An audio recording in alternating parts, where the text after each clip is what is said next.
the road to MotoGP and the feeder series to the British Talent Cup and RedBull Rookies. This is FAB-Racing Minibikes British Championship. Hello and welcome to round 8 of the FAB-Racing Minibike British Championship. We are here at Three Sisters and it is the final round of the season. The sun is out, bikes are out on the circuit completing their qualifying ones at the moment. But hello and welcome if you just joined us. My name is Louis Tree and joining me once again for this weekend is Mr. Ross McIntyre. And well, Ross, we have some great racing coming up today. We have 10 on the schedule. We're still a little bit away from going racing here today, but still many championships can be decided. Absolutely, we still have a handful of championships still to be finished off, Lewis, and they've brought it all the way here to the final 3 races of the season, and they could not be close. I mean, look at championships like the Mini F1 Sidecars, where for the past however many years have been dominated, and then suddenly it's the closest championship we've got. Just 35 points separate Mick Williams and the Green Streets at the top of the standings heading into round 8, the final weekend of the 2023 FAB-Racing season. It's all to play for this weekend. Of course, strangely enough, racing on Friday and Saturday instead of our usual Saturday and Sunday, but nonetheless, we're going to get out there and give it a good go. And as you said, after a little bit of rain overnight and this morning, the sun is now shining. The track is very grippy, it's drying up, and super fast as well. It's going to be a lot of fun this weekend. It certainly is. We're going to be using 2 circuits for these guys this weekend, but we'll bring you all through that as the weekend progresses. But before we get to that, one of the championships that can be decided is the LS2 Helmets MiniGP 70 British Championships. Just 21 points separate Marco Holt and Luke Fitchett in that one, and well, it's going to be an exciting one. It's been an exciting season so far. So before we get into this weekend's action, let's go back in time, where of course at Red Lodge near the start of the season, the championship was as close as ever. It hasn't really got any bigger as the gap, but we're going to go look back to round 3 at Red Lodge, where we've seen some dramatic action and some championship changing moments. But coming up in just a minute will be that race where we see Marco and Luke Fitchett duke it out. It was almost like a Moto3 race, and it's going to be the MiniGP 70 from the whole weekend from that class, where we had very similar conditions to what we had here at Three Sisters at Red Lodge. It was sunny all weekend, but as you'll see in just a minute's time, there was some drama on and off the circuit at round 3.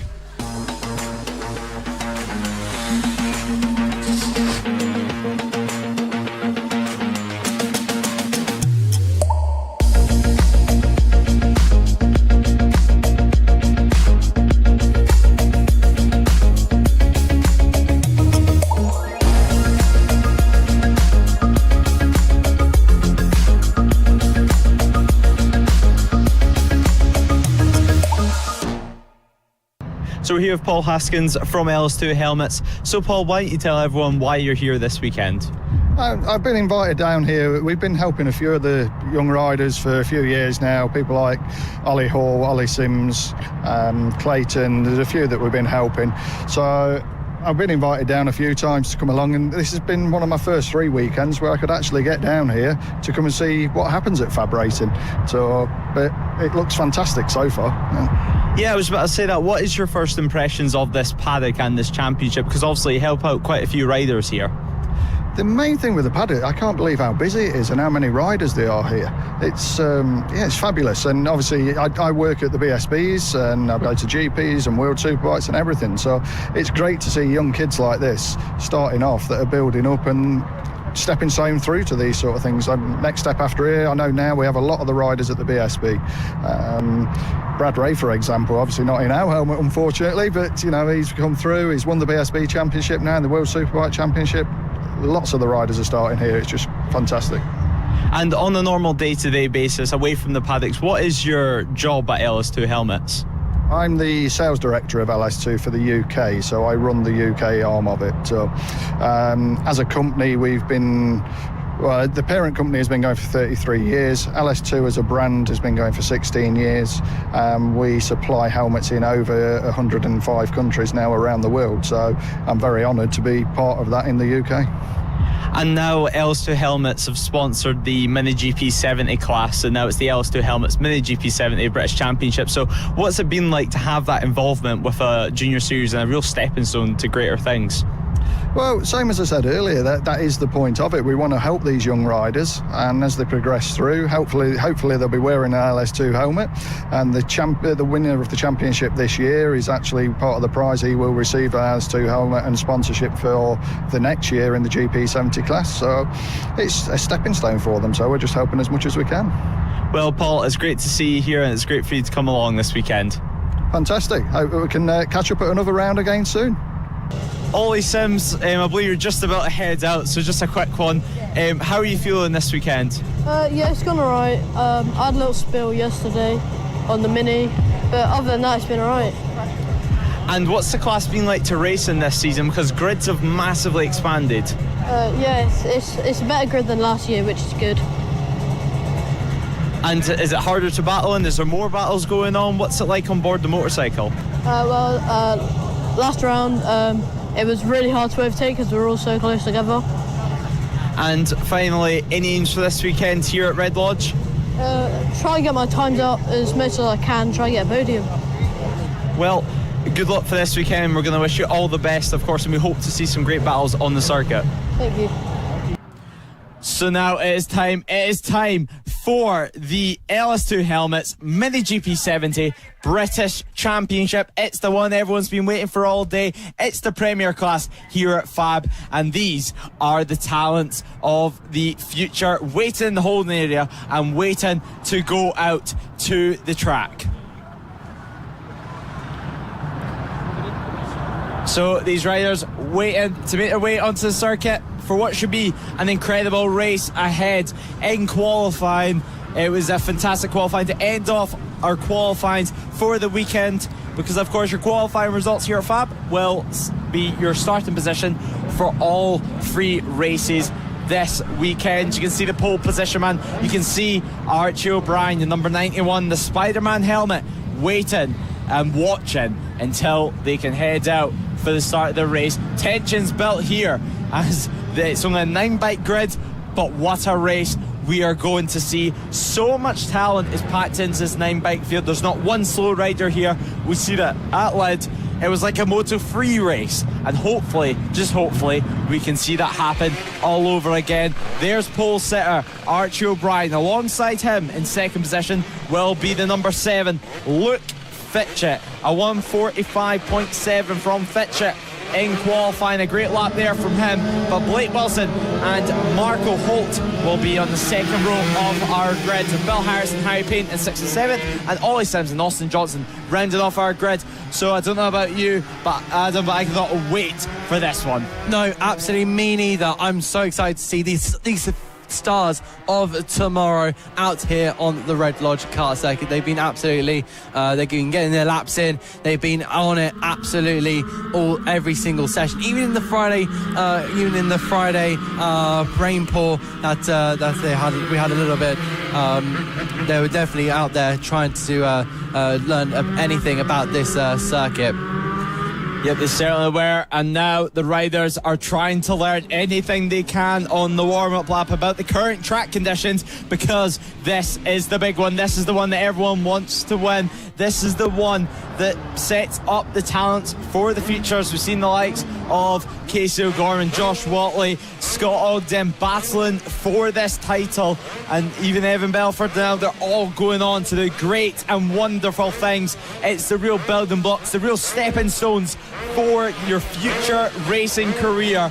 Archie O'Brien, he looks ready. The revs rise, they pin it, and then they release it. And Luke Fitchett and Marco Holt are going to be the first two leading the way. Luke Fitchett, though, manages to get that drive off the line. Archie O'Brien dropping all the way down to 4th position. He's still struggling with his starts on the 50 and the 70 machine. He seems to have practically mastered the 50, but still some work to do on the 70, that is clear. Bill Harris there having a battle with Ollie Sims and Harry Payne further down the order, but Luke Fitchett leading the way, leading this huge bunch of riders. 5 riders in this front leading battle, this front leading group, with Archie O'Brien having quite a lot of work to do, and that he's only given himself that Yeah, absolutely. Not a brilliant start, not an ideal start there for O'Brien in the Spider-Man helmet. They make their way now in towards the final corner of this circuit. And onto the second lap, we head now down towards the main straight. The bikes zip past us and in towards turn number 2 there. I think that was Blake Wilson, trying to make a move there on sorry, that was my mistake. Blake Wilson. No, it wasn't. Blake Wilson in third at the moment, trying to make a move. You were correct there. But Marco Holt in second at the moment, trying to find any way past Luke Fitchett on that number 7 machine. Slightly new colour scheme for Luke Fitchett this year, but still the same amount of speed. Marco Holt, second position. He's trying to find a way past, coming back from injury, and he's looking incredibly strong. No Henry McCartney, it seems, this round here at Red Lodge, but still the same amount of action as now the front 5 turn to the front 4. Who can match the pace? Who can match the pace of a 45.962 from Luke Fitchett? What a lap time that was there. 3/10 at the line. It's definitely not that now. It's definitely shorter now, but Blake Wilson on the number 8 machine, getting followed by Archie O'Brien, who still, after 1 or 2 laps, hasn't made any inroads on the likes of Fitchett. No, absolutely. They're still going right at it there. That's Archie O'Brien there at the back, still trying to make a move there on the number 8 rider of Blake Wilson. Head now in towards the S's, flip-flapping their way out towards Simpson Straight. And Marco Holt there in second place, trying to make inroads on Luke Fitchett. But Fitchett is really out there. He's doing really well at the moment. Can just hold that lead to about 0.3 of a second ahead of the number 58. They're into turn 2 they go. And again, still trying to make moves on the inside and trying to distract their opponent, but I'm sure they'll have all eyes laser focused on the bike ahead. Yep, laser focus indeed. As Luke Fitchett, he has clear track in front of him. He has his own lines to follow, his own braking markers to follow, and he has a raging Marco Holt behind him. Can he hold the pressure? Can he hold the position? Can he hold this pace? A 45.6 is now the lead pace. That's what you need to do to stay in this lead group. You can already see Blake Wilson slightly dropping back after doing a 45.7 last time around. It's a very, very quick pace, and now we come over the start-finish line, and once again the battle's very, very close. 0.2 of a second that line this time around. The lap record around this circuit is a 43.941, so still quite a little bit off, but it is overcast here today, and that is set by Wilson Doubts, the 5th place man actually. Wilson Doubts has set that, of course, last year. Sunny conditions we had at this circuit, not that great today, but no rain. Dry running for everyone, and that's what we love to see. Is we get to see these great battles, these great groups, as Archie O'Brien continues to drop back with Blake Wilson. So it seems Blake Wilson is struggling to keep the pace of these front runners, and it looks like O'Brien's going to have to find a way past pretty soon to be able to compete for these front 2 positions. Yeah, absolutely. I just saw Wilson. I think he made a little bit of an error there, a little bit of twitch from the bike there, and Archie O'Brien is absolutely all over him, but he needs to try and get past that number 8, because he's starting to now lose a bit of time there behind the number 8 of Wilson, joining back with this battle. Fitchett still holding off Holt, so I think Marco Holt will have this. He got a great launch off the start of the grid there, but that's really earned him second place for now. But can he do anything to try and get into this lead? And we now focus on our black bike of Archie O'Brien.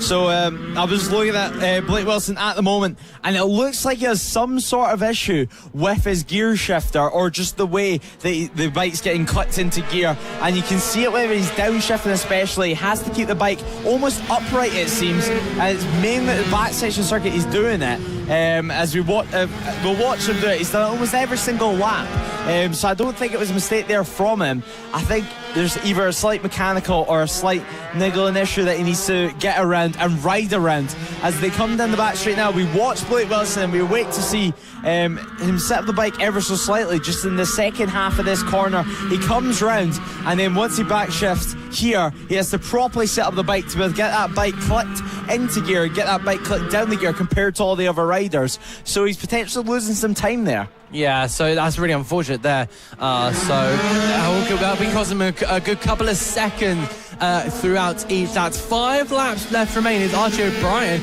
now sets the fastest lap in that number 91. So they're all now starting to bunch up. So I think that might have been because maybe something to do with these leaders at the moment with the Fitcher and Holt. Holt's still on the back of Fitcher, so he might be just trying to pressurize him into a mistake.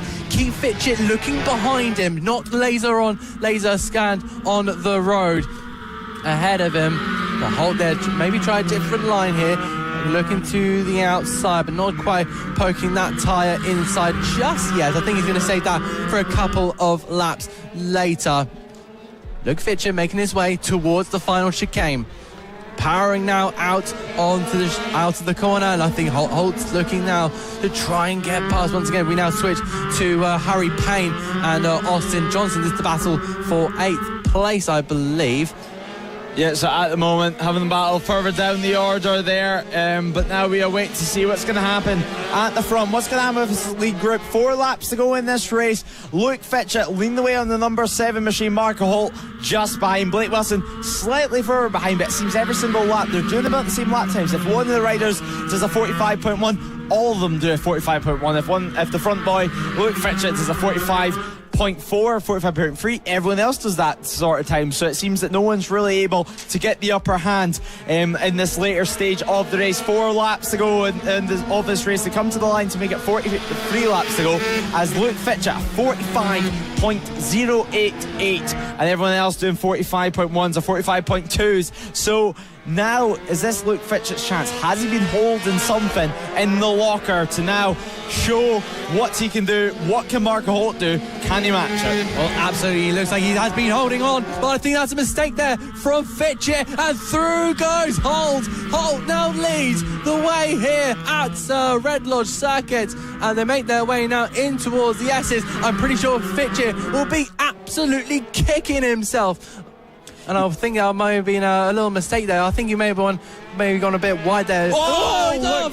Oh, Luke Fitcher and Archie O'Brien off in the exact same style coming out of that final corner. There's another one. And there's something down at that final corner there. So red flag. Someone's calling red flag. Got to come out there. 3 riders down, oil on the circuit or some kind of substance on the circuit, causing riders to lose the rear coming out of that final turn. So there might be someone's fuming. So 4 bikes down there at that final corner, a massive crash there, and we await for the red flags to come out of this circuit. Red flags are out now at the Marshall post, so the riders will make their way into the pit lane.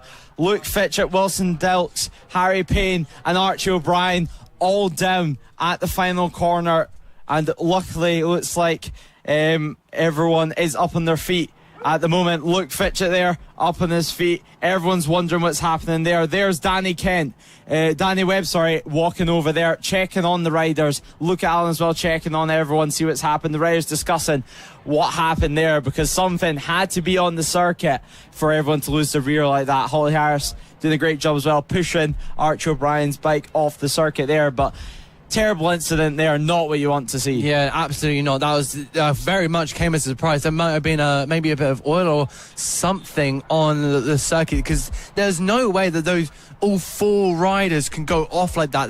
That doesn't happen normally. Yeah. That's got to be like a few. I'm not sure of oil or leakage or. Yeah, it had to be something on the circuit. You could just see the way that they lost the rear. Whenever you crash a bike on a substance, it's literally like riding on ice, which we're about to see now as we see a replay of this incident at this final corner. It was Marco Holt, Luke Fitcher leading the way. Marco Holt managed to escape it, but Luke Fitcher's like riding on ice, and then Archie O'Brien following him through, and you can just wait and see. Wilson Delks will appear in, as even the marshals. Holly Harris being very, very lucky there. But Wilson Delks trying to pick up his bike, trying to tell Rice to slow down, but it's like on ice, as Harry Payne also losing the rear there as well. So telling everyone to slow down and get this race stopped because something was on the circuit.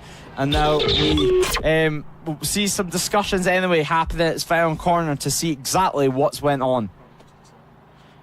So, yeah, that's a very, very scary accident. That's not something you want to be seeing, especially with the way the marshals already came towards the two stricken bikes. And then the two other ones of, I believe, Harry Payne and Wilson Dilks following in.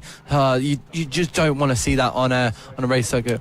So I think we're finishing off for the day. Luke Fitcher is your winner, ahead of Marco Holt.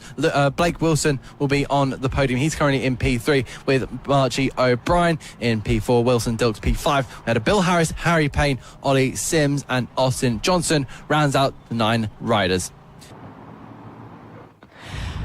So coming up now is race 2 of the Premier Class here at Fab Racing. It's the big one. It is the LS2 Helmets MiniGP 70 British Championship. It's a very, very talented field that we have here at Fab. Drama, to say the least, in race 1. It was the final race of Saturday's running, and wow, it delivered. Oh, it absolutely did. We saw that. We saw so many battles. Of course, Marco Holt going for the lead there, and of course the suspicious substance on the circuit causing a 4-bike pile-up. So of course we'll be going through the grid in just a moment as they all line up on the front row. You see there in the Spider-Man helmet, Archie O'Brien on pole position, and he will be joined by the number 7 of Luke Fitchett. So that is your front row of the grid.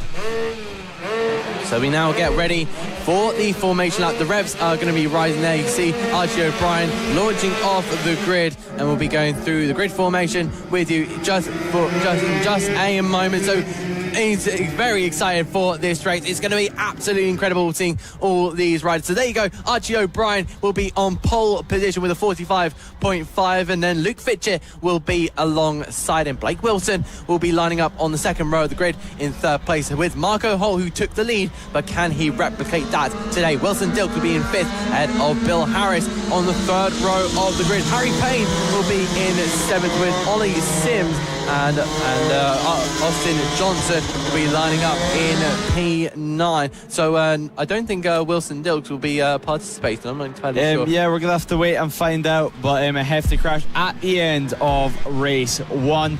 I believe it was either water or coolant on the final corner, causing 4 riders to crash on the final corner, and it caused a red flag to the race. Holly Harris, one of the marshals that ran out to try help them, she's injured. She's on crutches at the moment, and Wilson Dilks, I believe, has a broken wrist. Marco Holt's dad was telling me this morning. But we'll go racing for race 2. If they look to the lights, the revs will rise, and we go racing, and wow, what a start there. Luke Fitcher getting the race lead, but there's Blake Wilson into turn 1. Blake Wilson is here, and he's showing his form. Archie O'Brien in 3rd position at the moment, but Marco Holt getting pushed down to 4th place. Harry Payne making his way up to 5th, but Blake Wilson in number 8. Wow, that was unexpected there. What a launch that was from him. Bill Harris, he had a massive wheelie off the line and a shake of the head. He was not happy with that one at all. The revs, and he let go the clutch slightly too early, but the revs were slightly too high for that one.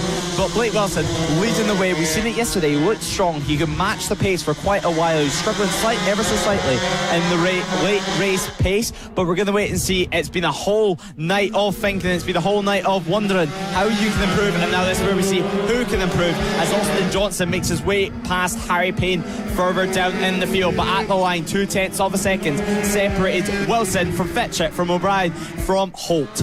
Oh, fantastic start there from Blake Wilson. He really made the start that he needed. And that's going to be so crucial for this race lead. He will need to be in that position to have any chance of winning this race. But he's got some fast riders in behind him. You can see there the number 7 of Fitchett, the Spider-Man helmet of Archie O'Brien. These guys are going to be going right at it. And of course, our leader before the red flag in race 1, Marco Holt, is even at the back of this train. So these are the 4 main protagonists of this race. It seems like they now head towards turn 1, and that's a Marco Holt trying to overtake Archie O'Brien, but he's just going to back off in the early stage of this race. No risk to be taken in the early stage. We now follow back with our leader, and Blake Wilson continue to lead this race ahead of Luke Fitcher, and I'm just wondering if Fitcher can do anything about this at the moment, and that's a wide moment there from O'Brien. He's allowed the 58 of Marco Holt to go through.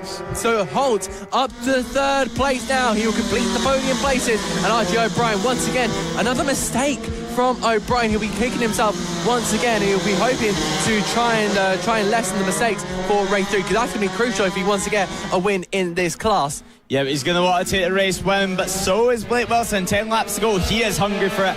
There was a lot of drama in round 1 and 2 of Blake Wilson. There was some contact made. He was put off into the gravel at the final corner, and he was absolutely livid, to say the least. And now he's back for vengeance. He's back to take the race win in his eyes. He leads by just 1/10 of a second at the line. The fastest lap of the race will go to Marco Holt at the moment for 44.9. That's slightly off the lap record, around half a second. But Luke Fitchett still in second place at the moment. Luke Fitchett, he's great at defending, and now he's going to have to find someone. This track's so tight, it's so twisty, but Luke Fitchett, he's trying to make it work, going into the final corner. Can he make it work? Yes, he does. He makes it stick. The number 7 leading from the number 8, and the 58 just behind the Marco Holt at the back of this league 3. So this is going to be absolute fireworks in the final 9 laps. Oh, it's going to be absolutely fantastic. And again, like you said, we've now got 8 laps remaining of this race, and it's still going off between our leading trio of Fitchett, Wilson and Holt. Fitchett now leading this race. Holt all over the back of Wilson, really putting that 8 under pressure, as Holt now looking towards this outside, maybe trying different lines, and we've seen a lot of riders today doing, and they've switched back now down the Simpsons straight and heading towards this final chicane. You see there Fitchett getting a little bit of a lead there, so that's going to be a bit crucial, and you'll need these two to battle. You see that green and purple helmet of Marco Holt trying everything, and then the lime green rims of Blake Wilson just trying to be the cork in the bottle between these two. So Fitchett now leading this race, but again Holt having to try and do anything at this rate.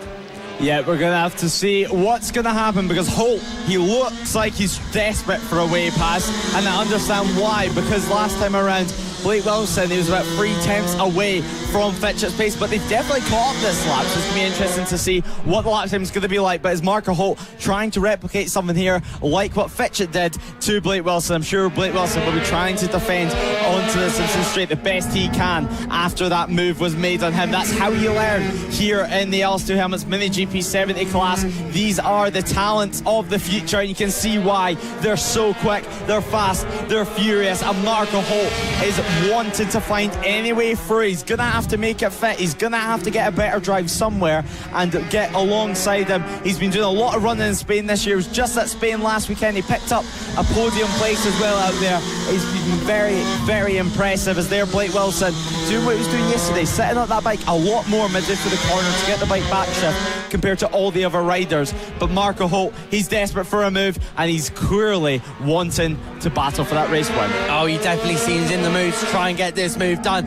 Marco Holt in there behind there. He wants to try and overtake Wilson as much as he can, trying a different line here. Wilson wanted to go on the inside there, try and distract Fitchett, but it's just left him in the clutches of Holt here. So there's still remaining 3 aligned here with Fitchett ahead of Wilson, ahead of Holt, but there's still such minimal margins between these 3 riders. They all dive in there and lean into Warren in unison, but it's going to be the 7 ahead of the 8, ahead of the 58. Yep, 5 laps remain in this race, and now it's going to be something special. I can guarantee you the 3 podium positions you're watching right in front of you. 3 different lines were made as Marco Holt makes the move for 2nd position. The 58 alongside, but Blake Wilson, he's looking for any way past. He looks fired up now, does Blake Wilson. He knows that this is not over just yet. He almost hits into the back of Marco Holt there into turn 2. The 2 lines merge into one very, very quickly into there. You seem to release the brake and on you go, but look how quick Marco Holt has managed to catch up to Luke Fitchett there. Luke Fitchett right closed in now. He's going to be right under a lot of pressure at the line last time around. The gap between Holt and Fitchett was almost 7/10 of a second. Now it is absolutely nothing. It's not even half a bike length. So now they head onto the Simpson Straight. 4 laps remaining. The number 7 from the 58 as now Blake Wilson begins to lose touch. Yeah, so fantastic battle there, and Holt has managed to get past Fitchett. That's going to be really crucial. He's having a look there. You see the bike moving everywhere. It seems so active through that turn one before French curve, and they begin to pile on the brake pressure. But through 180 we go, and Fitchett feeling the pressure there. Is he feeling it in the rear, in his nerves? I wonder how those nerves are actually feeling in the veins of Luke Fitchett. They're heading now down the wall straight, and there goes Michael Holt, having a look to the inside. He did that in race one, but it's not come off yet. But still 3 laps to go with this race. It's Fitchett versus Holt. Yep, Fitchett versus Holt here at Red Lodge. Who's going to win? It's going to be a duel to the line, that is for sure. But look at that, no gap between them. 3 laps to go in this race, about to make it 2, and now heading into turn 2, into Senna. The number 7 leading the way. Holt, though, it looks like his best options after the straight run. There's Ollie Sims having a battle with Harry Payne further down in the field at the moment, but now they're going to power it through onto the straight run, out of the Warren, into the long left-hander. Before we go into the S's, we've seen Holt trying something last lap. He's trying something new this lap, a slightly wider line there from him, trying to get the drive onto the Simpson straight.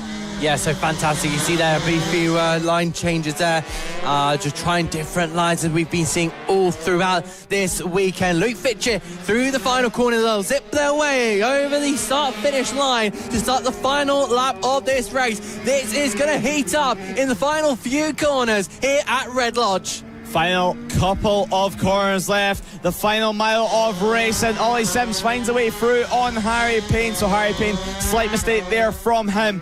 But all eyes are on the race leader. It's Luke Fitchett still leading the way from Holt. Holt building up, Holt's building the attack. We've seen him trying to make a move. He tried it once again on the final lap. It's not worked now though, so Holt, he's going to have to find something special. He's going to have to get a perfect drive out of the S's onto the Simpson straight. Now we head round on the Simpson straight. It's going to be a last corner move, or will it be a drag race to the line? It's going to be a drag race to the line. Luke Fitchett leading the way from Holt, and Holt is not going to get it. Luke Fitchett wins the LS2 Helmets Mini GP 70 race from Mark Holt, 1/10 of a second at the line. Blake Wilson comes home in third, and Archie O'Brien, he didn't manage to have the race pace in that race. He comes home in 4th place. Austin Johnson will cross the line in just a second's time to take that 5th from Finlay Paul Hill, and Bill Harris in 7th, and Ollie Sims should beat Harry Payne for that 8th position. But wow, what a duel we had. Yeah, incredible. You just saw there, Luke Fitchett was absolutely delighted with himself, taking his 5th win of the season in this class. He's really proving to be the star of the Mini GP 70 class. Marco Holt managed to make that overtake on Blake Wilson, but he will only be good enough for second here. And of course, Wilson will be competing the podium. We'll move into the top 10. There you go. Luke Fitchett is your winner by a 1/10 of a second, and Holt and Wilson joining him on the podium. Archie O'Brien in P4 ahead of Austin Johnson. Finlay Paul Hill will finish in 6th with Bill Harris, and Ollie Sims in 8th with Harry Payne. And what a finish here for the LS2 Helmets MK Mini BGP British Championship. It's the final race of the weekend. It's the final time that we'll see the big one. It's the LS2 Helmets Mini GP 70 British Championship Race 3. A lot of build-up has went on towards this race.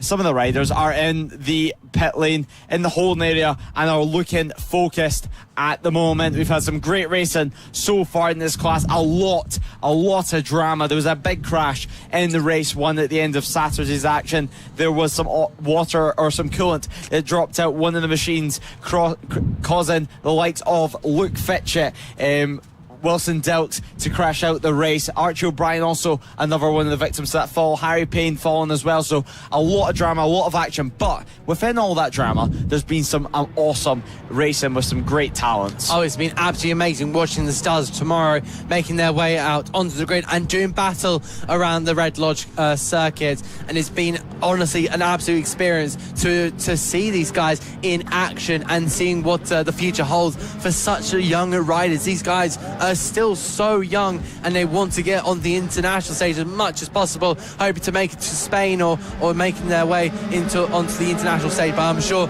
we'll be seeing them very, very soon on the big stages.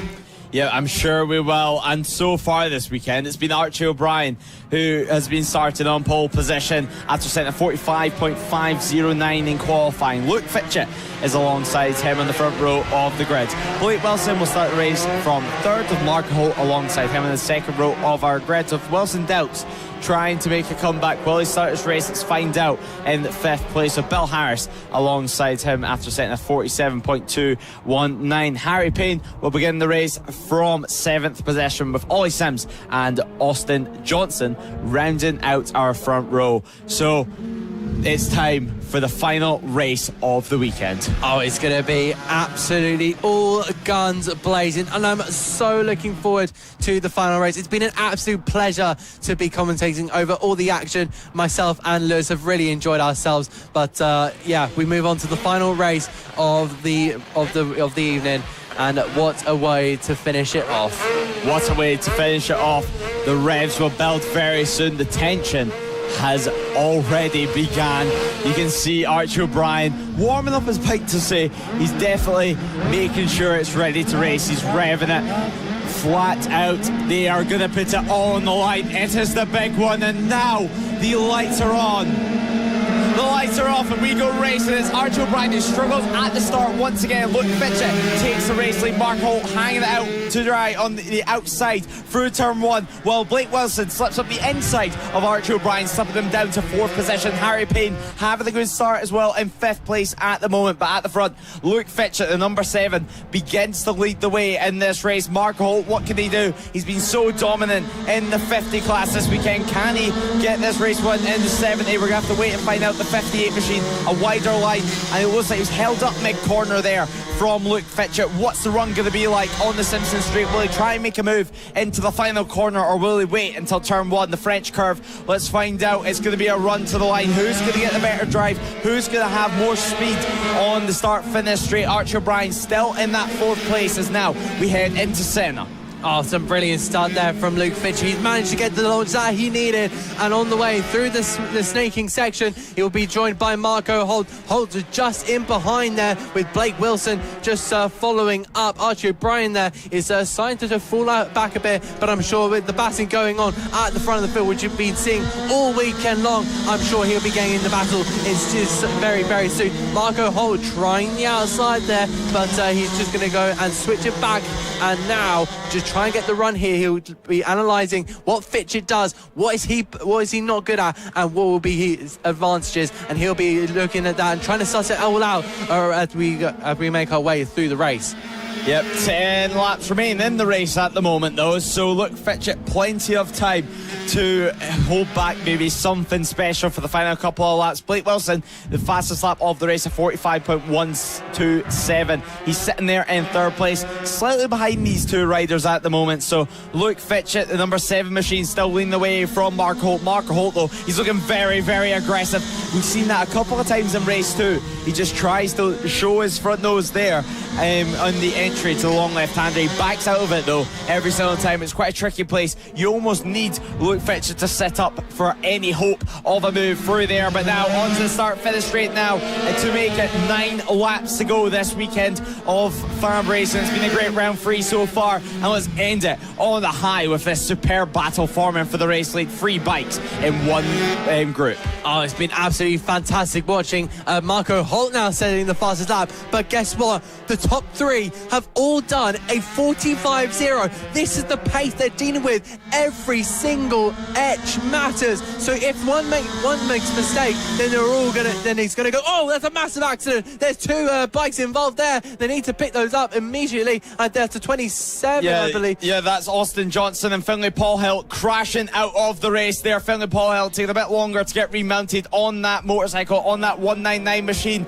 But there's Marco Holt. He's trying a different line every single corner compared to the man in front of him, and that is how that's your only chance around the circuit to try and make some time and to try and get a better drive onto the next corner, because it seems to be in this infield section, corner after corner after corner, and it's real one side of the tyre to the other, so it's almost impossible to make a move without your rival making the mistake. Yeah, we've been hearing that the riders saying you don't have a time to take a breath on this circuit. You don't have time to take a break. You're into the next corner and then into the next. Your only breaks really is the straight run, which you've just been down, but it's still Luke Fitcher out on the top here ahead of Marco Holt, but in towards the next sequence of corners, which is the final corner. They'll power their way down towards turn number 1, and Marco Holt straight on the brakes here, trying to get anything, and once again we've seen the different lines off-putting riders, and this is the way to be overtaken, and I just wonder if Fitcher is going to fall foul of that under the pressure of Marco Holt. Fitchett setting his personal best lap of the race of 44.971 last time around, and now we await to see what can happen. The fastest lap of the race still held by the second place man Marco Holt. He looks faster through this section of the circuit, but Fitchett, he's so good at defending. He knows exactly where to put the bike. He knows exactly how not to let Marco Holt pass. This is not the first time these guys have went toe to toe during a race, so they know how each other race. They know that they are pretty respectful. But Marco Holt, I just seen his eyes there. He looks so determined. He looks like there's only one thing on his mind, and that is a clear track in front of him. So that the only way to do that is get past the number 7, which is easier said than done. But Blake Wilson, I've just seen on our timing screens, 44.9. He's the first one to dip into the 44th. So maybe Blake Wilson is just saving something to then go on a late attack with 6 laps to go of this race. Fitcher just having a look here and trying to fend off from Marco Holt. He's keeping a clear head for now, but that can very easily be lost in the last few laps. There goes Holt having a look on the inside, but they'll turn onto the outside. So you're just going to back off for now. They power through and zip past our cameras towards turn number 1 of French Curve. Having a look around the outside of Senna, and Marco Holt trying that he's been cut off there, so I'm just having a look and see what was the outcome of that one, and it's that Marco Holt has had the door shut on him. Shot on him indeed, and no way through, still with 5 laps remaining in this race. Marco Holt, he's looking this way, he's looking that way, but no way through on Fitchett so far. It's the final race of the weekend. He's going to want to win it. He's going to want to find something special, invent something creative, something which we haven't seen all weekend. Can we see an incredible pass? I think we will. I think this is going to turn into a titanic battle as we head into the closing stages of the race now. 4 laps remaining. Another personal best though from Luke Fitchett. Is Holt potentially getting held up and frustrated at the moment? Oh, some fantastic lines there being taken by Holt. He's just trying to make his way past, but he's going to take his time, I think, with the in the all-white bike. Fitchett is still currently out in the lead of the race at the moment, but there's still time left in for Holt to try and get past. Again, having a look at that outside line and then flick their way into the next corner, but round exiting the S's and down the Simpson Straight we go for the next corner of the paddock curve. Fitch is still leading the race, and it's going to get so close. We move on to 3 laps remaining of this race. 3 laps remaining in this race, and Luke Fitchett, Mark Holt still going wheel to wheel at the moment. Luke Fitchett, one of the cleanest racers in the paddock. He knows exactly how to defend, and he knows how to get what he wants, and right now that is a race win. But Mark Holt as well, he's so cool, calm and collected, and he doesn't make any silly passes. But the 58 of Marco Holt, he's looking this way, he's looking that way, he's looking round the outside at the moment, sets up the bike, shifts it down 1 gear, and then powers it through the S's and powers it towards the Simpson Straight, tries to get the drive onto it. He's trying to push everything out of that 70cc machine, but what's it going to be with just a couple of laps to go? Oh, it's been absolutely fantastic. It's really heating up here, but time is running out for Holt. I'm pretty sure there's going to be something, some intense moments in here. He's going to he might start to doubt himself, even Holt, as he makes his way now into 180. He's probably going to try and be a little bit more aggressive, try something bit erratic, but it's all about staying calm, and I think that was a mistake there. Sticking in the slipstream is Holt, but no way through here. He's going to try the outside line, and can Holt go around the outside? He's going to switch it now and try and get the best run down Simpson Straight, but I don't think he's going to do it on this lap. It doesn't seem possible, but then now side by side, but Fitchett defending that inside line. He knows exactly what he's doing, making some great defensive manoeuvres. Yeah, great defensive manoeuvres. The final lap of the weekend for FAB-Racing round 3. Who's it going to be? Is it going to be Fitchett? Is it going to be Marco Holt? Now Finlay Paulhill is coming into play, but now he gets out of the way. Sensible there from Finlay Paulhill. It's a last lap battle. He does not want to be involved. He does not want to be at blame for anything that goes on here. Marco Holt trying to build speed, trying to build the confidence in this final lap. Is it going to be winner or bin it? Let's find out. Half a lap remaining. Down the Simpson Straight they will go. They'll power out through the S's. It's Fitchett versus Holt. We've said it once, we'll say it again. Who will it be? Marco Holt trying to drag race to the line, trying to power out through. Luke Fitchett takes the race, winning the final race of the weekend for the LS2 helmets. MotoGP 70 British Championship. What a battle that was there. It was a classic battle between the two. We've seen it once, we'll see it again. Marco Holt, of the little look at the right hand side of his motorcycle, 44.833 on the final lap there from Marco Holt, the fastest lap of the race. Blake Wilson 2 seconds behind the two. Fist shake, a handshake, whatever that was between the two of them, but they're both pretty happy with that. They'll both be saying that was a great race, and they would have both enjoyed that no matter what position they came in. I'm sure Holt would have preferred to win the race, but he still would have loved that, to have a good battle with his mate. Oh, absolutely. That was absolute entertainment on the limits how we get here at FAB-Racing. You'll be seeing this every single time, so it's so worth tuning in to every single round of this season. And I'm going to hope that a lot of new people that have joined today will be joining next time out. Yep, next time out. But these guys, a great race there from our Premier Class here at FAB, the LS2 Helmets MotoGP 70 British Championship. It was Luke Fitchett who won by 1/10 of a second from Marco Holt in second place.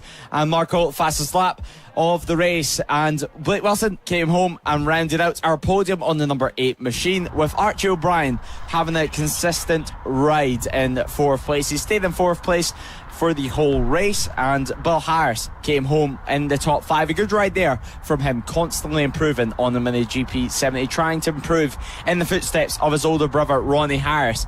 But Ollie Sims came home in 6th position.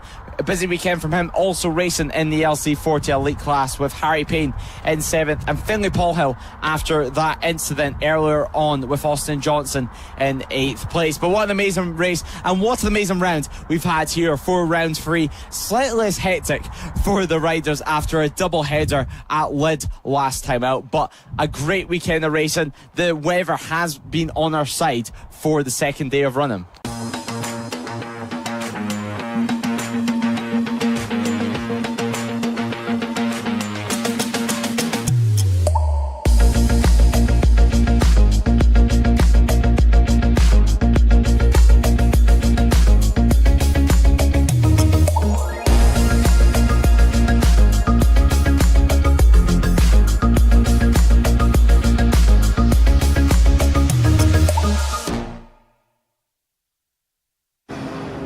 So now it will be the AC40 rookies who make their way onto the circuit for their first race of the weekend. It's race 2 of the weekend for us here in round 3, but in round 3 is going to be on pole position once again a very, very quick rider, and that is going to be Jensen Ansel, who makes his way on pole position, as I'll allow you to run your way for this massive field that we have here in the rookie class. Yeah, so about 23 riders in here. We've got Jason Ansel on pole position, ahead of Mason Frederick and Kai Hawkson, with Max Johnson in 4th. And on the 5th row of the grid, we have Caelan Ratcliffe ahead of Jensen Sindras, with Daisy Poland and Arthur Rich on the 4th row of the grid. 5th row of the grid is Henry Brody ahead of Matthew Jennings, with James Rich ahead of Neville Newth, with Danny Longhurst ahead of Freddie Taylor.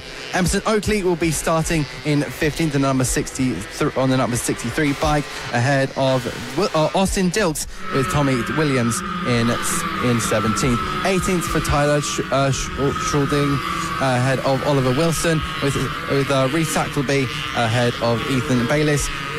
Finley Steele in 22nd, with James Dermott 23rd on the grid and last.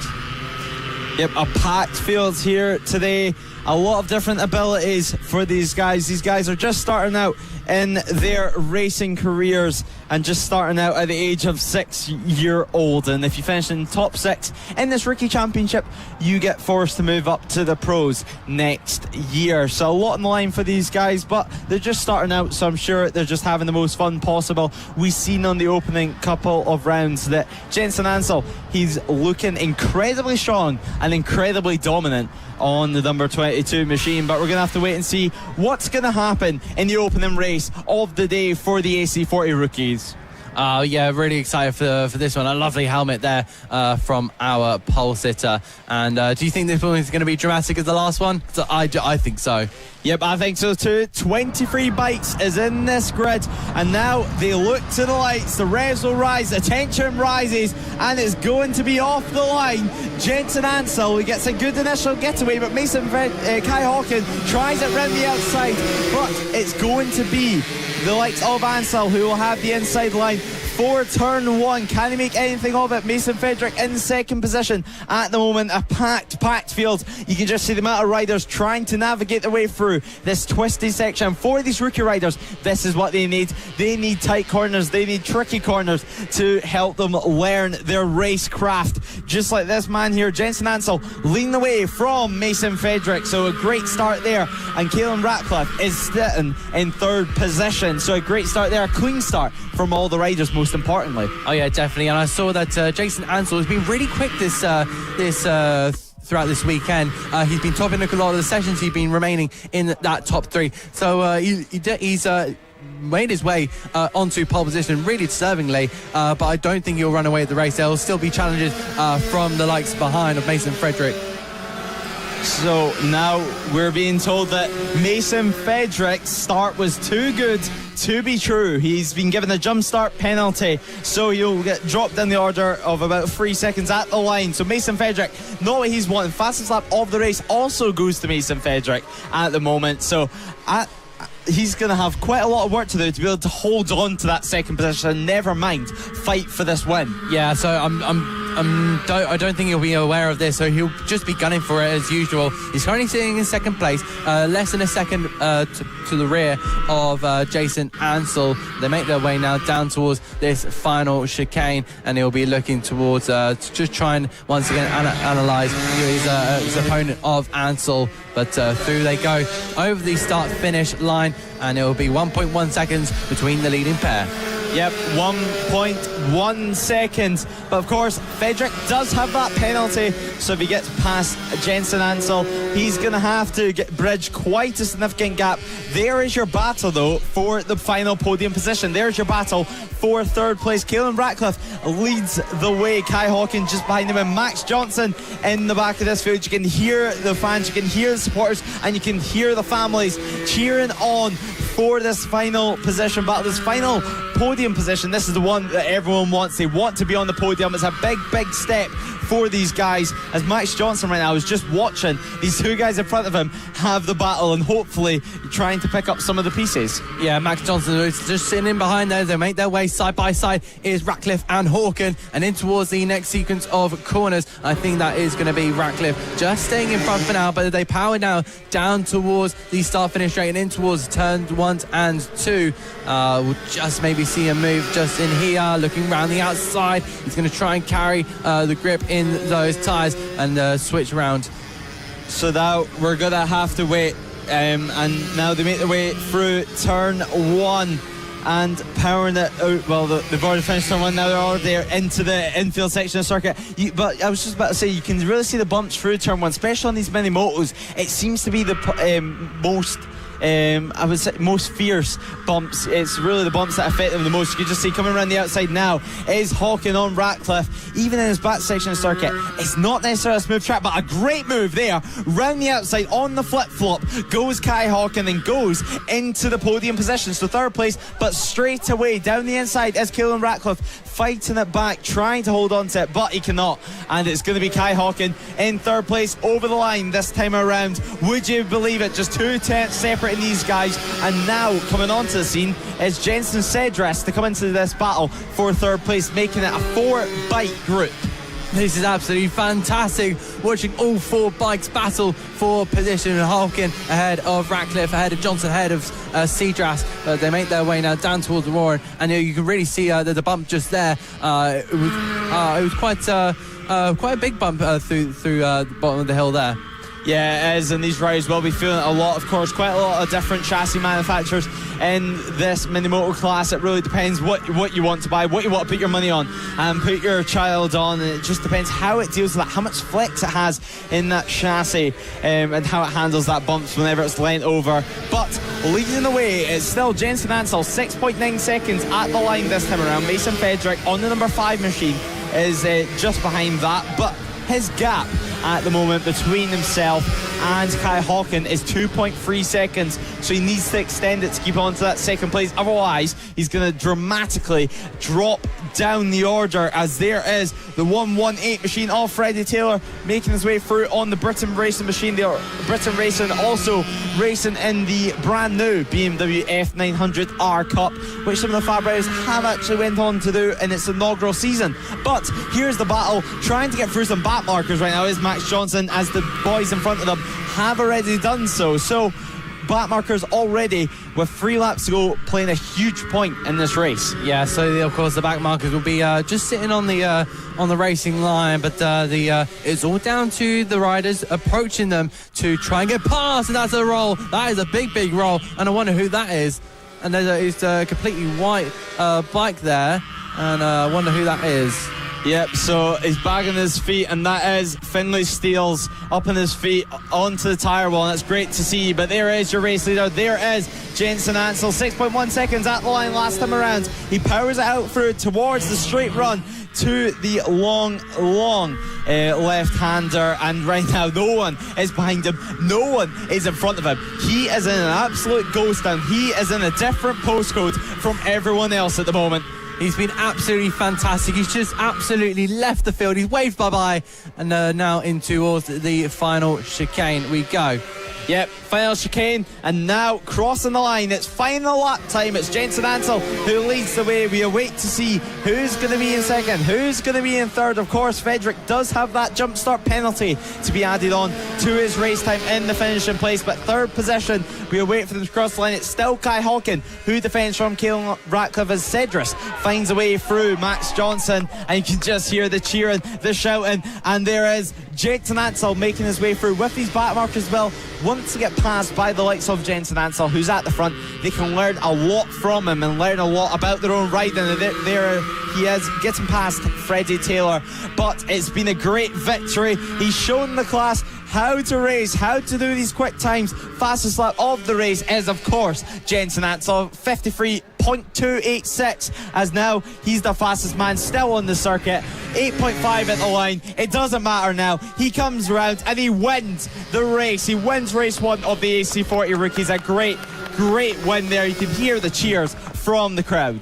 Yeah, absolutely fantastic. We now follow, I believe that's I'm not entirely sure who that is, but they make Max their way. Johnson getting held up there at the final corner. All right, so we make our way now down towards the start finish line. Mason Frederick currently finished second place on the road, but I'm sure that penalty will be applied very soon. Kai Hawken on the podium, I'm sure, with that Frederick penalty. Keelan Ratcliffe will be up on that podium too. Jason Cedras in P5 ahead of Max Johnson and Daisy Polden. Well, that was a great race, and actually looking at the gaps between the riders, it looks like Mason Fedrick has managed to bridge enough of a gap, a 5.2 second gap to Kai Hawken, so he might be able just to hold on to that second place. So he's really done good there to put in his own lap times and put in his own race runs to be able to hold on to that place and not allow his jump start penalty to hold him back. Yeah, so brilliant race here from the AC40 rookies. We have a look here at the highlights, so we'll go through them together. Yep, and now the lights went out. You could see actually visibly Mason Frederick's jump start penalty. Before the lights went out, just a small jump. He tried to get it stopped, but it didn't matter anymore. He would have known that he did that. He ran very wide on the entry to turn 2 to try to get more of a sweeping line, carry more momentum out of the corner, but straight away at the front, it was Jensen Ansel who led the way as all eyes were on this battle for third. Yeah, and then we go round the outside and into the little flip-flap corner with Hawken. Lovely on the inside. He got that inside corner and claimed it, which was the important bit to make that overtake work. Yeah, probably the best overtake of the race, as we see now the riders coming through that back section of the circuit, as that was Jensen Cedras getting onto the back of this battle to be able to compete for the podium on that final lap. He found the way through on Max Johnson as another crash happened further down the field. That was the number 19 machine that had the fall, but he was straight up and back on his feet. But it was Jensen Ansel who took the race win by 8.7 seconds. On the road to MotoGP, this is FAB-Racing. Next up will be the AC40 rookies for the race to the second race of the day, the first race of the day for the rookie class, as it's Sunday now, and the conditions very similar to yesterday's run. And so for these rookie riders, not too much for the change for them. Of course, they had morning warm-ups, so they've already had the chance to get mainly their brains warmed up and get everything checked on the motorcycles, so they're ready to race. As you can see in the holding area, it's a massive grid here once again. But Jensen Ansel yesterday, a dominant ride from him, as we've seen so far this season in the first 3 rounds. Yeah, absolutely. Jason Ansel's looked really confident on that mini motorbike, and it's been brilliant seeing him up at the top there. And we have a look at that menacing helmet. You can see all the teeth design on there. I love that. Having a bit of creativity with their helmets and not just keeping it the basic colours.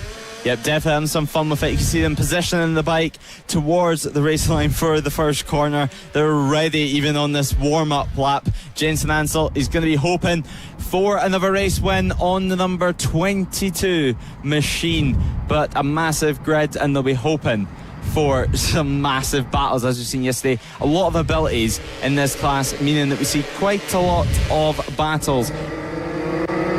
As we make our way now in turn 1, this is the warm-up lap, and we've seen some really good battles over the time, but we'll move on to the grid sequence in just a minute. I think that someone just had a moment in there, so that was a bit strange, but we'll move on to the grid just in a moment. Yep, and it's going to be Jensen Ansel who starts the race from pole position with Mason Frederick alongside him. He got a jump start yesterday, but he'll be hoping for none as such today. Kai Hawken will start third with Max Johnson alongside him. Caelan Ratcliffe and Jensen Cedras will start on the third row of our grid. And then on the fourth row of the grid, it'll be Daisy Polden and Arthur Rich, with Henry Brodie and Matthew Jennings just behind them in 9th and 10th. James Rich and Nelly Nuth will start in 11th and 12th, with Daniel Longhurst, Freddie Taylor and Emerson Oakley round out our top 15. Austin Dilks and Tommy Williams will start in 16th and 17th, with Tyler Sidralde will start in 18th, with Oliver Wilson in 19th. Reed Saxelby will start in 20th, with Ethan Bayliss starting in 21st, a very famous last name in motorcycle racing, with Finlay Steels in 22nd, and James Dermont rounding out our AC40 rookie grid. So riders getting ready, and final checks and chats are being done with the parents. Yeah, absolutely. They'll be really getting into focus. They'll be really needing to get into that racing brain mentality. They prepare to attack those first couple of corners, as well as having loads of other riders around, and they need to be aware as well not to cause a massive first lap incident. But we'll get this race underway in just a moment. Yep, the race is seconds away, and now the lights will head on for these riders, and then the lights will go off and we'll go racing. Jensen Ansel leads this grid. Mason Frederick dropping down the order ever so slightly, it looks like off the line, but he's managed to hold on to second position as Max Johnson looks down the inside for third place. But currently in fourth is Max Johnson. A great start, a clean start from everyone. Freddie Taylor making his way through the pack. Further back there, some bunching up being done in the back of this field. A lot of new racers this year. It's great to see such a big class. 22 riders making the start in this race, but Jensen Ansell, he starts to lead the way, and Mason Frederick yesterday got a jump start penalty. Luckily, none as such today. Caelan Ratcliffe, a great start from him as well. Third position at the moment is round the outside of Max Johnson there was the number 20 of Kai Hawkins. So now Kai Hawkins looking to try and get past Caelan Ratcliffe, but at the front it's Jensen Ansell who leads the way on that purple and yellow machine. Absolutely fantastic. We've got a clean start this time around. They all zip past the timing line here towards turn number 2. Still Jensen Ansell out in front ahead of Mason Frederick. We'll see a couple of riders having a big battle here in towards the next sequence of corner, but into 180. They're going to be a bit of a dive there from the red and white and the blue bike there. So they make their way now in towards the Warren. So fantastic fights already happening with 7 laps to go.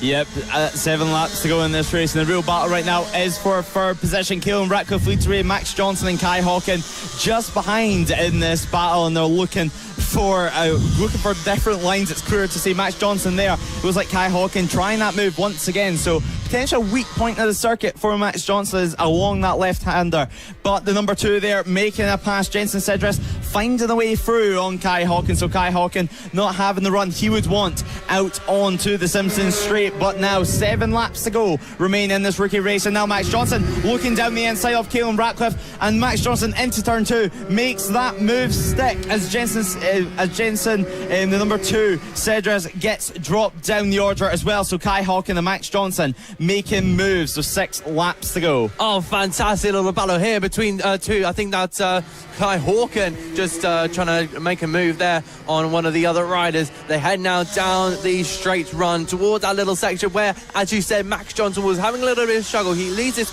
at the moment. Around the outside goes Kai Hawkins. Can he do anything? Is he going to have a try at the flip flag on the inside here? But he's just going to get the door shut on him. But now side by side heading towards that final corner. That's Jason Cedras having a look there on that right hand side, but into the final corner, nothing doing at the head round on towards the timing line. Yep, I think it's actually more the fact that Kai Hawkins takes a completely different line for everyone else. He takes a much wider line, as he does here in the entry into turn 2, trying to go round the outside of Caelan Ratcliffe. Caelan Ratcliffe slams the door in his face and says, "You cannot make that move on me." 5 laps to go in this race. It's going to heat up. Now we await to see, can Kai Hawkins make something of it? He's trying different lines every single corner. That's what you need to do. But now on to the straight run to the long left-hander before the S's. Kai Hawkins, he carries more corner speed. He takes a much wider line usually, and yes, he does once again. Can he make it stick? He's relying a lot on the front tyre here, but the door's going to get shut on him once again, and it'll affect his drive. Will Jensen Cedras be able to catch up? We're going to have to wait and see. The battle is heating up for this final podium position. Kai Hawkins is all over Caelan Ratcliffe. This is so entertaining to watch as we head now down towards 4 laps to go with this race. This is absolutely not over by any stretch of the imagination. Oh, I think that was Caelan Ratcliffe just defending the inside there. He's going a bit defensive, so he's aware that Kai Hawkins is really on the attack here, and I wonder if Kai Hawkins might be saving this for the last couple of laps. A little bit of a wide moment there from Ratcliffe, but he's just going to again shut the door on Hawkins. They make their way now down the straight run towards the long left-hander, and they're gaining a bit on Max Johnson, so maybe they might be working together. But once again, Kai Hawkins really wanting this 4th place. He's going to go right round the outside for it. There's someone rejoining, but Kai Hawkins down. Kai Hawkins crashing out. As I said last time around, he's relying so much on that front tyre, and the front gave up. It protested, and down he went. A lot of corner speed, too much corner speed to continue doing that. But now they're getting past back markers. Caelan Ratcliffe find their way through. Oh wow, the bike is a bucking bronco there and he manages to stay on it as Jensen Ansell also coming through this field, and now loads of back markers get into play. Max Johnson also having to get through, but Jensen Ansell almost on the grass at this point. So Jensen Ansell, he's had his own moment last time around that we didn't see. He dropped down the order to 4th position, so our race leader had a moment, and now he's making his way towards the race lead once again. So Mason Frederick is our official race leader. So now we await to see Max Johnson now following the footsteps of Jensen Ansell. So Jensen Ansell crashed out there, but this corner last time around, it was also the number 20, which had a fall of Kai Hawken, carried so much corner speed and the front end tucked on him. But there is Max Johnson coming through the final corner, powering out through, and now we'll wait to see what the gap's going to be between Mason Frederick and Jensen Ansell, 7.1 seconds. Yeah, that's an absolutely massive lead there for Mason Frederick, and I'm sure he'll be absolutely delighted, but he's still got a job to do, as he needs to keep his head down and make sure that he's not falling off the bike himself. There's so much chaos going around, and you don't want to be distracting yourself with all of that, as they make their way now through the Warren, and we switch back to one of our battling pair. Yep, the battling pair, 2 laps to go. Mason Frederick leads the way on the number 5 orange machine. He's having a great race so far, and he's leading the way by 7.1 seconds at the line last time around from Jensen Ansell. Last race, in race 1, it was Mason Frederick who had a jump start, and he managed to not do it today. A clean start, and now he leads the way. But there's your number 2 machine. There is the 22, and there is your race leader coming through this turn 2 at the moment. He powers it through, does the number 5 machine into the infield section. 2 laps to go though, and Kai Hawken now drops down to 8th position, so looks like it's not going to be a good race for him after that fall earlier on. I think Jason Ansell will be absolutely kicking himself. So as we now follow Mason Frederick, he's had a good race for this, but he's capitalised on mistakes of others, and that's crucial. What you need to do, capitalising on mistakes, and if you can do that, then you can win races. I'm not sure if he's going into this race expecting to be in this position, as Jensen Ansell was so quick around this circuit, but it's not going to be Jason Ansell, it's going to be Mason Frederick after his penalty last time out. Frederick comes across the line to take P1 here at Red Lodge. An amazing result for the number 5 rider. Jason Ansell will come home in second ahead of the 141 of Max Johnson. Caden Ratcliffe grabs 4th place ahead of Jensen Sedjas, and I think it'll be Daisy Polden following in next in 6th. Yep, a great race there. Mason Frederick taking the race when 4.5 seconds it was at the line, but there's Daisy Polden coming across the line, and a thumbs up there from Arthur Rich. So a great result from him. He'll be happy with that one. Points on the board, of course. But now final couple of riders making their way through, still battling for positions. James Rich rounding out our top 10 in that gold helmet. Very, very easy to spot trackside.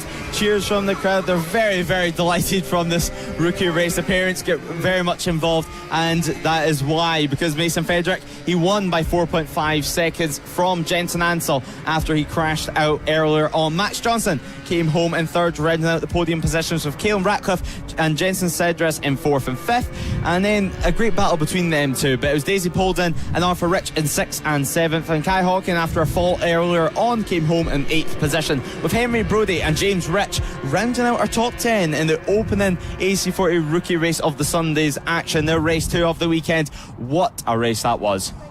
Pure drama, mate. Honestly, that was absolutely fantastic. This is the thing that we love to bring to FAB Racing. These type of moments where it goes to absolute chaos, and we just saw there Mason Frederick keeping his head cool and managing to take P1 in that race. Absolutely fantastic from all of these riders, putting on an absolute show for all the family members and friends that have come up to Red Lodge.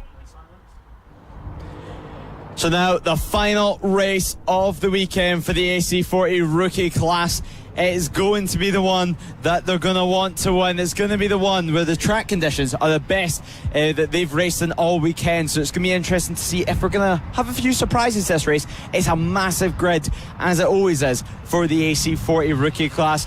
We've seen some incredible racing. We've seen Jensen Ansel having a fall midway through the race last time out while he was in the race lead. It was unexpected from us, but Mason Frederick jump start in race 1, jump start penalty, and he came through in race 2 to take the race win. So who is going to get the better of them on the front row of the grid? Is it going to be Ansel? Is it going to be Frederick? Or is it going to be any one of the other 21 riders? It really could be. Oh, you asked me a very difficult question there, Lewis. Ansel has been so fast, but of course he's made mistakes, as has been shown on our feed. But Mason Frederick, and there you go, there at the grid. Jason Ansel will be on top here. He'll lead the field ahead of Mason Frederick, ahead of Kai Hawken in P3. He'll lead Max Johnson, ahead of Caelan Ratcliffe and Jensen Seagrass on the third row of the grid.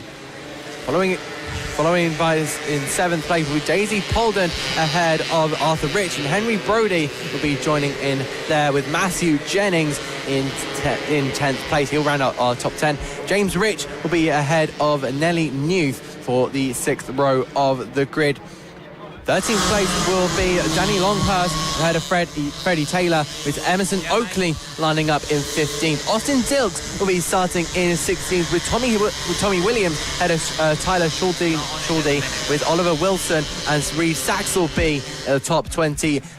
Ethan Bayliss, Finley Stills and James Dermott will be rounding out your 23 mini bikes. So wow, a full grid for this one, and the tension will be starting to rise here, and I'm really feeling the heat in our commentary position, as so will the riders out onto the circuit. Yep, the temperatures are definitely up, that is for sure. But Jensen Ansel, Mason Frederick, they've both made mistakes so far this weekend, but who is going to win the final race of the weekend for them? Oh, I wish it would be amazing if we see a third winner. But are we ready to go racing? I think we are. We're just waiting for our grid to get underway. They look to the lights. They'll be laser focused, getting ready. The revs will rise. We'll go racing here at Red Lodge. It's a fantastic start there from Ansel. They make their way now down in towards turn 1. Ansel will lead ahead of Frederick. No movement there. They make their way into centre and flicking their way through the next corner, snaking their way. No massive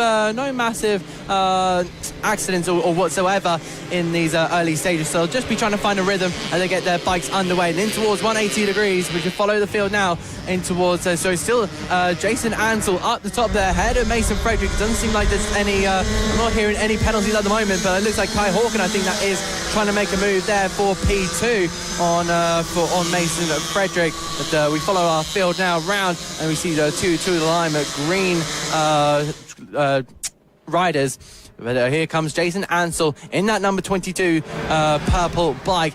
Clean start from him, exactly what he needs. But now the real job is at hand. Can he go on and win yet another race in the AC40 rookies class? Yeah, let's wait and find out. Mason Frederick under immense pressure right now from Caelan Ratcliffe and Kai Hawken. Just behind Kai Hawken, actually under pressure from Max Johnson as well. And just behind this group of riders is the number 2 of Jason Cedras. So who's going to do it? Who's going to take the race win? 1.6 seconds at the line last time around between Ansel and Frederick for the race lead. This group of riders can start battling, and then they're just going to slow each other up. But Caelan Ratcliffe, he's trying to close this gap. He's in a podium position at the moment, a very, very good position. But he's going to want that second position. He's going to want to get past Mason Frederick. And all these riders being racers, although they're still just at the start of their racing career, they're all going to think in their own heads that they can beat and that they're faster than the person in front of them at the moment. But Cedras at the back of this pack, slightly losing touch. He's going to try and hold on, try and keep the rhythm, trying to keep the pace, as Max Johnson now looks towards trying to keep with them, because this group has slightly spaced out, and definitely you can see Frederick is trying to escape. And if Ratcliffe and Hawkins do not work together, then I think Ratcliffe and Hawkins will not have a chance to fight for a podium because there's just 6 laps left. That's the thing about these rookie races. There's very few laps to get moves done. Oh, absolutely. Like you said, it just goes like a blur. It comes at you like a blur. So these races will go so fast. We now follow our leading pack towards the tightening and ever hairpin, and in towards the S's we go, and it will just be ahead Ansel ahead of Frederick, ahead of Ratcliffe, Hawken, Max Johnson there trying to get the traction now, but they make their way now in towards the final corner of Paddock Bend. I'm trying to see if there's any opening. Our cameras are flicking over. I'm not entirely sure. That's good. That's why, because there's a rider down, and I wonder who that is. Lewis? Yeah, so one of our followers there, we'll wait to see, but she's definitely back on the circuit, which is good to see, back up on her feet straight away. And straight away from the young age, these riders are learning as soon as they crash, but put it to the back of their mind, get back on the motorcycle and get going again and trying to score some valuable championship points, because that's what you need, and that's what Jensen Ansel is trying to do. 4.6 seconds already from this group, and Mason Frederick is now under threat from Caelan Ratcliffe. So Caelan Ratcliffe down the inside he goes. Will Frederick hang out to dry? We're gonna have to wait and see. The number 20 of Kai Hawken just behind Frederick. So Kai Hawken, he's gonna power it out for, he's gonna hope for the best. He's going to hope that he can catch Ratcliffe once again, because Ratcliffe, he looks like he has the pace. Can he escape from this group? We're going to have to wait and find out, because he's already starting to edge away. Already the gap between Frederick and Ratcliffe is 0.6 of a second at the line. So that's still so close. They're all going like a bundle. They head towards 180 degrees. I don't think anyone will want to be creating a gap at any point. I'm pretty sure there might be like a little bit of working together, a bit of teamwork to just try and keep within this group. I don't think they'll all want to be separating just yet, with 4 laps to go. Heading in towards the sweeping long section and in towards the S's we go. I just see that's Max Johnson just sitting in 5th place there, just sitting in behind this battle, and that is Mason Frederick just trying to get past Caelan Ratcliffe. I'm sure he'll be hungry to try and get that P2 back and get a couple of more crucial championship points. That's Max Johnson having a look down the inside. That was bold, that was brave. Hasn't come off though, and I think it has. I think Max Johnson has got past Kai Hawken. It's an absolute mess. Back markers coming in absolutely everywhere, left, right and centre. There's action everywhere you look. Yep, Max Johnson, not only did he get Kai Hawken, but he managed to find his way. There's a rider down there. That's Frederick down on the ground, but Max Johnson managed to get past Frederick at turn 1 as well. It's a double overtake for him, but rider down there, and that's also the 85 machine that was our crasher there. So both of them up in the field. That was Austin Dilks, but getting carried away is Frederick at the moment. 3 laps were remaining in this race. Something was going to happen. There's a lot of riders, a short space. The track tightens up. There was barely anywhere to go, but right now at the front, Jensen Ansel led the way by over 6 seconds. I'm sure it's going to be even bigger now. Yeah, so that was absolute carnage. There was about 9 bikes on just one screen, and it was just so weird to try and get everyone through. It was just something was going to happen. These riders are so young, and it's quite difficult to do. I won't blame them for that, but it's still Jason Ansel out in front by a massive margin. We had Caelan Ratcliffe and Max Johnson still completing the podium places, but Caelan Ratcliffe and Max Johnson only separated by half a second. We continue to follow the two helmets, lime and green, lime helmets with the teeth. Going on together with currently about to go on to our final lap of the race, and Jason Ansel is just passing these back markers like they don't exist. Yep, he certainly is. Number 22 passing Freddie Taylor at the moment. Freddie Taylor currently down in 13th position, but Jensen Ansel, wow, what a ride it's been. 8 seconds he leads by at the moment over Caelan Ratcliffe. He's been dominant in race 1. There was a penalty from Frederick after he jump-started, but in race 2, Ansel showed his form once again, although he made a mistake later on in the race and didn't take the race win.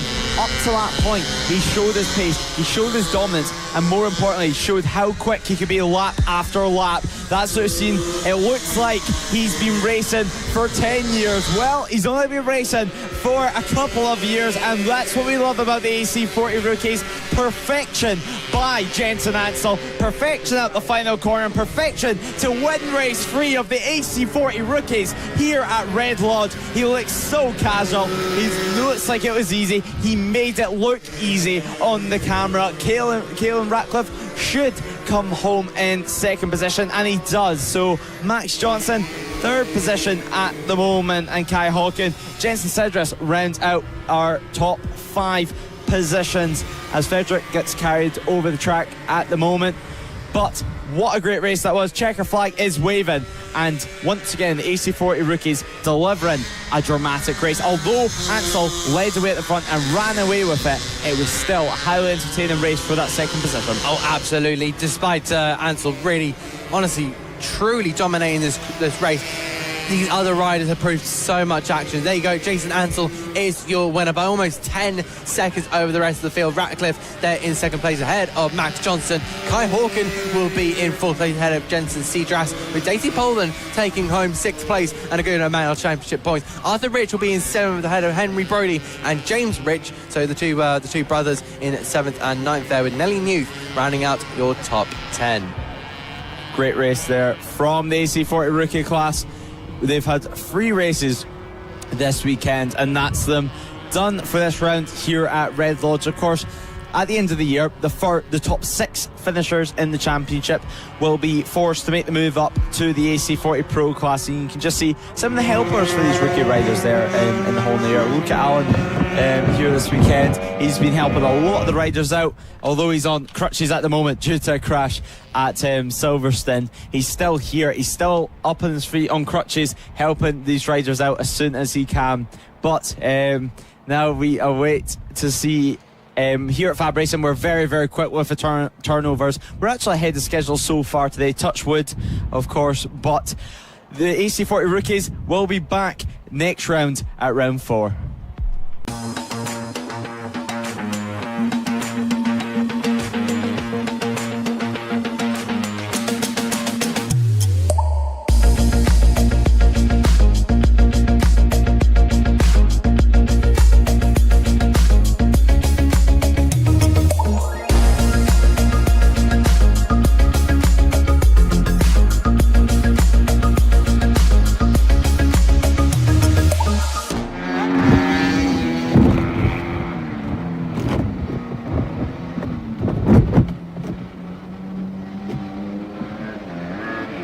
Road to MotoGP and the feeder series to the British Talent Cup and RedBull Rookies. This is FAB-Racing Minibikes British Championship. Hello and welcome to the final round of the FAB-Racing Minibike British Championship. We're here at round 8. It's the title decider, and we're here at a brand new circuit at Three Sisters, and there is the prize up for grabs for the LS2 helmets. MiniGP 70 British champion, but who is it going to be? We're going to have to wait and find out, because just 21 points separates Marco Holt and Luke Fitchett in that one. It's a great prize for these guys this season, and well, what a better place to sort the championship out at a brand new circuit. Obviously, my name is Lewis Rail. Alongside me for this weekend once again is Mr. Ross McIntyre, and well, Ross, we've heard a lot of good feedback about this Three Sisters circuit, particularly in the wet conditions, and there's a rider that enjoys the wet conditions, Hamish McIntosh, one of the Scottish riders that we have here. But a very, very great circuit in the wet, very grippy, and of course this is only qualifying 2 for these guys. We're not into the races just yet, still a couple of sessions to go before it actually gets underway. But Ross, it looks like racing this weekend is going to be extremely quick and an extremely fast circuit. Indeed it is. Hello and welcome everybody if you're joining us for the final round of the FAB-Racing Minibike British Championship. And as you said, Lewis, we've come to this new circuit, a few riders having some experience here before. They've done a few test days here in the past, but for many a rider in this paddock, this is the first time they've come here to Three Sisters in Wigan, and absolutely everybody loves it. It is so fast around here as the MiniGP 70 class heads out for their final qualifying session. After this, just one more qualifying session for the motor team, and then we get beginning with our final race ones of the season. But it is so fast around here, especially for these Metric Hit bikes. I mean, we're talking ridiculous lap times. It is flat around the entire back end of the circuit. It's flat coming out of Luna Bend all the way to the Joey Dunlop corner, the final corner on the track, with some insane undulation and off-cambered corners. It is all about being brave here. That is what's really going to separate the top riders from everybody else. And what a perfect place to come to decide a few championships that we've still got left to wrap up, because this is where you're really sorting out the wheat from the chaff, and this is where your physical skills, your mental skills, it all comes together as a rider, and it's all about what is going to happen here this weekend. Again, just 2 more qualifying sessions to go, including the one you're watching, the LS2 Helmets Mini-GP 70 British Championship. And Lewis, wow, what a title fight we've got on our hands after, with all due respect to Ethan Sparks, 2 years of domination from that young man. We have 4 riders all mathematically within a chance of the championship this weekend. Marco Holt, Luke Fitchett, Blake Wilson and Archie O'Brien. Only 45 points covers that top 4, as we've got a rider down there already. That looks like Bill Harris, who has gone down, but luckily back on the bike, making sure everything is all okay. And hopefully he can get going soon. That's not the way that you want to start your second qualifying session here. And of course, as with always in FAB-Racing, there are 2 qualifying sessions. Your time is merged, and that decides the grid for all 3 races. Hello and welcome if you're just joining us. Wherever you're watching from around the world, you have not missed any of the racing action yet here at the finale of the FAB-Racing Minibike British Championship in 2023. We're currently watching qualifying 2 for the LS2 Helmets Mini-GP 70 British Championship. We're here on a Friday, and we're going to be racing on a Friday and a Saturday, not the usual Saturday Sunday which these riders are used to. I'm sure they'll be enjoying a extra day of school maybe for them, and instead they're riding about motorbikes for 3 days around this fabulous circuit. It's tight, it's twisty, and it's extremely quick. As you can see, for the back section of the circuit, this section is going to be for the gear bikes, and then the infield section will be for the likes of the Mini Moto. So it's 2 different layouts for us this time around. And there's Jensen Bishop on the 70 class once again. He's not set a time just yet, and of course this weekend there's going to be a different starting and finishing line for these riders to get used to. So they'll be starting at one side of the circuit, ending it at the other side of the circuit as well. So also, as you can see now, this is where the riders will be starting the race. They'll come over the line into turn 1, into the right-hander. Extremely tight, extremely tricky for them to get their heads around. There's Sam Gardner. It's quite a big crash last time out at Wilton Mill, but Sam Gardner, his bike and his machine, and of course Sam Gardner himself was at Donington Park for the last round of the British Talent Cup Championship. As we see, Bill Harris have some issues, but for the Harris family, it's been a very happy time for them, with Ronnie Harris winning his first ever British Talent Cup race in race 2 at Donington. But in race 1, it was yet another first time FAB winner in the British Talent Cup class, Philip Sorowiak, ex-Extreme 200 champion. Of course, Sylvan Mintzy, he's now took that honours. He was battling for the championship against a fellow ex-FAB rider, Evan Belford. So FAB at the top in the British Talent Cup as always. And well, some big news just came in over the past couple of days with there's Hamish McIntosh off just at the start of the Supermoto section of the circuit, near the back section of the circuit. So he's trundled off of that one. Luke Fitchett's dad gives him a helping hand with that one as well. But Evan Belford and Sullivan Mintzy, they are getting promoted to the RedBull Rookies Cup next season. So it's proven once again that FAB-Racing is the place to be. It's the place to start your racing career and make it. As we see some of these riders, they want to make it. They're hungry for it. And Archie O'Brien, he's consistently improving in the LS2 Helmets Mini GP 70 British Championship. And you really have to wonder, although he's 4th for the championship at the moment, what next season holds for him. Absolutely. Archie O'Brien, of course, realistically, whether he's in the championship fight is a big question. He's 45 points away from Marco Holt at the moment, with a maximum of 75 points available at this weekend. He's going to have a lot of things go his way to stand on top of the table come race 3. But he's had a fantastic season, and of course to be 4th for such a young, such a talented rider, it shows really big things for the future.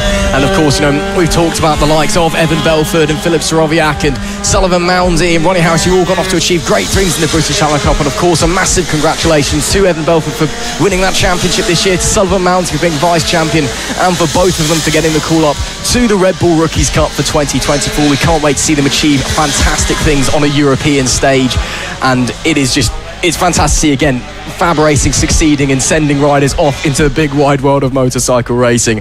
But Archie O'Brien, he's done a great job, that young man, but it is a big ask. 45 points away. Had a bit of a disappointing weekend last time out at Wilson, as did Blake Wilson.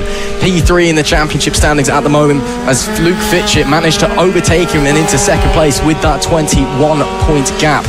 But still, it's the 58 of Marco Holt who sits on top of the table and is tantalisingly close, as there we see the man himself tantalisingly close to achieving history and winning both the 50s and the 70s title in the same season. What a year this man has had. He has been ruthless out on the circuit, and he's potentially 3 races away from doing the double.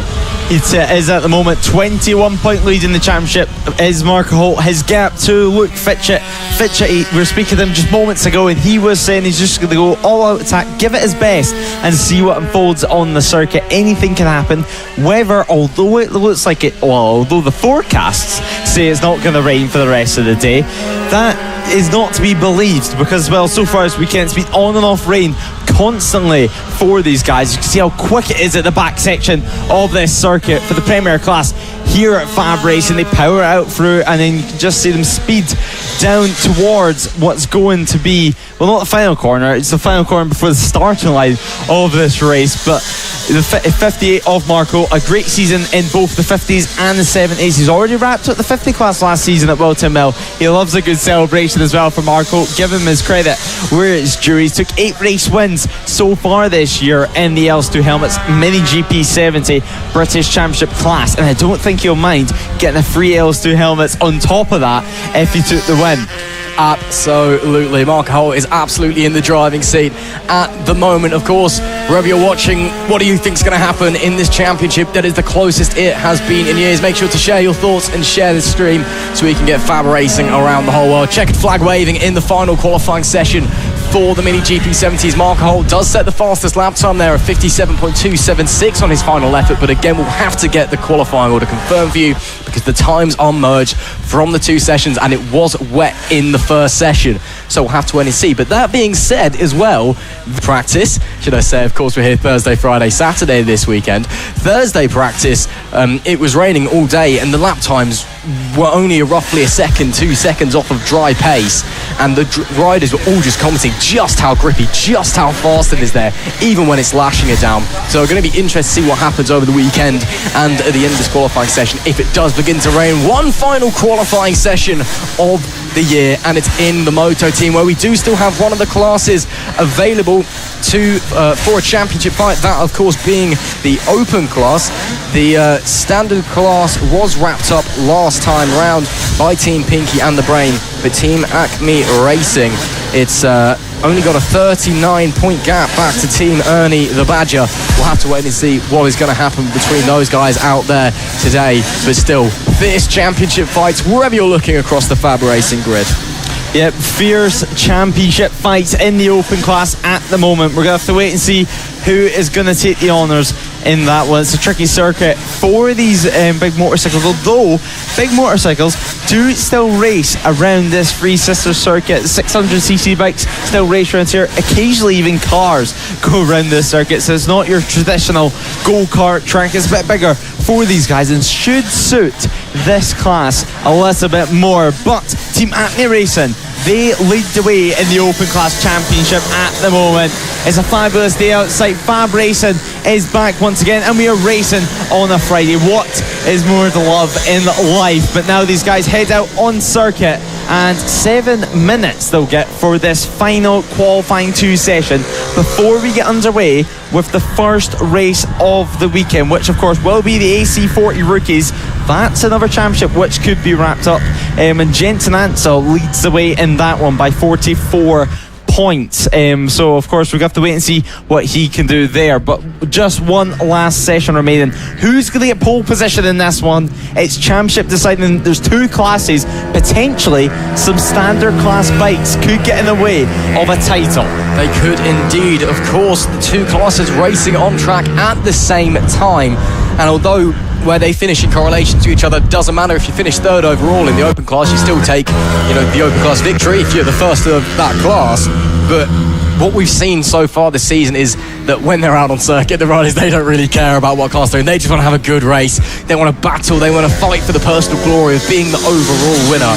And that could potentially play into it. We have seen, the likes of Team Pinky in the Brain, the new standard class champion, and Team Acme Racing, that number one bike, currently leading the Open Championship with the 39-point gap. They've been battling out on track all season long, and even though they don't have to, they just still want to anyway. So we could definitely see some different class play coming into it here, and traffic, once again, that could be a very, very big thing around here. We've seen traffic come in and cause havoc all season long in many of the classes here at FAB-Racing. Of course, no blue flags. You have to negotiate the back markers on your own if you're running up the front. And round here, just because of how fast it is, you really need to make your way through fast, because if you get stuck behind a slower rider, it can cost you a lot of time, and it can really kill your momentum and set you out of your groove as well. So I think it's going to be more of a race of strategy than what we'd normally expect. And it's really windy here as well. You'll have heard it there in the last shot. It's super, super windy at the moment, which, while it's not raining, I don't think anyone was expecting the wind to pick up as much as it has. So again, the riders have got to think about that when they're tipping the bike in, when they're braking, when they're getting them on throttle as well. It's little things. And it's going to be tough out there. It's fast, it's windy, it's not particularly wide, and because it's all fast corners, there's not really a lot of overtaking opportunities to get round another rider, get round a back marker. It's all about just playing the mind games around here at Three Sisters. And on top of all that, as we said, it's a brand new circuit as well. So the usual challenges with high winds at FAB-Racing is at play once again. Potentially mixed conditions. Of course, the year is getting on now. We are in October, which is crazy to think about. But mixed weather conditions are to be expected. So right now, Acme Racing going round at the moment, setting 105.5s in this qualifying 2 session. There's 4 minutes remaining in this one before we get started with the first race of the day. Chris Wells, he's in this one once again. And actually, we have a very healthy Moto team field this time around. 14 bikes are going to be lining up. So great to see. And also, great to see the O'Keeffe's back once again. They got the first taste of FAB-Racing, and well, they just keep coming back ever since Rowra. Absolutely. Great to see the O'Keeffes out there and doing a great job. But it is currently the championship leader in the open class with the fastest lap. Team Acme Racing, a 105.147 set last time out. Chris Wells on the 331, a 106.554, the next closest, with 3 minutes and 20 seconds left in the final qualifying session of the season in 2023. Unbelievable to think how far and how fast this season has flown by. But yeah, the number one of Team Acme Racing on rails at the moment as they make their way down through the bottom end of the circuit, and coming up, this is what will be the finish line. That's where the timing line is located. So they start down in front of the pits and the pit complex, and then until they get to that, I guess it's lap 0.5, and then lap 1 officially starts when they cross the timing line, and that's where the checkered flag is flown. It's a little bit confusing to wrap your head around, but of course we've got 30 races to get used to it this weekend, so it will all be absolutely fine. But Team Acme Racing putting the hammer down at the moment and showing why that number one bike should retain that number one plate heading into 2024. Phenomenal lap times, almost 2 seconds faster than anybody else out on circuit at the moment in the Moto team. And as you said, Lewis, 14 riders out there. That's a great showing for Moto team. Of course, it's the cheapest form of motorsport that you can get in the UK.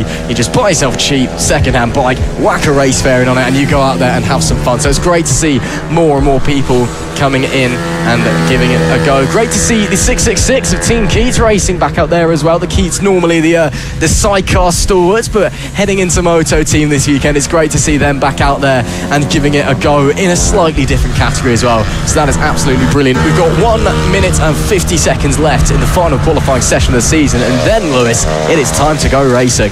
Almost time to go racing here at Three Sisters. The Keats comes round towards past the pit lane at the moment on the 666 machine. They've not been in the Moto team in a couple of rounds now, so it's great seeing the Keats name back in the FAB-Racing paddock, powering it out through. The Keats currently down in 13th position. They'll be hoping to do a little bit better than that in this Moto team session, but Moto team, an incredibly competitive class. It's one of those classes, it's cheap, it's cheerful, and no matter what level you're at, you're always going to find someone to have a good race with. So now powering out through, 1 minute and 15 seconds remain in this qualifying 2 session. In the final qualifying session of the weekend. Before we get started with 30 races, but 10 races will be coming in Friday's coverage and 20 tomorrow on Saturday. It's a little bit of a change up from the usual Saturday, Sunday. It's a lot to get your head around this weekend. A brand new circuit for it, as well as Acme Racing come past the Keats and power out through towards the start finish line now. Will they improve in this one? And no, they do not. A 104.646 was their fastest lap of the session, and one of the fastest laps that Moto team have been setting all weekend. So now they're really starting to put the hammer down with just 30 seconds remaining. Absolutely. Time ticking away, and Team Acme flying half a second faster than the 27 of Ian Jackson in the standard class at the moment. They've come into this weekend, they know the championship's on the line, and they are doing a phenomenal job on that one machine. Absolutely great to see, but only 10 seconds left to go in this qualifying session, and then we'll be heading out for our first race of 30 this weekend, as always. And then once that is done and dusted, well, that's it for 2023. See you next year and all of that. Checkered flag is out here for the final qualifying session of the year here at Three Sisters in Wigan. And, well, we now wait and see if Team Acme can improve on their time. It looks like it will be provisional pole, of course, subject to the combination of the two qualifying sessions come to the line. It is not any faster this time by... Actually, no, it is. It's a tenth faster, excuse me. It's a 104.906. A few tenths of a second away from their best time, a 104.646. We'll, of course, get all the grids confirmed for you heading into the races later in the day on this Friday. Again, really strange that we're racing on a Friday. Once again, it's a Friday and Saturday race. No, you're not having, you're not seeing double, you're not seeing into the future. This is actually happening. The Fab finale, 10 races today on Friday, 20 races tomorrow on the Saturday, and that'll be it after 8 rounds this year. And checkered flag being waved. It is all over for the qualifying sessions. We are moments away from getting racing for the first time this weekend, and for the first time in FAB-Racing history at Three Sisters Circuit, a track that all of the riders have come to love and gotten used to so quickly. It's going to be interesting to see what happens.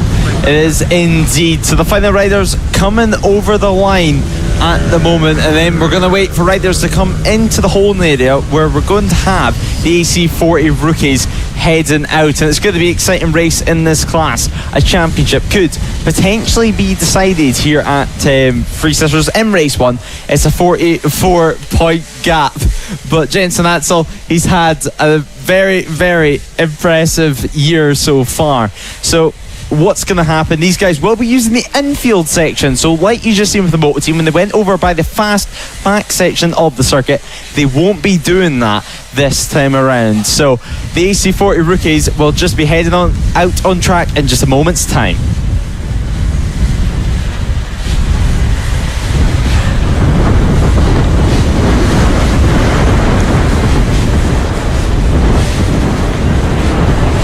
This is FAB-Racing Minibikes British Championship Title Decider. Coming up now is AC40 Rookies Race 1, where a championship could potentially be decided.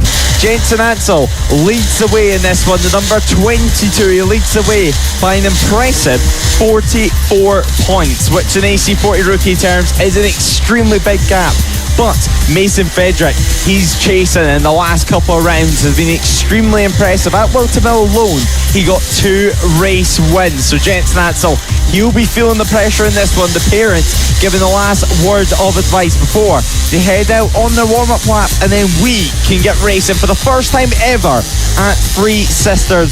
My name is Liz Ray, and alongside me for this weekend is Ross McIntyre and Will Rob Keys, showing the riders where to go with this being a brand new circuit for these guys. This is the first race ever at this circuit. This is history in the making, and the AC40 rookies, they get the honour of doing it. And Will Ross, Jensen Atzel, he's the rider with all the pressure at the moment, and Mason Frederick, right now, he's got nothing to lose. Absolutely. Mason Frederick has all the momentum behind him in the championship at the moment. Jensen Atzel leads by 44 points. To win the championship in this race, he needs to leave with a 50-point gap. It will be a green flag lap now, and then the racing will commence the lap afterwards. But as I said, Jensen Atzel needs a 50-point gap.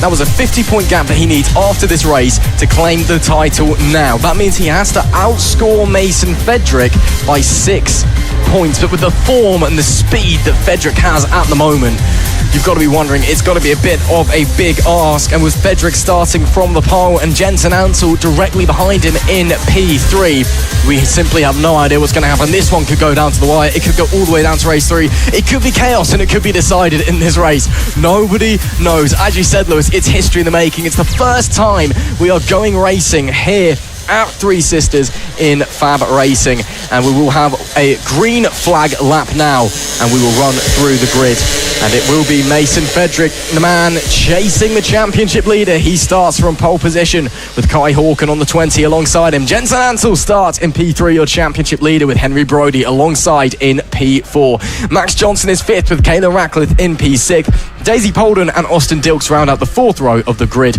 with Arthur Rich and Nelly Knuth rounding out the top 10. Samuel Whitaker is 11th with Tommy Williams in P12. James Rich in P13, and Finley Styles is 14th. Ethan Bayliss, a good showing from him. He's in P15 with Reed Saxelby alongside. Emerson Oakley is 17th with Danny Longhurst in P18, and Oliver Wilson in P19, a new face to FAB-Racing this weekend. He rounds out our grid. That is your grid of 19, of course, not for just race 1, but all 3 races. And of course, important to note, different start-finish line, different layout for the mini moto, so a little bit of confusion to wrap your head around, but we're going racing in just a short moment's time. They're rounding the final corner, the Joey Dunlop curve, and then it will be all eyes to the lights, and we'll be underway. We are almost racing here at Three Sisters for the final round of the FAB-Racing Minibike British Championship, the final round for the AC40 Rookies Championship, which means it's getting decided here. Will it get done in race 1, or will Mason Fedric keep his charge going? He's on pole position, Kai Hawken alongside, but the championship leader in 3rd place. He's going to want a good start, because in qualifying, Mason Fedric extremely quick. Lee Klaus at the front of the field. Of course, as usual, our start marshal, she'll point to the light, and then we will go racing. Henry Brody and Max Johnson look incredibly strong as well, but we're waiting for the final checks to be done, the final conversations from parents, and then they'll clear the grid, and then we will get racing. So Lee Klaus telling everyone to remove the tension on the grid is very high, and now the point to the light has been done, and the light will go out now, and we will go racing for the first time at Three Sisters, and Mason Fedric straight away into the race lead from pole position, and he's going to want to try and clear off as soon as possible. Jensen Ansel, though, just behind in 3rd. Max Johnson, he's managed to get ahead of Henry Brody on the first couple of corners, so now they'll come through the back section of the circuit, the furthest part away, the final corner of this lap, and then we'll come over the finish line for the first time and break the timing beam, and then we can fully get underway. But Jensen Ansel in 3rd position, he's trying to keep some slipstream going from Kai Hawken, but already look at that, Mason Fedric starting to bridge a gap at the front. Henry Brody, he's managed to overtake Max Johnson there on the 141 machine, while Kayla Ratcliffe, he can only watch behind. Eight laps are in this race, 8 laps to potentially decide the championship. Still some damp patches from earlier on in this race, but now powering out through towards the start line for these guys with the start of the race. But of course, it won't be timed here, so a lap won't get breaking until just a couple more corners. So Jensen Ansel, what's he going to do? He's going to have to go all out attack on the 22 machine. He's still falling. He's actually closing the gap on the rider in front, on Kai Hawken, and now they come over the line to finish a lap for the first time here at Three Sisters. If we finish as we do now, with Fedric in the lead and Ansel in P3, the gap goes down to 35 points. It cannot be decided in this race. Mason Fedric, though, what a start from that young man. We know he's got the momentum. We know he's the challenger with nothing to lose and no pressure, but he is really staking his claim. He's showing that he can take this one all the way to the line, and he is out there and absolutely flying at the moment. A bit of a battle going on for P2. Kai Hawken, Jensen Ansel and Henry Brody all very close indeed. In fact, championship leader, the number 22, Jensen Ansel, may have to go on the defensive from Henry Brody, who's doing a stellar job here here at the moment in P4, but Mason Frederick has disappeared into the distance. This is now very much a battle for P2. It will be 6 laps left to go at the line this time by, and Frederick has just disappeared, but Hawkin still leading this battle for second. Ansel there as well. Brody looks to the inside, heading up the straight, coming into the next right-hander. Does he maybe have a look up the inside of the championship leader? I don't think he will, and no, he does not, as we see some action further back in the pack as well. Racing everywhere that you look here at FAB-Racing, as is always the case. Of course, these guys, they know they've got history on the shoulders. The first time that we've gone racing here at Three Sisters ever, and they're going to put on a great display for us. That is the 141 of Max Johnson being chased by the 96 of Caelan Ratcliffe. These two battling for P5 as it stands, but they're not too far away from that battle for second, and if those three riders up front start to have a bit of a ding-dong, start to get tussling with each other, that's going to cost them time. That could soon become a 5-way fight for P2. We're going to have to wait and see, because now Kai Hawkin ahead of Jensen Ansel, our championship leaders, are dropping another point once again, and that's not what you want. You need to as many places as possible, and already they're coming across some back markers, it looks like, so trying to manoeuvre around these guys as soon as possible, so powering it out through, trying their best to keep it nice and clean. That could have been Oliver Wilson here in the AC40 rookie class, but 5 laps remain in this race. It takes off so quick for these guys, because Mason Frederick at the front, he did a 54 dead last time around, an incredible lap time from him, and over a second quicker than anyone else. It proves how much he's enjoying this circuit.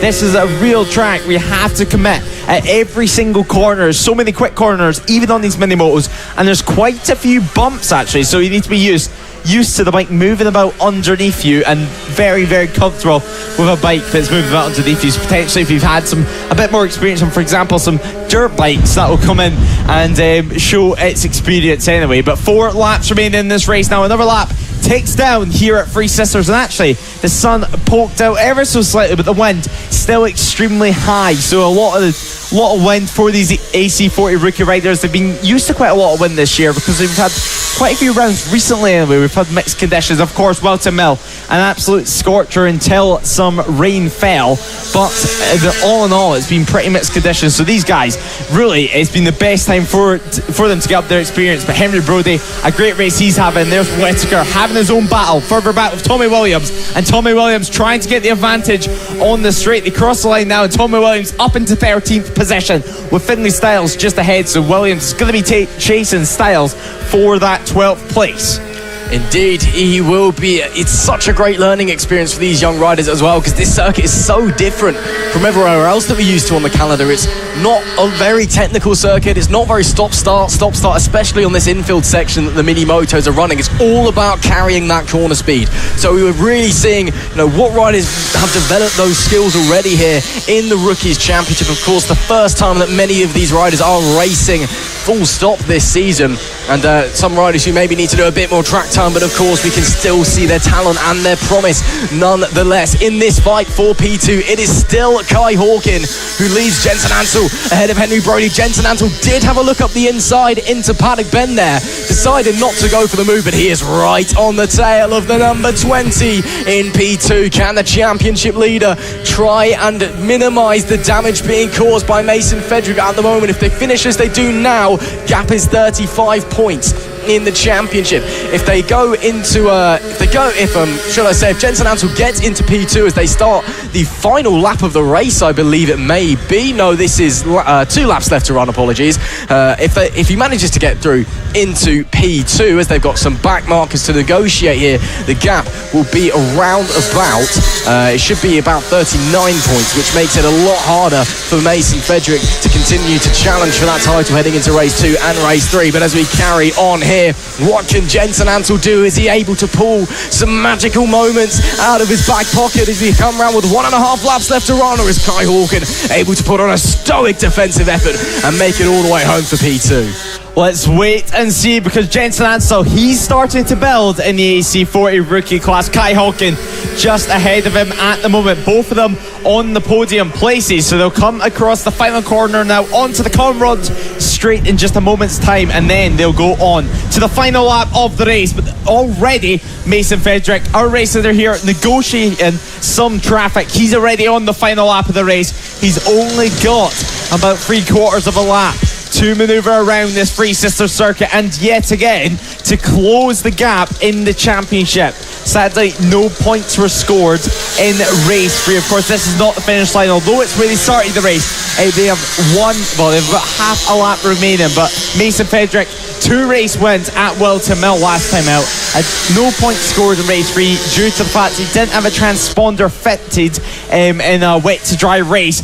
But Frederick, he cannot say anything this time out, because it's been an incredibly quick ride. He's been dominant from start to finish, and Mason Frederick once again is going to close the championship lead in race 1 of the AC40 Rookies class, and he's going to take the race win by over 8 seconds by Kai Hawkin and Jensen Ansel behind. But who's going to claim that second place? And it's going to be Jensen Ansel who claims the second place, and Kai Hawkin in third. So now Mason Frederick, although he took the race win, Jensen Ansel, he did a real good job of damage limitation. So although the points gap going into this one was 44, it's going to be reduced down to 39 points. So Jensen Ansel, you have to give it to him. First of all, he managed to claim that second place and once again close on and, damage limitation on points, while Mason Frederick, he dominated from start to finish. He did indeed. What a ride from Mason Frederick, but fantastic stuff there from Jensen Ansel. 39 points is the gap heading into race 2. That means that to keep the championship alive until the final race of the season for these rookies, that means Mason Frederick, he'll have to outscore Jensen Ansel by 19 points. Mason Frederick, he takes the win here with Jensen Ansel in P2. Kai Hawkin rounds out the podium with Henry Brody in 4th, and Max Johnson, a great ride from him, he is P5. Kaelin Ratcliffe was 6th with Austin Dilson 7th, Daisy Polden in 8th, and Nelly Nuth and Arthur Rich, they round out your top 10. That is it for race 1 for the AC40 Rookies, and that's it for the AC40 Rookies today. But of course, 2 races left this season, Lewis. 2 races to go out and run tomorrow. It's anybody's guess what's going to happen in the championship.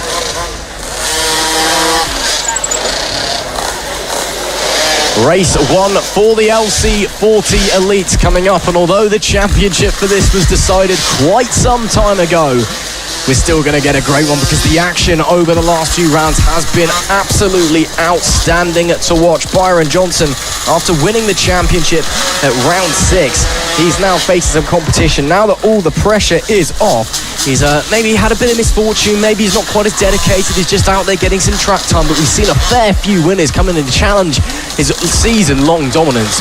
So it's going to be interesting to see how it all unfolds here today. That being said, your champion Byron Johnson, he does start from pole position, but alongside him Harrison Day, he took 2 race wins last time out and is looking in phenomenal form at the moment, and I'm sure he'd love to start his weekend off in fine fashion with a race win. Certainly will. The riders now head on to the circuit to complete half a lap of the Three Sisters track. But hello and welcome if you're just joining us. Race 1 of the LC40 Elites is making their way onto the circuit, and we have an 11 bike grid, a healthy grid once again. This class has grown so much in the past couple of years. It's great to see. There was one point where we only had a handful of machines, but now 11 bikes, 11 incredibly talented riders, and Harrison Day on the front row once again. Not the pole position he would have wanted, because that went to Byron Johnson, as he once again is trying to take another race win to his books. It's been an impressive season for him. 13 race wins to his name. Can he make it 14? We're going to have to wait and find out for this time out. This is going to be the first time these riders race on the circuit, and now they head out for their first warm-up lap, where Byron Johnson, he's going to be the man who's starting on pole position. He's loved the track so far and set a 49 dead in qualifying. Harrison Day joins Byron Johnson on the front row of the grid, with Bradley Curtis and Taylor Thomason in 3rd and 4th. Oliver Hall and Rex Austin, they'll be on the 3rd row of the grid in 5th and 6th, with Sebastian Kosowski. He should be started in 7th. He has made it out after an earlier crash in the weekend, with Lewis Hull in 8th position. Logan Cousins and Josh Perkins is on the 5th row of the grid, with Archie Hooper rounded out the 11 bike field in his LC40 Elite class. So of course, a different start, a different finish line for these guys, a new circuit, a new challenge. It's going to be so much for them to get their head around. But of course, the premier class of mini moto racing in the UK, and there is Josh Perkins having some issue there on the 30 machine. Hopefully he can get restarted, because he should be starting in 10th place. And well, if he can't get this restarted, it's going to be a much bigger issue in just a couple of seconds time, because the riders will be almost on the grid and almost ready to get this race started. So it depends if he can get it started or if he's going to push it off to the side and watch from the sidelines. Yes, I think it may be his 9th birthday today as well, so that's a really disappointing way to celebrate turning 9. Big shame there for Josh Perkins. Hopefully he's able to get the bike restarted and join in this race, but we'll just have to wait and see. Of course, we've got a few marshals running over to help him. Of course, we can't start the race there when there is a hazard out on circuit, and with a bike not moving, as there we see some of the circuit marshals there in the orange, just making sure that everything is all okay. He's having a look at the bottom of the bike, having a look at the mechanics. It's clearly a mechanical issue. He's trying to figure out what's going wrong, but hopefully he can either get it going again, or it'll be a disappointing birthday for Josh and we can make it go on the grid. We will just simply have to wait and see. Of course, this is the first race of the weekend for the LC40 Elite in the final round of the FAB-Racing Minibike British Championship. As there we see his dad's coming over in the yellow high-vis. Of course, the yellow high-vis, the roving marshals, they travel around with FAB-Racing, and the orange high-vis, they are the circuit marshals. Of course, a big thank you to both groups. We could not go racing without them, and of course everybody else as well, the medics, all the people over at Race Control, and the series owners and legislators, Robert and Roger Keys. They all do a fantastic job, and it's been a brilliant season as well, so a big thank you to them. But we're still trying to sort out what's going on with Josh Perkins' bike, trying to get it started. Definitely trying their best. Yeah, as it looks like maybe we're going to go waiting. It's all depending on the flag marshal, Lee Clowes, who you can see at the front of the grid. She'll point to the lights, but it will be a green flag wave start. So it's no red lights on, red lights off. It's just the drop of the green flag. When the flag falls, we go racing. Josh Perkins has been able to get going again. He's just crossing the start-finish line now. And I must say, I'm impressed that they've let him restart, because he was stationary for quite some time at the side of the circuit. But he's going to make his way back round very, very quickly, I'm sure, take his place in the grid, and then we'll get going. I'm sure all the other riders on the grid getting rather impatient down there as well, as he's just rounding the final corner now. As soon as he's in his grid slot, it should be point to the lights, green flag drops, we go racing. Has he made it through? I'm not entirely sure. I think he might have stopped again. I think he may have done, Lewis. I think he's just stopped again at the side of the circuit. We've got a few of the marshals waving once again, but we're going to go racing this time by. It's race 1 of the LC40 Elite. Green flag will rise up into the air.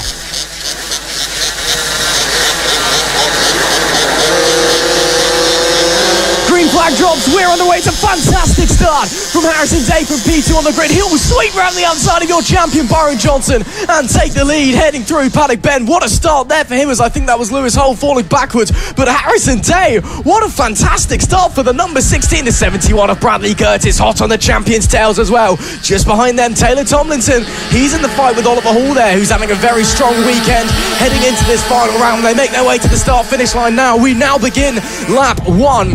And it will be 9 laps left to run in this LC40 Elite race. But wow, talk about a great start there from Harrison Day. Of course, he had a fantastic weekend last time round at Wilton Mill, and he's looking to continue that good form. The championship may be done and dusted, but that doesn't mean he can still race. But that being said, there is the man who is your champion, Byron Johnson, giving him a look, heading out of the Joey Dunlop corner and into turn 1. It looks like Byron Johnson has the advantage down the straight from from what I can tell, but Harrison Day into the corners just looks absolutely phenomenal at the moment. It will be 8 laps left to go as they come to the line right now. It's Harrison Day in the lead, Byron Johnson in P2, but for how much longer do they stay like that? We could have a titanic tussle on our hands. The bikes bucking and weaving underneath them. These mini motos really get a hammering around this free system circuit. There's a lot of bumps on offer, no suspension as well on these machines, so it's all about confidence on the rider. And Harrison Day, he has the confidence to lead it from the early stages. A very surprising start, but not surprising to see him at the front. He's had a great season, has Harrison Day, but Byron Johnson, he's going to want to try and take the race win. But there is Bradley Curtis in the dry, most importantly, on the podium. He's been incredibly impressive in the wet, but in the dry, this is what we've wanted to see. Him at the front once again, and now battling with Taylor Thompson and Oliver Hall in 5th position. Oliver Hall, he's looking to concentrate even more in the LC4 Elite Championship next season. He's going to want to try and battle for the championship, but Harrison Day, it doesn't look like he's going to be remaining in this class next year. He's thinking about stepping up onto a geared machine, but we're going to have to wait and see as Byron Johnson diving down the inside. Can he make it work? Yes, he can on the 37 machine. He takes the lead at the front of the race. A very impressive move. He made the gap stick there, but Harrison Day, he's not going to want to let Byron Johnson get into a rhythm, as there we see him diving down the inside. He got the drive onto the straight and he's made it work once again. So now Harrison Day on the 15 machine, he hits the front. Bradley Curtis, he's only able to watch this unfold at the moment, but if these guys keep tripping each other up, who knows, we could see a 5-6 bike battle for the lead in the LC40 Elite class. So they're now going round the final corner. Harrison Day, he leads the way while he's set another fastest lap of the race this time around. What's it going to be? And now they cross the line at 49.1, a 49.2 for Johnson. This is where Johnson made the move last time around, and oh my god, he almost made it again. So now it seems like Byron Johnson, he's got to drive really into that turn 1. He does indeed. Both of these riders at the absolute top of their game at the moment, at the top of mini moto racing in the UK. What a fantastic battle we're seeing right before our very eyes, and a brilliant battle for P3 as well, as Oliver Hall has got through Taylor Tomlinson, and he was having a look for 3rd place there on Bradley Curtis. Didn't quite work out, but what a weekend Oliver Hall is having. He's been up and down with his form all season long. It just hasn't quite worked out for him every single round this year, but coming onto this weekend, he's switched to a new motor in the bike, and now he is absolutely flying, and back in his element is the 2021 FAB-Racing Rookies Cup champion. It'll be 5 laps left to go at the line this time. A new fastest lap there from Harrison Day of 48.523, but Byron Johnson still hot on his tail. Only 0.3 of a second separating them, and look at this pack here as there goes Oliver Hall. Huge dive into the Joey Dunlop corner. Will he make it stick on the exit? It'll be a slightly better drive for Bradley Curtis, and he'll have the inside line heading into Lunabed, but Oliver Hall makes it work. Fantastic stuff from the number 3 up into P3. That was absolutely superb and smart riding from Oliver Hall, but it's not over yet, because Bradley Curtis is at the top of his game right now. He's not raining, which is surprising, because Bradley Curtis, we know he is a wet weather maestro, but here in the dry at Three Sisters, he is putting on a show for us all. They will enter the start-finish straight. It'll be 4 laps left to run with this group, and Oliver Hall up into P3. P3 at the moment in the battle for 3rd, though it's immense. 4 riders going at it, and Taylor Thompson and Sebastian Kosowski just behind. They've been rivals in the AC40 Rookies last season, and now they're battling for the podium places in the LC40 Elite class. But Oliver Hall leading this one away at the moment, and 5 seconds away from 2nd place, but he won't be bothering about that. He'll be trying to keep Bradley Curtis behind him as long as possible. Of course, Curtis, he's had a great season as well, but now diving down the inside, then he backs out of it as soon as possible. So Oliver Hall leading this one lap time wise last time around. Oliver Hall, he was around 4/10 quicker, but 3 laps remain in this race, and Harrison Day sets the fastest lap of the race of 48.2. So now these riders head on to make it their 23 laps to go. Who's it going to be? Who's going to make the next move in this game of chess? A 4-rider chess at extremely high speeds in this Minimoto race. Extremely difficult circuit to learn, and it's proven that, for example, the likes of Oliver Hall experience is helping them out. It's like a mini Moto 3 race, Lewis. Any one of these four could finish on the podium. We know how good Oliver Hall, Bradley Curtis, Taylor Tomlinson and Sebastian Goslavsky all are. The gap covering all four of them is roughly half a second at the line last time, and it'll be 2 laps to go when they come to the line this time, and they are absolutely giving it their all. This is brilliant action here at FAB-Racing at Three Sisters. Bradley Curtis dumps out of the slipstream. He thinks he's got the run. Heading out of Luna Bend, is he able to have a look up the inside? Coming into the S's, no, he is not. So Oliver Hall can hold on for the time being, but you can see how hard Bradley Curtis is pushing the bike, just chattering away, moving all over the shop underneath him. He is leaving nothing on the table. It is very much do or die. It's very much win or bust. He has another look to the inside, heading into Paddock Bend, but just nothing can break this amazing defensive effort from Oliver Hall for the time being. But there's still going to be 1 lap left to go when they come to the line this time. Can the number 3 hold on, or will he crack from the pressure of 3 extremely talented riders behind him? Only time will tell. Only time will tell, but we're not going to have to wait long with 1 lap remaining next time around, which is right now. The last lap board is out, and Oliver Hall still leads in this battle for third, but Bradley Curtis just behind. He's going to want to attack. Has he saved it all until the last lap? Has he played this one perfectly? The 71, he's pushing out. You can see how quick these machines are on the final lap of the race, and now they come round to the final section. This will not be the finish. You still have half a lap remaining. Half a lap to enjoy this race as Harrison Day, he's enjoyed this one at the front of the field. He leads away by 2 seconds from the 2023 champion Byron Johnson, but Harrison Day, he comes round the final section, then comes round the final corner to win and race 1 of the LC40 Elite class, and he fist bumps that one in the air. And now Bradley Curtis, he's got in front of Oliver Hall. Who's it going to be at the line? It's going to be a drag race. Who's it going to get it? And it's going to be Bradley Curtis on the podium, with Oliver Hall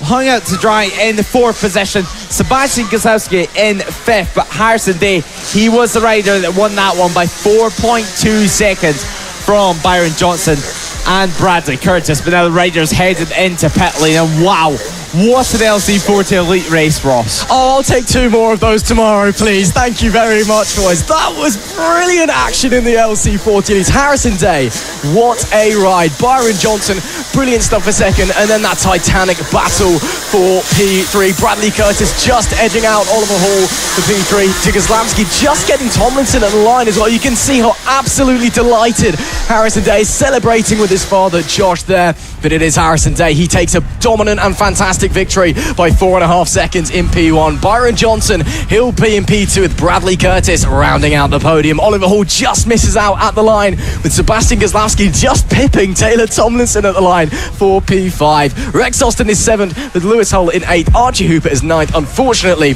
we lost Logan Cousins and Josh Perkins during that race. I believe Josh Perkins may have been a DNS. Not a disappointing way to end your birthday, but of course, 2 more races still to come tomorrow, and oh please, more of that, because Lewis, that was brilliant racing. Brilliant racing in the LC4 Elite class. Still 2 more races coming up for these guys. Hopefully we can get more of that. Hopefully we can have Josh Perkins and Logan Cousins making their way out for race 2. Coming up now is the first race of the weekend, and for the first time ever, the senior Minimoto class will be racing on the Three Sisters circuit. It's going to be an interesting track for these large riders and these little bikes. And of course, they'll be using the infield section of this track, and they'll be starting in 2 different places. The start and the finish line will be in 2 different places, and the lights will be replaced for a flag. So much is changing, but one thing that hasn't changed is the man in pole position. Josh Birkin, the number 1 plate, now on this time around. He's no longer number 2, and well, I guess this year he has been the number 1 Birkin in the family and the number 1 rider in the senior Minimoto class. But Nick Bennett all weekend, he's been his wingman in 2nd place. He's going to want, though, to do him dirty and to take the race win. So it's going to be an interesting one for this class, and who knows, maybe Josh Birkin might not run away with this one, because it was a 51.8 in qualifying. Nick Bennett a little bit further behind, but magic can happen in this class. It can indeed. We get underway on our green flag lap, and it's the maestro, Josh Birkin. He starts on the pole position with Nick Bennett alongside on the 711. Mark Payne is in P3 with David Meyer in P4. Holly Harris, great qualifying for her. She'll start in 5th place with Chris Yeomans in P6. George Rennicks is alongside Luca Allen on the 4th row of the grid with Keaton Payne and Lamar Morgan. They round out our top 10. Gary Eldridge is P11 with Isaac Greenstreet in P12, and Callum White is our final rider on the grid in P13. That'll be it for all 3 races, of course, in the senior mini motos. That'll how they line up, but of course race 1 just to come, and we've seen already some magical mini moto action round here at Three Sisters. It is just it's just been brilliant stuff. So we're going to have to wait and see what is going to happen here in race 1 of the senior mini motos. They're coming to the grid now. You got to expect Josh Birkin to go and do what Josh Birkin does and just disappear at the front, or throw it in the barrier, one of the two. But maybe he'll have some competition here, Lewis. Yeah, maybe Nick Bennett has been sandbagging all weekend. He's leaving it for this time around, but who knows, Holly Harris or maybe even Luca Allen could have something to do in this one. But Lee Klaus, she's making sure everyone is in the correct positions, and then we can go racing. She'll run over, drop the red flag and pick up a green flag all the way over there on the grass, and then we will go racing as soon as it drops. The flag is up in the air and the flag is down, and we go racing, and Josh Birkin leads the way, but Nick Bennett trying to get swallowed up in the back and almost contact, and now he drops back to 3rd position. So David Maya in 2nd place at the moment. So David Maya already chasing Josh Birkin. Has he potentially got a game plan this time around? Not let Birkin get into a rhythm, because already he's starting the gap, and already Nick Bennett fights him back. He gets him back out of that move, though, and Holly Harris just behind this group of riders now. We could break the timing beam for the first time, and Josh Birkin leads the way by 0.4 of a second, with Nick Bennett back into 2nd place. Holly Harris making the move into 4th position. She has to back out of that one on Chris Yeomans.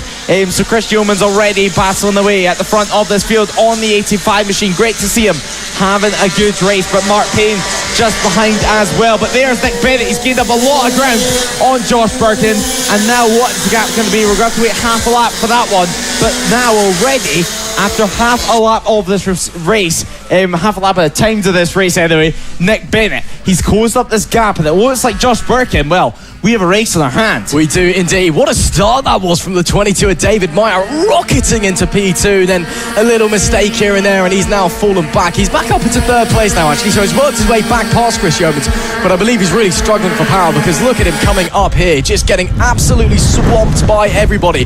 Here we see the 2 leaders now. Josh Birkin in front, Nick Bennett just behind with 7 laps left to run. Nick Bennett was 0.4 of a second faster on that last lap, and he actually almost had a bit of a look there, heading into the Joey Dunlop corner, the final corner, or well, what's normally the final corner, but not this weekend for FAB-Racing. As there we see once again running very wide. It's an interesting line there from David Meyer. He runs all the way out onto the rumble strips. Not something you'd normally expect from a mini moto rider, but he's giving it a go anyway. Holly Harris right on his tail at the moment and trying to fight, but now she might have to go on the defensive from Mark Payne just behind, as Chris Yeomans holds on to that P3 for the time being. Looks like we've got 2 battles of 2 forming here at Three Sisters. It'll be 6 laps to go at the line this time. The front 2 still fighting away. Is looking to the inside, goes Nick Bennett, up into the lead goes Nick Bennett with a textbook maneuver, heading through the right-hander there. That was brilliant stuff, but you know this isn't going to end like this. You know they're going to be ding-donging all weekend, all race long, and well, this is going to go right down to the wire, because the 711 and the number 1 are putting in a display right now. They're both putting in very impressive, yet very similar lap times, and both not giving each other an inch. It's respectful racing, but it's hard racing, and that's what we love to see in the senior mini motos. 34 thousandths of a second separated them at the line last time around. Now they're just making their way to the final corner of the circuit. What's it going to be this time around? As there is Chris Yeomans up into 3rd place, with Mark Payne just behind as well on the 22 machine in 4th. Holly Harris in 5th, but now now the leaders. 0.3 of a second separated Bennett and Birkin. So Bennett, he's found something magical this time around in the senior mini moto class in race 1. But this battle for third place still continues with 4 riders duking it out, with Holly Harris now making her way into 4th place and now making her way potentially onto the podium box. She's going to want this one. She's had a up and down season in the British Junior Supersport class. Sadly, the class ceased to exist next year, so where will she go? Who knows just yet. So hopefully she can at least have a good end to her FAB-Racing season. She's had a great season in the senior mini moto class, constantly improving, and right now ahead of Luca Allen, who's quite the way down the order. Luca Allen down in 11th place, and now I remember him riding that bike, he was complaining about straight line speed in this track. Well, he really made a good engine for it. A fast engine as well always helps, so potentially struggling once again with straight line speed as Holly Harris gets back in front of Mark Payne after he overtook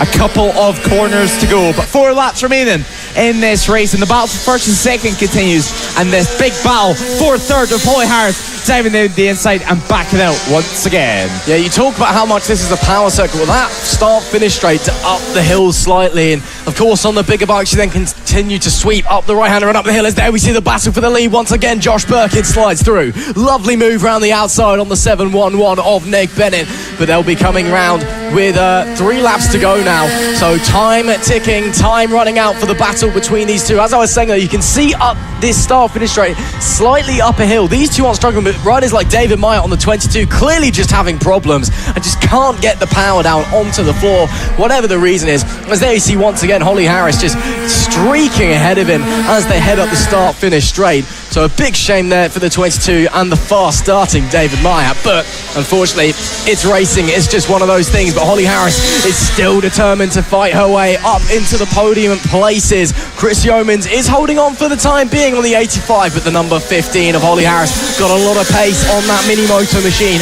What can she do? It'll be 2 laps left to run at the line this time by, and there we see this battle coming through now. And yeah, you can see down the bottom end of the circuit the riders like David Meyer and Mark Payne, who've both just gone through on Holly Harris there. They're really flying, but as soon as we start hitting the hilly section, heading up the start finish straight, they just begin to struggle. There's 2 laps left to go. Josh Birkin still has the lead from Nick Bennett, but how long does that last? Because Nick Bennett is still giving him barely an inch as they head into the Joey Dunlop corner, but luckily Josh Birkin is able to withstand the attack this time. 1.5 laps left to run, and it is anybody's guess as to who's going to finish on the top step of the podium.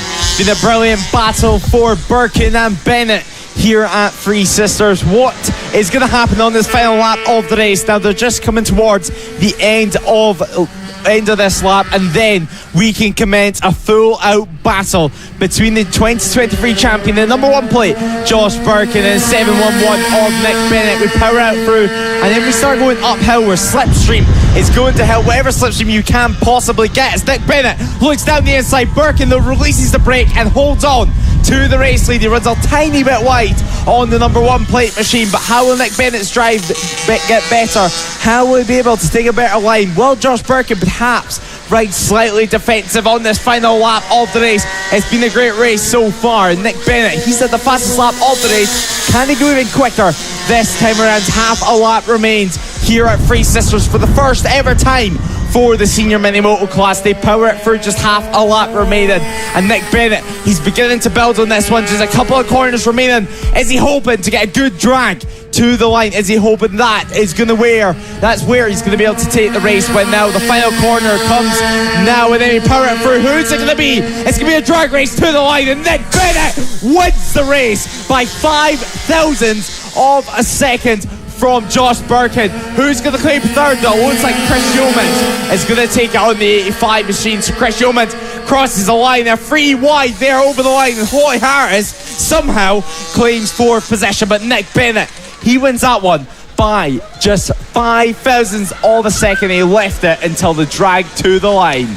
There you go, Nick Bennett, the 711 on the top step of the podium in race 1, with Josh Birkin in P2 at the line. Chris Yeomans, a great job there to round out the podium on the 85, withstanding all of that pressure from the Titanic battle he was having with Holly Harris, David Meyer and Mark Payne.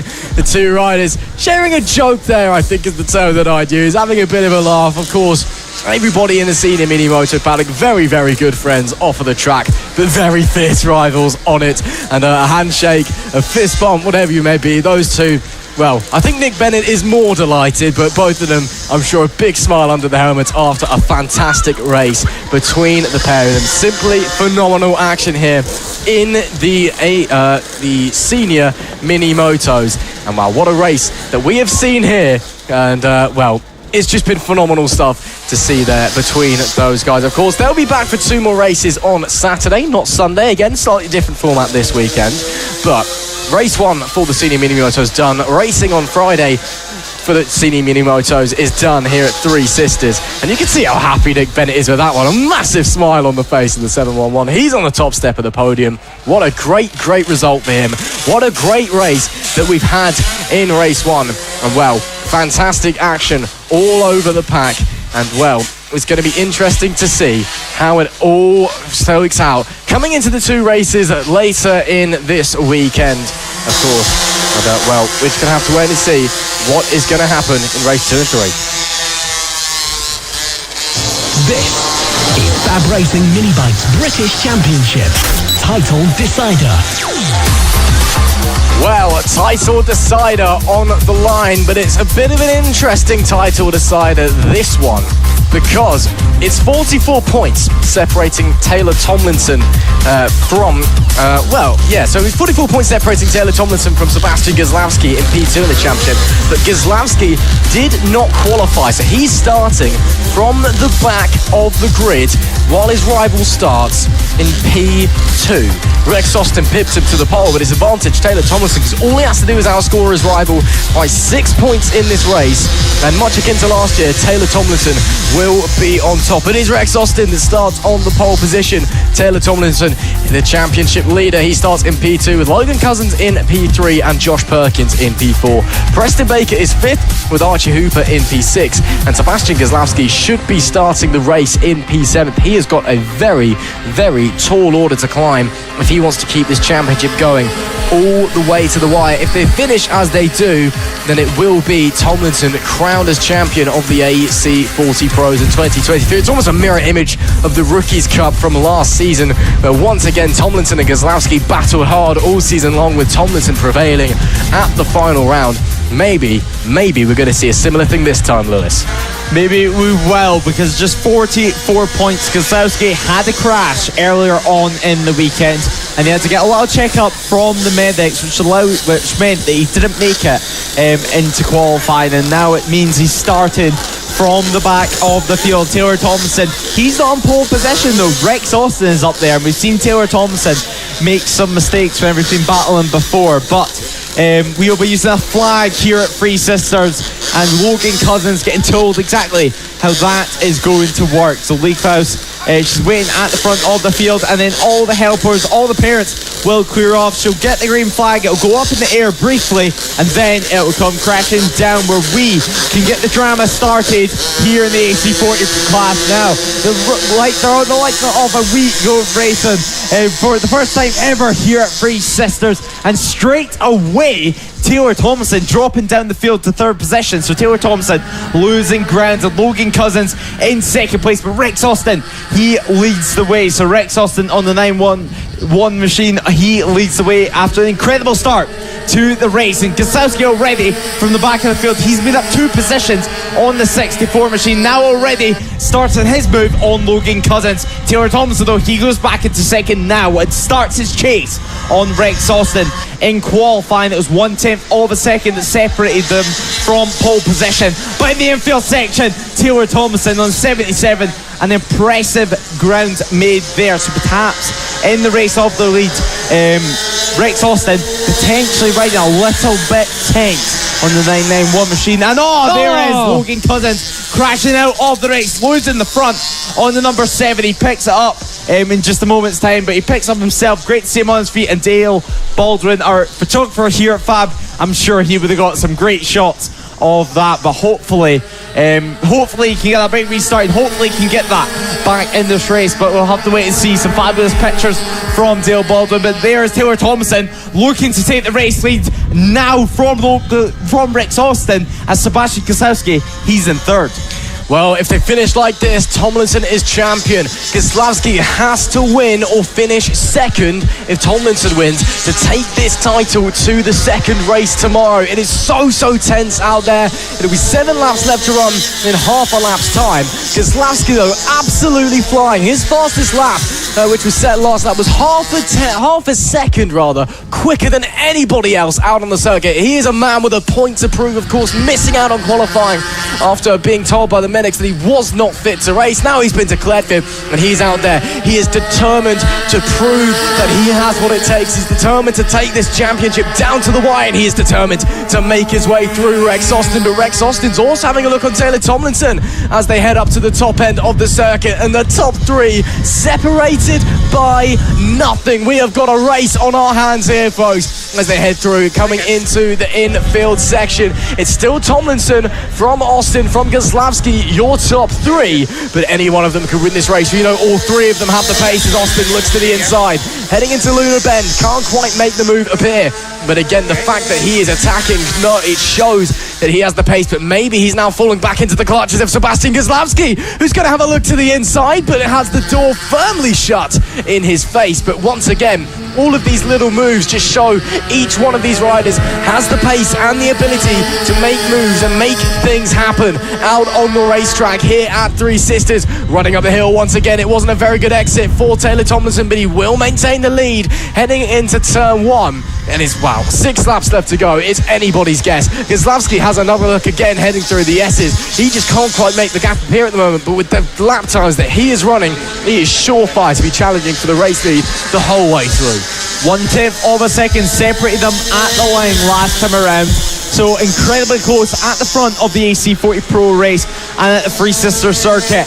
Well, it's been shown over the past couple of races that it's a very quick circuit and it produces some great racing on track. But Taylor Tomlinson, he's going to want to produce yet another great result so far this year. 9 race wins to his names, and in total 15 podiums with only 2 DNFs. But now Rex Austin, he's going to want to add another race win to his tally, and they're almost 3 wide here at the AC40 Pro class. And Tomlinson, 75 thousandths of a second was the gap, as now Sebastian Kosowski trying his way to second position. He backs out of it very quickly on the 64 machine, but just 5 laps remain here at Three Sisters, and the clock is ticking down for Rex Austin. He needs to find Tomlinson's weak point very soon, and otherwise he can potentially face Taylor Tomlinson getting in a rhythm and starting to edge away and edge in the gap, because in qualifying he was very close, but he might have went back to the drawing board with his parents and with his mechanics to find a new strategy, find a game plan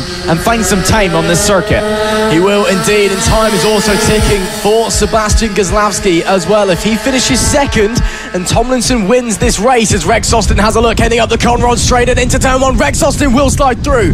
That changes things in the championship. Okay, so with Tomlinson now falling down into P2 and Austin in P3, that means, as Tomlinson has a look, that means that Tomlinson is now not champion. It will go down to race 3, but he misses out on the championship by 1 point. So it's going to be an even taller order for Kozlowski unless he can find a way through. There is still 4 laps left to run, soon to be 3, as Tomlinson edges a wheel up the inside of Austin, but can't quite get the drive heading onto the Rogerson straight, now into the left-hander and Luna Bend, the final corner here, and it's flat to the line, and here we go. It'll be 3 laps left to run. Rex Austin, we know he's fast, heading up the Conrod straight. What can Tomlinson do? What can Kozlowski do? They all tuck into the slipstream. They're all looking for any advantage that they can find heading into turn 1, the big right-hander that leads into the S's section, but no one can give each other an inch. No one can find the gap, or maybe Tomlinson can launch one up the inside into Joey Dunlop corner. No, doesn't quite get it done. but he has got so much pace on that 77, and you can tell he wants to wrap up this championship in race 1 and take all of that pressure off his shoulders. He wants the pressure off his back at the moment, but Tomlinson, he's going to have to work hard for it, but now he's trying to work his way into the race lead still, but Keselowski's there to pick up the pieces and try to keep his championship hopes alive in 2023. It's the final round of the season now. They come round what's going to be the final corner of this lap. Taylor Tomlinson trying to find a way through, trying to find some slipstream on the Minimoto machine and diving down the inside now. Will Rex Austin run wide ever so slightly, but you can see the bumps around this circuit. It's so bumpy for these Minimotos with no suspension as Taylor Tomlinson back down the inside. He goes now into the race lead on the 77 machine. He leads the field through, he leads this free bike battle, and Rex Austin instantly claiming the lead of the race back. Will Keselowski get involved? He's trying his hardest. He's stuck a front wheel there, but he had to back out of it very quickly. But it's showing now as the race is coming to the closing stages, everyone wants to win. As they come to the line now, one lap potentially separates Taylor Tomlinson from championship glory. Yet again, one lap also separates Sebastian Keselowski, taking this one down to race 2.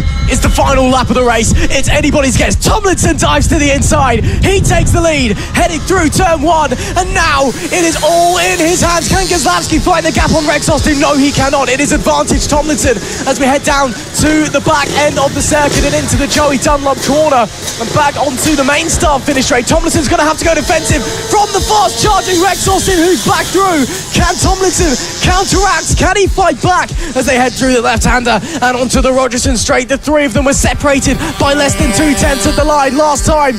Who's going to be on the top set? Is the championship going to be decided in this race? We've got one corner to go in Luna Bend. Can Tomlinson get the run? I don't think he can. Rex Austin will take the win in race 1, and Taylor Tomlinson will not be champion this time by, and Sebastian Keselowski almost into second place. Missed it out on 18 thousandths of a second. Wow, that means though that Keselowski has a tall order in race 2. If Tomlinson leaves race 2 with 25 points or more in the championship, he is champion.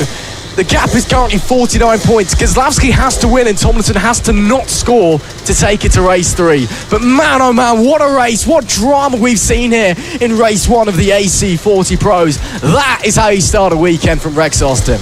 A great weekend, a great start to the weekend for Rex Austin, a great victory and an awesome battle on the circuit.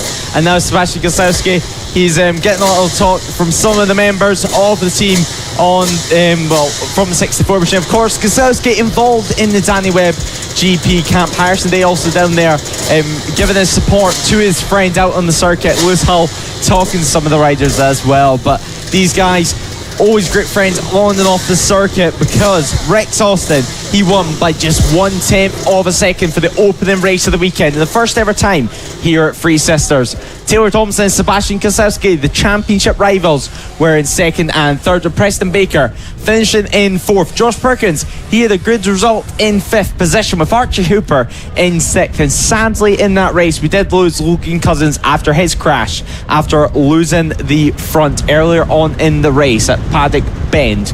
So still 2 more races to go this weekend for the AC40 Pros, and well, after that, race 1, you'll certainly be looking forward to it. Although the Extreme 200s Championship is done and done, as that man there, Sullivan Moundsey, took the title last time out at Wilton Mill, it is still going to be an interesting one, because of course it's Extreme 200, it's the catch-all class here at FAB-Racing. We've got some new faces to the Extreme 200 grid as well. Austin Johnson makes his way here for the first time on a new machine, so it's going to be interesting to see how this one all unfolds. And crucially here, Lewis, we're moving on to the big bikes now, and that means that we're moving on to the big circuit. As a pole sitter, Sullivan Moundsey, your champion from this year, and of course a big congratulations to him as well, in order, the vice champion of the British Talent Cup this year, and he has got the call up to RedBull Rookies in 2024 alongside British Talent Cup champion and former FAB racer as well, Evan Belfort. A big well done to all of them as the riders make their way onto the grid. They'll be heading out for their green flag lap shortly. It looks like Ronnie Harris has only just squeezed his way out. He's going to have a very, very quick dash down to the grid. But once he's made that, we'll get underway for what should be a very, very exciting Extreme 200s race. As always, interested that Marco Holt's going out there as well for this one. Of course, he's got a few races to look forward to this weekend. He's still in the fight for the LS2 Helmets Mini GP 70 Championship. He's already won the 50s Championship last time out, so interesting that he's willing to take that risk to go out there and what is a very fast and a very brave circuit. On one hand it's track time, but on the other hand, you don't want to be fighting and doing anything too silly when you've got a championship on the line in the most prestigious category in FAB-Racing. You don't indeed, and now we await to get underway for the green flag lap. As actually Annabelle McCarthy is having some issues with her Bushy Moto, but she managed to get that started and we can get racing. The first time she's ever raced in the Extreme 200 class. We have a 7-bike field this time around. The class is constantly growing. We have some people watching on and enjoying the action here at FAB-Racing for the final time this year. And of course, if you're watching and if you want to get involved, well, head over to the FAB-Racing Facebook page or the website or contact any of these racers. I'm sure they'll point you in the right direction. But Sullivan Mountsie this time around, he's going to be the rider on pole position on the number 4 machine, vice champion in the British Talent Cup, and now the 2024 Red Bull Rookie Rider. In second place, Blake Wilson, with Marco Holt and Lawrence Wardle on the second row of the grid in third and fourth. Austin Johnson and Ronnie Harris, he took his first race win at Daunton Park just 1 week ago. He will start in 6th position, with Annabelle McCarthy rounding out the field in 7th place. So some new names to the class this time around, Wardle and McCarthy. So it's going to be very interesting to see what impact they can have in this race. Sullivan Mountsie on the number 4. He's going to want to convert this into a race win. But Marco Holt and Blake Wilson, well, the Metricates are ramping up here in the Extreme 200 class, and they're trying to show their dominance in here. Austin Johnson, he's another one of the riders on the Bushy Moto, a different riding style to what he's usually used to on the Metricate machine. But this time around, we're going to have a flag here in the Extreme 200 to start the race. The green flag will go up and then it'll come back down, and then we will go racing. So Lee Klaus, she goes running to collect the green flag, and of course a lot of these guys on the road to MotoGP and on the road to a win in race one will be Sullivan Mountsie. Wait and see as the flag drops, and Sullivan Mountsie a wheelie off the line. And now he manages, though, to hold on to the race lead. Blake Wilson, he's in second place, but Marco continues his way in third. But Austin Johnson straight away trying his best to get past Wardle in 4th position. Annabelle McCarthy started to drop off in 7th position after a tough start to the race. But there's Ronnie Harris following through and following on the footsteps of Austin Johnson, is just in front of him. But Sullivan Mountsie at the front, vice champion in the British Talent Cup. He's going to want to try and get another race win in the Extreme 200 class. So far this year, 8 race wins to his name and wraps up the championship already this season. So incredibly impressive stuff from Sullivan Mountsie. He loves a good burnout whenever doing celebrations. Hopefully we can see another one to celebrate his recent success in his racing career. But Ronnie Harris, and there is Annabelle McCarthy as well. So a good start to the race. Everyone nice and clean in this Extreme 200 class. A pack already starting to form with 4 riders in this lead group. So although already only 7 riders making it out to the track for race 1, 4 of them battling for the win. Absolutely, of course. Sullivan Mountsie, a lot of recent successes, of course, the Extreme 200s champion of 2023 here at FAB-Racing. Far more important than, vice champion of that British Talent Cup thing and whatever Red Bull Rookies is. But, he had a great start. Almost wasn't, because he pulled a wheelie and then nearly dropped it heading into the first corner from the start-finish line. Did really well to stay on the bike, actually. But he's managing to hold on that number 4 at the moment. But Blake Wilson, Marco Holt, Lawrence Wardle, they're all keeping very, very close at the moment. Those 4 doing a great job. Lawrence Wardle, actually, fastest lap last time round, a 57.766 as they just crossed over the line and they come up Penrith climb, the fastest part of the circuit. It's almost completely flat out through this section for these riders. It is insane how fast these guys are going up that back part of the track, over the hill, of course. We haven't seen that yet today. It's been mini moto action only. They've only been using the infill course. Now on the bigger bikes, we're getting to the faster section down the back of the track, and they are so ridiculously fast through there. It almost boggles my mind how quickly they can take some of those corners. But it will be Sully that leads the way up the front. Blake Wilson holding off Marco Holt for P2 at the moment, and Lawrence Wardle just at the back of the pack. Austin Johnson currently running in P5. He's doing a good job. He's got a new bike to run, the Bucci bike that he's bought for this weekend, and hopefully I'm hoping he's going to run it some more next year as well in the Extreme 200. So great to see him out there doing a good job. Sullivan Lounsey makes it 8 laps left to run though. Marco Holt this time fast. Oh wow, what a lap from Marco Holt at 57.218. Of course, no lap records here because we haven't been here before, but it's interesting to see just how fast these guys are running. They are leaving nothing on the table. They're leaving nothing on the table in the Extreme 200 class, and Sylvain Mountsie, 0.2 of a second was the gap between himself and Blake Wilson last time around. But Mark Holt watching in third position like a hawk. But Wardle in fourth place. After the first lap, he did have the fastest lap, but now that goes to Mark Holt, a 57.218. But Sylvain Mountsie, he powers it out through, and he looks to hopefully come back to FAB next year whenever he can. I'm sure he'll be very, very busy next season, but they're hoping to come back and hoping, well, we hope up here in the commentary box that he can keep helping out these younger riders. We've seen the past doing solid stretching early in the morning before the race. I'm not sure if that's happening this weekend, but he still does a lot of work with the young riders, helping them out and helping them get faster on the circuit. But there's Blake Wilson under immense pressure from Marco Holt in third place. With 7 laps remaining in this race, it's starting to heat up. Wardle dropping back ever so slightly in fourth position. So a 4-bike battle quickly turns into a 3. It does indeed. These top 3 starting to streak away, and Sullivan Mounsey starting to put the hammer down. But as you said, Lewis, it's great to see older riders like Sullivan Mounsey and, other riders that we have in the past, for people like Evan Belford and your Casey Gormans, those guys who come back and they help out with the younger riders. And, it's great as well to see out in the Extreme 200, you've got riders like Blake Wilson and Mark Holt, surely future shoo-ins for the British Talent Cup given their talent, but, still with a long way to progress in their careers. And they're following, a rider who is now in the RedBull Rookies Cup and has achieved the dream of every young rider in this FAB-Racing paddock. And they're out there following him and learning from him, and they're absorbing that information, and it's helping them to progress from already brilliant riders to potential superstars in the future. And that is what we love about FAB-Racing. It's a real family atmosphere. Yes, it's it's great racing, but it's also about getting young British talent out there into the world of motorcycle racing and making them world champions, making them superstars, making them everything we could want them to be. And that's why we do what we do, because we love it and we want these young British riders to get out there and show the world what they can do. As it is though, Sullivan Mounsey still holding on to the lead from Blake Wilson. Marco Holt is starting to put some pressure on the number 8 in P2. He's starting to maybe think about making a move with 6 laps left to go. As there we see Austin Johnson in P6. He's been overtaken by the Ronnie Harris, who I think has been having a few issues. Again, he was slow to make his way out to the grid, then a disappointing start. Just think the bike isn't quite doing what he wants it to do. I think maybe a few mechanical issues.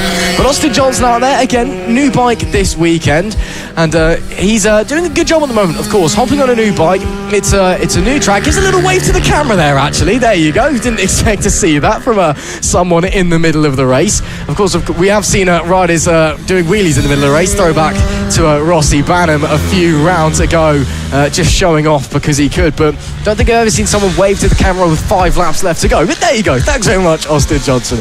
But yeah, good to see him out there learning his new bike, learning a new track as well. He's doing a great job on his iconic number 27, of course. And as we switch our attention back to the front, Holt is definitely starting to put the pressure on Blake Wilson. Mark Holt ramping up the pressure on the 58. He's getting in the slipstream at the moment. He's getting his way into a second place and trying to get his way into the overtaking position.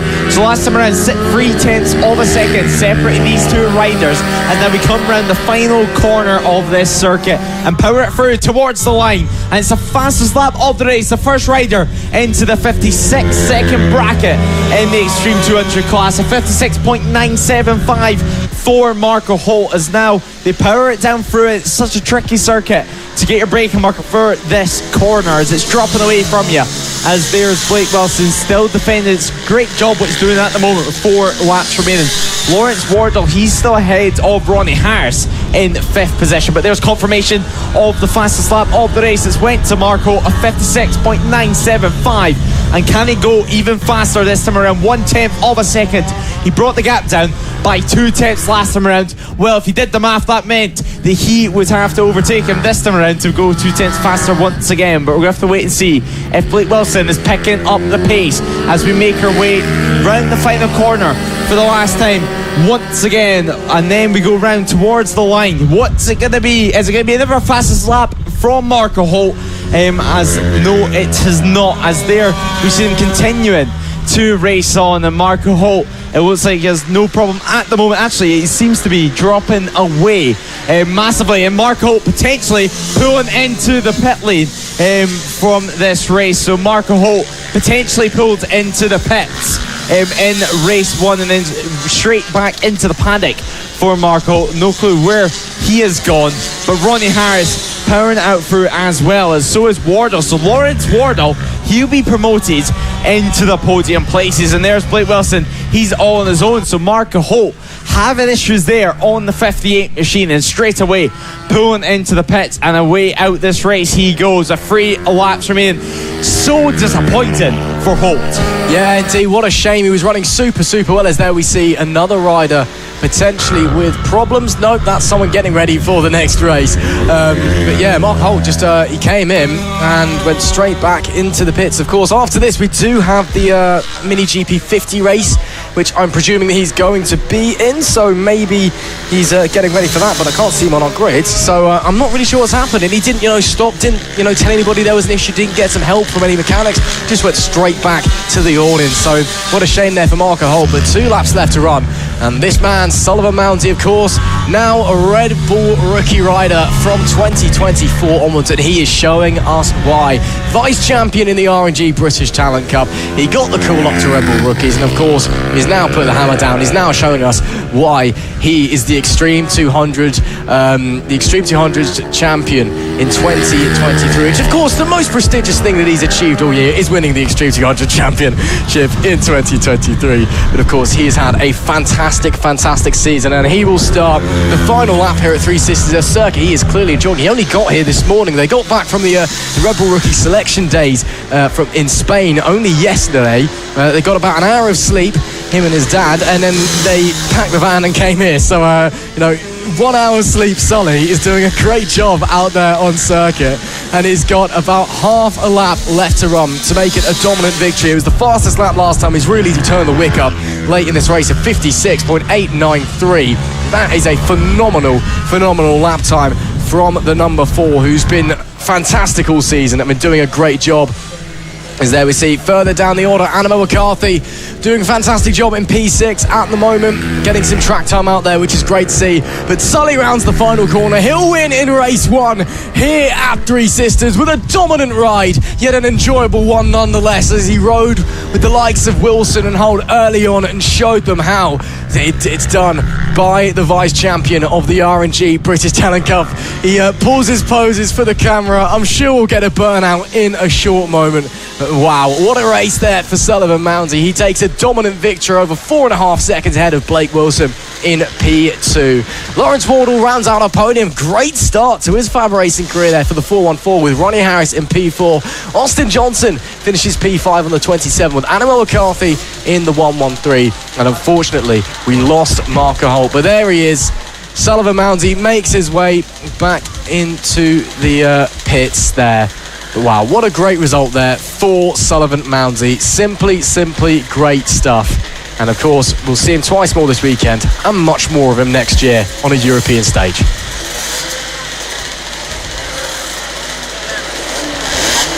Coming up now is race 1 for the MiniGP 50 class. The riders are already ready to make their way out of the pit lane, and George Ackerman had a lot of conversation with Callum Maxwell there briefly, but they'll be competing on the circuit in just a moment's time. Luke Fitchett, the number 7, He's looking incredibly confident. Of course, the championship is already wrapped up in this class. Marco Holt is already your 2023 Mini GP 70 champion, and what an impressive year it's been for him. 15 race wins to his name. Can he add another this time around? And so far he's only been off the podium twice, so it's been an incredibly impressive season for him and incredibly consistent, because he's had 11 podiums in a row as Marco Holt, and I'm sure he's going to be wanting to add to his tally in the 50s. But I believe Marco Holt, sadly, in the 50s, he's not going to be out this weekend racing these guys on the circuit. So after wrapping up the championship, it seems like he won't be adding anymore, so they're potentially focusing on other avenues in the future. So Luke Fitchett, he'll be on pole for this one with Wilson Dilks alongside, so it's going to be an incredibly close race, because lap time wise, less than a tenth of a second separated the front row of this field. And once again, a massive grid for the Mini GP 50 class. 19 riders lining up to take the start here at Three Sisters. It should be absolutely incredible. Of course, as strange as it sounds to say for Mark Holt, given how amazing this championship is, he quite literally has bigger fish to fry with the LS2 Helmets Mini GP 70s title on the line. But still, 19 riders, some great talents out there today, and it's going to be interesting to see. Mark Holt is not here. He's been in fantastic form the past few rounds. Won all 3 races last time out at Wilton Mill, but now he's not here. Who's going to stand on the top step in race 1? It is flat cap Luke Fitchett. He starts from pole with Wilson Dilks alongside. Travis Shaw, great qualifying for P3 with Jensen Bishop in P4. Frankie Watson is 5th with Chloe Gleason, an amazing effort into P6. Seth Hayward and Harley Baker on row 4 with Byron Johnson and George Ackman. They round out your top 10. Matthew Thomas is 11th with Beth Ashby in P12. Riley Paisley is 13th with Annabelle McCarthy in 14th. Luz Curtis is 5th with Murray Simmons, who you're actually just seeing leaving the pits after some problems. He'll make his way around and he'll start 16th. Great to see him out. Ollie O'Gorman, he starts in P17 with Callum Maxwell alongside, and Tyler Hartley rounds out our grid of 19 here at Three Sisters. A fantastic showing once again for the Mini GP 50s. The grids this year for this category have just been absolutely enormous, and it's been great to see. Of course, this is the first step onto geared Grand Prix style bikes for these young riders. Of course, you can be on these things as young as 9 technically in this category with special permission from the FAB-Racing organisers. Then from 10 onwards, it's your own game. And of course, this is the first step for these riders on the road to the R&G British Talent Cup, on the road to RedBull Rookies, and on the road to MotoGP. On the road to MotoGP is Luke Fitchett. He's got his eyes on a race win in the Mini GP 50 Championship. He's actually got his eyes on the British Talent Cup in a couple of seasons' time. So hopefully we can see him there. Hopefully we can see him doing well. But Lee Klaus, she holds the flag at the front of the field, the red flag at the moment. It'll soon switch to a green, where it'll get raced in the air and then it'll get dropped, and we can go racing for this crazy race. 11 laps are in store for us, 19 riders in the field, and it's going to be extremely exciting. We're excited up here. I'm sure all the riders are, and the parents are. Potentially some nerves as well. But Frankie Watson getting a final couple of checks. I believe we're waiting for Simmons to make his way onto the field after leaving pit lane late. But Lee Klaus tells everyone to get off the grid, clear the grid, and then we can start racing for the first time ever here in the Mini GP 50 class. But the flag will rise and the flag will drop, and we will go racing. And Luke Fitchett takes the race lead from pole position and maintains that gap. And already it's been a very clean start as Matthew Thomas tries to make his way past Byron Johnson, as there's Luke Fitchett getting overtaken by Wilson Dilks at the start of this race. Travis Shaw in the 3rd position. So Travis Shaw, a great ride for him with Jensen Bishop, Frankie Watson, Chloe Gleason actually making her way into 4th position. So Chloe Gleason could potentially get on the podium here in the Mini GP 50 class. But at the front, Wilson Dilks, fellow Danny Webb GP camp rider, making his way into the field. Now they break the timing line for the first time. Frankie Watson tries to find some slipstream, tries to find a move as Luke Fitchett tries to find his way back into the race lead. He's loving this Three Sisters circuit. Says it's extremely tricky to ride. You need full commitment and you need to almost predict the corner before you can see it. And this is where you need to start predicting corners, because it's corner after corner. It's tight, it's twisty, it's tricky, it's bumpy for these guys, and it's a 19 bike field in the MotoGP 50 class. So Luke Fitchett, an interesting dynamic for the start of this race. Wilson Dilks at the front. It is indeed. What a start for Wilson Dilks, but Flat Cap feature keeping him honest here as we are about to head on to the second lap of the race, heading through the S's section and onto Rogerson Straight. Can Fitchett maybe find a gap coming into the next left-hander? No, he cannot. And as they head through Luna Band, and now it is flat out all the way till the Joey Dunlop corner, up the Conrod Straight, and this bit is without a doubt the most daunting part of the circuit. It is flat out through a bumpy right-hander at Penrith Climb. The penultimate corner before the Joey Dunlop corner is a aptly named Coward Summit. That tells you how dangerous and scary it is through there. A blind off-camber left-hand sweeper that flies down the hill before you get to the pit straight. But here we see Luke Flatcap Fitchett has found a way through to the outside. Can Wilson Dilks maybe take it back on the inside? Yes, he can. Flatcap Fitchett was the fastest lap last time. First rider into the 59.960 region. Everyone else still running 1 minute lap times. What a great battle we are witnessing here. These two trading places, trading blows at every single corner they get to. It's currently the 85 that has the advantage over the number 7, but that won't last. We're going to be going on to 8 laps left to run this time by, and these two are absolutely on the money. They are flying out the front of the field. The last time on the line, they were 3.5 seconds ahead of Chloe Gleason on the 25, who's still running in P3 and is doing an absolutely unbelievable job at the moment. If she finishes there, I believe she will be the first female to finish on the podium in the MiniGP 50. So phenomenal stuff there from Chloe Gleason. Frankie Watson gets into P4 with Travis Shaw dropping down, and once again the back section of the track belongs to Luke Flatcap Fitchett. This time though, he defends from Wilson Dilks. Now they continue to battle through, and Dilks continues to disrupt Fitchett's rhythm, and he takes the race lead with 8 laps remaining. This time around, 62 thousandths of a second separated them at the line. So 8 laps remain in this race. Frankie Watson, he makes his way up into 4th position, with Travis Shaw dropping down to 5th place. Jensen Bishop and Byron Johnson are battling behind as well. So this 90 bike field incredibly close as well. So Luke Fitchett, 62 thousandths of a second. There is the battle for 3rd position, with Chloe Gleason still at the front of it, and Fitchett reclaims the race lead. He commits his way through the Pentif climb and then towards and down the Coward Summit. It's such a tricky end to the lap here in the geared bikes in the MiniGP 50 class, and Fitchett, well, he's had plenty of experience on it. He had some bike time just a couple of weeks ago at this circuit just to familiarise himself with it. Only 1 day riding at it though, and conditions were nothing like this.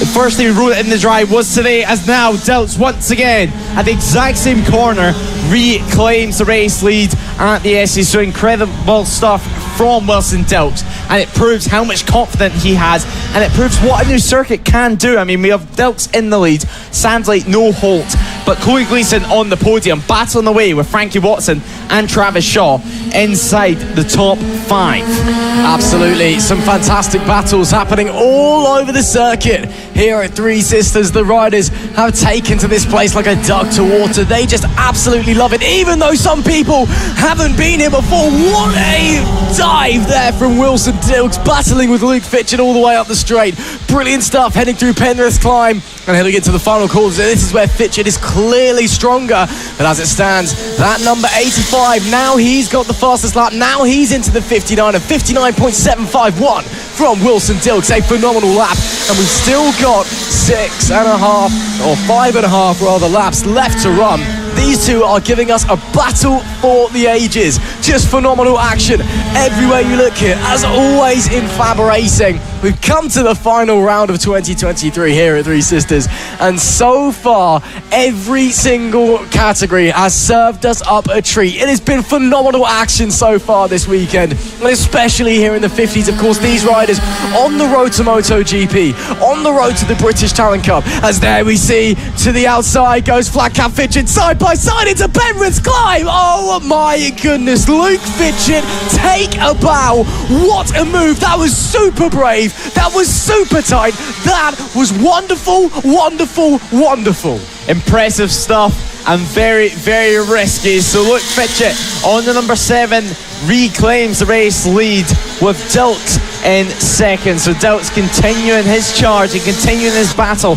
This is the strong point on the circuit though. So the 85 rider not able to make a move this time around, potentially now leaving it to the last lap of the race because he knows he can reclaim the race lead and hold it all the way until we start the climb. But by the time that would happen, the checker flag would already be out, so perhaps tactics now started to come into play, but still all out war, to be honest, at the front as Luke Fitchett comes over the line, or comes towards the line now, and now comes towards Callum Maxwell, one of our backmarkers at the moment. He's in 18th position, just behind Ollie O'Gorman. Of course, Ollie O'Gorman's brother Casey, he'll be racing this weekend at Aragon in the Junior GP Championship. Recently re-signed for another new team, and actually comes off the back of a podium in the British Supersport Championship. And Matthew Thomas, he's battling away at the moment and continuing to try and hold his way with Baker, as well as Bethany Ashby and George Ackerman just behind. As there we have Baker making his way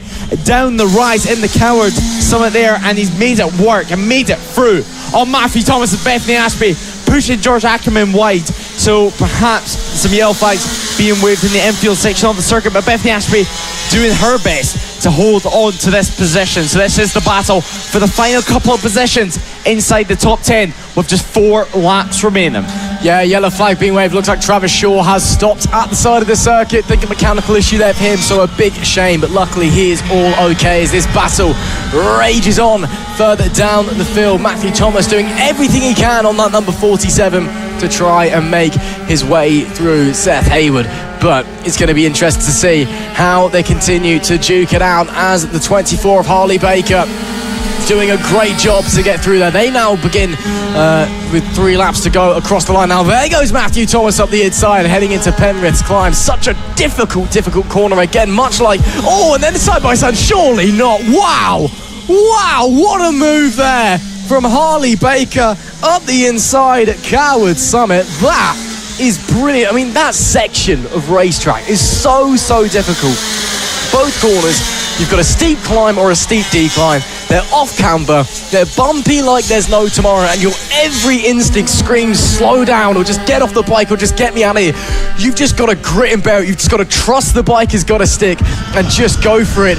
As there we see, going for it is Luke Fitchett, back up the inside of Wilson Dilks on the penultimate lap of the race. He will take the lead, but this battle, it's been raging on for lap after lap, corner after corner, and they're still going. We've got no idea who's going to finish on top. It's been brewing for the last couple of laps. This 11-lap race is coming to a close. Just 1.5 laps remain in the Mini GP 50 class. Luke Fitchett, he's in first position still at the moment, but Wilson Dilks, he has started to build. He's started to try and make a move for the lead. Once again, they're side by side, and he makes it work. The 85 hits the front once again, and now we head towards the end of the lap and then towards Lunar Bend now, and then the final corner of the lap before the finish line. The all-important last lap board will be awaiting for these riders. Wilson Dilks, he's going to be the first rider to head on to the last lap of the race. What is the gap going to be though? 0.2 of a second. Luke Fitchett, he's building up a move, he's building up momentum, and they're side by side towards Coward Summit. Luke Fitchett reclaims the race lead as now they head into the braking zone. And well, the number 7, keep calm, keep cool, keep collected. Ollie O'Gorman, a bunch of riders that they're coming towards, Simmons, Curtis and McCarthy, that they're coming to lap on this final lap. Will that disrupt their rhythm? Will that potentially come into play? Because Wilson Dilks once again winding up a move, getting a better drive on the 85, and now Luke Fitchett defending, almost cut it off, heads front wheel.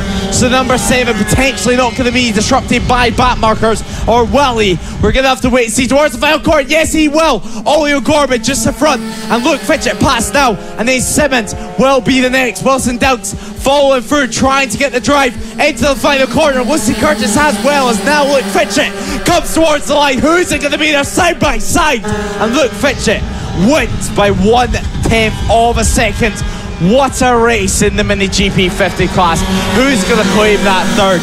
And we'll wait to see who is going to claim last position on the podium. But Luke Fitchett, what a great result. And Frankie Watson claiming third with Coy Gleason in fourth, so just not able to get the podium places. So Luke Fitchett, what a ride and what a race between the two riders. Absolutely great race between the pair of them. Of course, we know Luke Flatcap Fitchett is one of the greatest defenders here in the Fab paddock, and he was really pushing the envelope on that last lap, almost stepping way too far to keep Wilson Dilks behind, and it worked. Luke Fitchett takes the victory. Wilson Dilks could only manage second with Frankie Watson in P3. Chloe Gleason is fourth with Byron Johnson in P5. Jensen Bishop sixth. Seth Haywood in seventh. Matthew Thomas is eighth.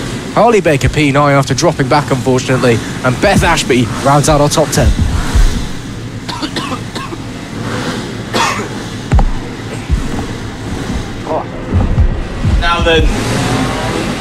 Now then, race one for the Pit Bike 140 class is just moments away here at Three Sisters. It's been a fast and furious weekend for the Pit Bike 140 class, with Liam Wood claiming that pole position. But Jamie King, previous champion, multiple time FAB-Racing champion, he is on the front row for this one, and potentially Jamie King, who knows, he could win his first race of the, well, not first race of the year, first race of the year, and first race since 2021. But Jamie King exploring some of our avenues, having some sidecar riding yesterday during practice. Who knows, maybe we could see Jamie King on the sidecar. But right now, don't tempt me. It would be very, very funny and very fun to watch. I'm sure he's making a YouTube video out of that one. Of course, Pit Bike Sonic in the Sonic levers on the front row of the grid.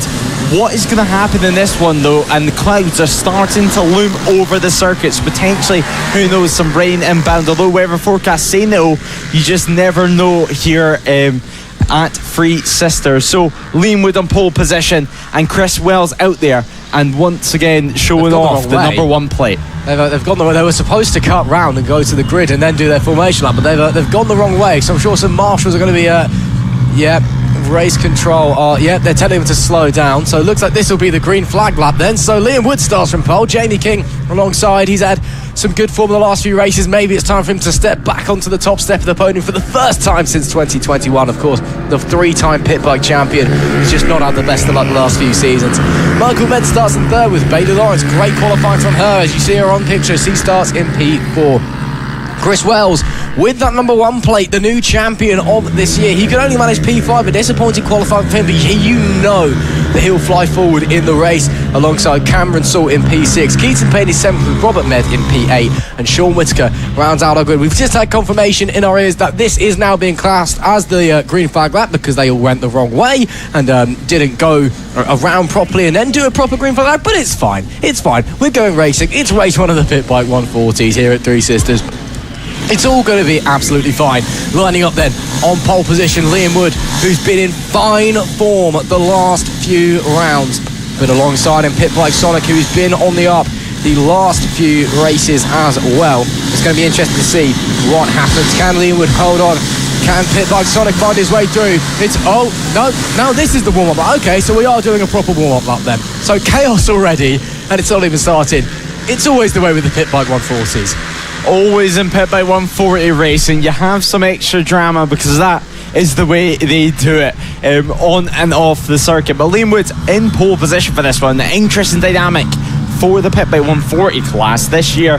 He's almost been the wingman of Chris Wells, who wrapped up the championship last time out at Wilton Mill. Some great celebrations actually from him and from his friends, and one of them of course being Mr. Jamie King. And Jamie King, he'll be starting the race from the front row of the grid on the 76 machine, hoping to win once again, hoping to taste victory once again. Cameron Sewell, he's on the third row of the grid. A great qualifying result there, but of course as you can see, all the people that make this possible as well doing a great job at supporting the series here at FAB-Racing. Sean Whittaker, he's back, and he's going to be starting though from last place, so not where we normally see Sean Whittaker. And Chris Wells down in fifth as well, not normally where we see Chris Wells. So a lot of riders perhaps where you say you wouldn't normally see him. Bailey Lawrence having a very impressive qualifying in fourth. Who knows, can she repeat the success of her brother? Maybe, we'll have to see. Of course, Bailey Lawrence's older brother Taylor, a legend round here in the pit by parts. Now it's time to go racing. Let's do this properly this time, shall we? It'll be green flag in the air. The green flag drops, we're underway. It's a great start there from Michael Ned. He's going to take the lead from P3. Jamie King drops down to third with Chris Wells sliding down into second place. What a start there from the 777 starting in P3. Chris Wells already up to fourth place as well. A phenomenal stop here, running slightly wide there though. Goes the 777 and through goes Liam Wood. He will try to retake the lead through the S's, but no, a great defensive effort there from the 777. He's going to hold on for the time being. Great stuff from him, really fast on the start. But as we head through now, coming up to the start-finish line, we will officially start the opening lap. It'll be a 10-lap race. And there we see Bailey Lawrence fighting with your new champion, Chris Wells. Bailey Lawrence back into fourth place after dropping back at the flag. And there we see the front two fighting away. They're pushing each other hard, but it is Michael Med that leads the way from Liam Wood. Jamie King dropping down to third off the grid. He'll be disappointed with that, but we know Pit Bike Sonic's got a lot of pace. We'll wait and see what happens as they come back to the pit straight. It's still the 777, but here goes Liam Wood. No, not quite going to happen this time, but those front two look pretty inseparable. Could be a long race between them. It's going to be a long battle. A 10. Oh, that's what Cash is there. It's the 777 down. Michael Med is down. And after he tucks the front out to the race lead, he's so disappointed with that one, you can tell. And now Liam Wood, he will get promoted into the race lead and he will be able to shoot off into the distance. Jamie King, he'll be promoted into the second place position, as now Michael Med, he puts that bike to the side of the circuit, sits on the tyre wall, and that is it. Chris Wells having a battle with Bailey Lawrence at the moment. A very impressive ride for Bailey Lawrence. She is now in the podium places in the Pit by 140 class. This is what we love to see about the Three Sisters circuit. It's springing up. So many surprises in the Pit Bike 140 class. Jamie King last time around, 1.7 seconds was the gap between himself and Liam Wood. Chris Wells and Bailey Lawrence, they were a further 1 second behind. Chris Wells though, diving down the inside, can he make it work? Bailey Lawrence chops off his front wheel and then she can keep that podium place, but Chris Wells already trying to string up another move with the number 1 plate on his machine, but he has to back out with that one once again. He's finding it very tricky to overtake here at Three Sisters. Bailey Lawrence, something's just clicked for Bailey Lawrence this season. I mean, you know, it's been a few seasons of progress and, you know, getting used to the bike. She's been racing in the pit bikes for quite some time and she continues to hold off the champion. And although she had a pretty disappointing round last time at Wilton Mill, the round before, round 6 at Rower, absolutely awesome out. A few great results up in the top 5 as there goes Chris Wells up into the podium places. But Bailey Lawrence, you know she's going to continue to fight back because she is flying at the moment. Awesome stuff from Bailey, and up the inside it's a Penrith's climb. What a move from the number 9, but can Chris Wells challenge? No, surely not. Yes, he does. Back out, heading into Coward's Corner. Wow, what a move there from Bailey Lawrence. Again, something has just clicked for that girl. She is flying at the moment, but runs slightly wide out of Joey Dunlop. That allows Chris Wells another look up the inside, but she's laid on the brakes again. Liam Wood leads the way from Jamie King, and we've got a monster battle on our hands in P3 between Bailey Lawrence and another rider down there. That is the number 12 of Sean Whittaker. I'm not sure if he's gone down or had problems, but back to the battle that we're focusing on. Bailey Lawrence against your champion, Chris Wells, for P3 as it stands. Although for some reason it says Chris Wells is currently running in 10th, I can assure you that he's not.